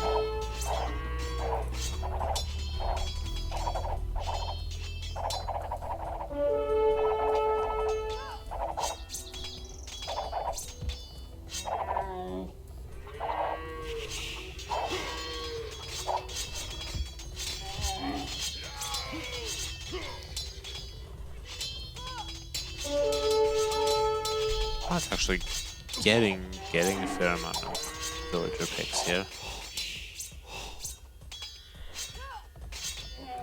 Also, with the attack bonus, the camels should win this. Maybe not if they're fighting uphill. Fighting up the hill. Here, not important.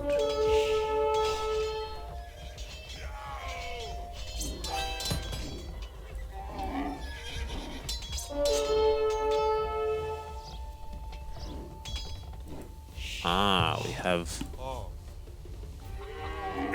these crossbows coming in though.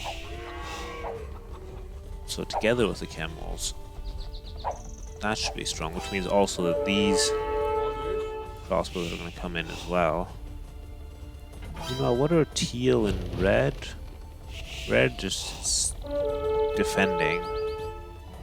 Yeah, okay, they're just going to have their 1v1 while we watch stuff over here.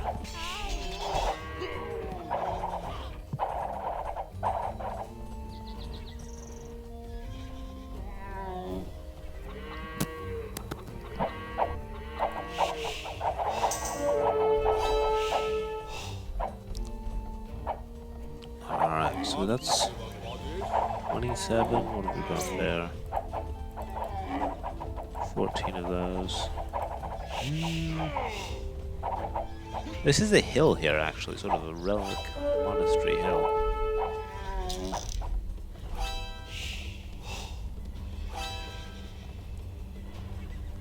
It's being pinged here. Oh no. Villagers caught out because there is no army here. Now, I guess it's worth it to stand under the PC fire to pick off some. Right, engagement here. Knights go down. Monks are going to convert. Convert camels, yes. Crossbows are going to pick off the monks.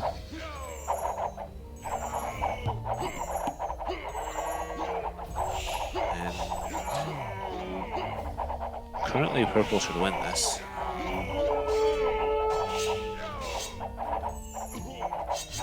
Yeah. So green has 4 military right now. And this is all happening in green's base. That's less than ideal. How's this 1v1 going over here? Well, basically it's typical archer duel. We get to see who's Mangonel Micro, or Archer and Mangonel Micro are on point.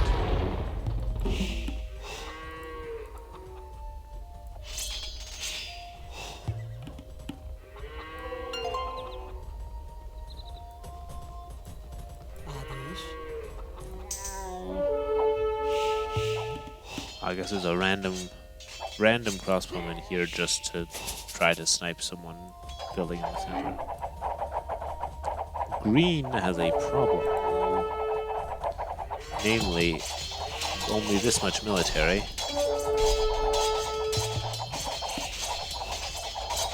Too few villagers and a town center that's going to go down.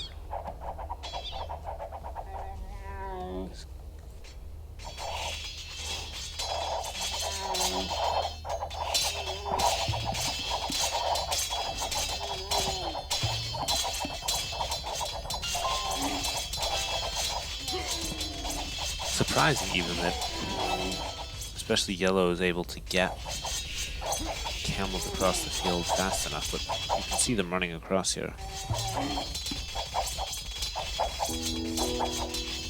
Green once again has no military. Green hope for help from blue. Blue is sending help, but that means that blue is leaving this. And red just made it to Imperial. Alright, teal is coming to help. And stealing a relic. But it's GG here. TC went down. Its pocket is dead. Right here, and the flanks don't have enough to help. Because if blue goes to help, then blue gets pushed here too much. And teal just has to now fight imp units in a moment. And also can't send, well, has sent everything to help, but is then has to deal with this. Alright.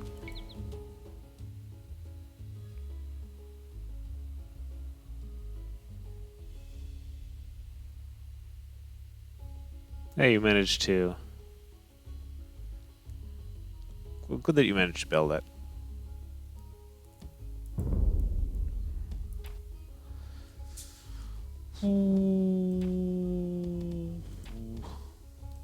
I've not been actually analyzing the stats here. I'm just flipping through in case someone wants to look at it in their own time. Whatever, pause it and look at it.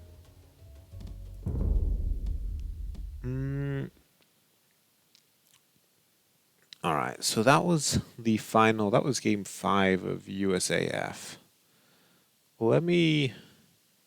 Alright, I'm going to put over an overlay while I do this actually, so I don't...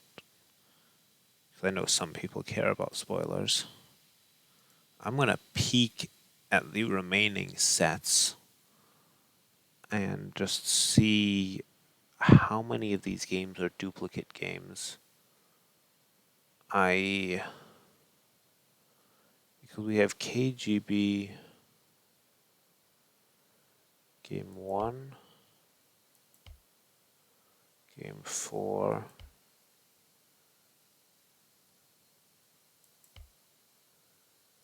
alright, so that would be a fair number of games. Let's check the...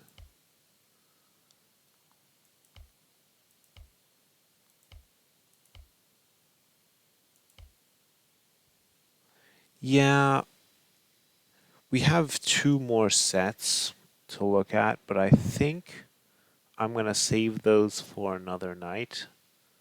Not 100% sure I can do tomorrow. Maybe I'll do tomorrow somewhat earlier in the day, and if you're in the US, unless you have Friday off early, you might have to just watch the rec. I have to see. My weekend is actually a bit busy in the evenings, but I'll see. We have 2 more sets to do, and if I did it now, that would be another... probably at least another 2 hours, and I do need to do stuff tomorrow morning. So, thanks everyone for stopping by. We always end up with a lot later on. I'm guessing it's because a lot of you are from the US. So thanks for tuning in. Hope you enjoy my casting and commentary, or just hanging out in the stream. Bit far from the US. So am I, and it is in fact very late here. I don't need to be up particularly early, but I do have stuff tomorrow, i.e. today. So I can't cast another 2 hours on a weekday. Yeah, same. Same. So, I'm gonna call it a night. It's interesting though, I'm having fun doing this just because it's a lot of different unique maps. If I were casting some sort of Arabia event, I wouldn't be doing that. That wouldn't be interesting. But here we get to see lots of new maps where players try out different things. Yeah. Have a good night as well. Don't stay up too late. And yeah. Oh, I gave you a VIP thing because I reached 50 followers and unlocked some. So that doesn't do anything particular, but you get a little badge.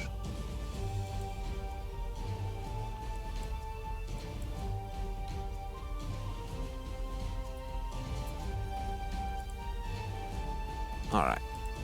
Then I'm going to stop this stream for now. Stop streaming.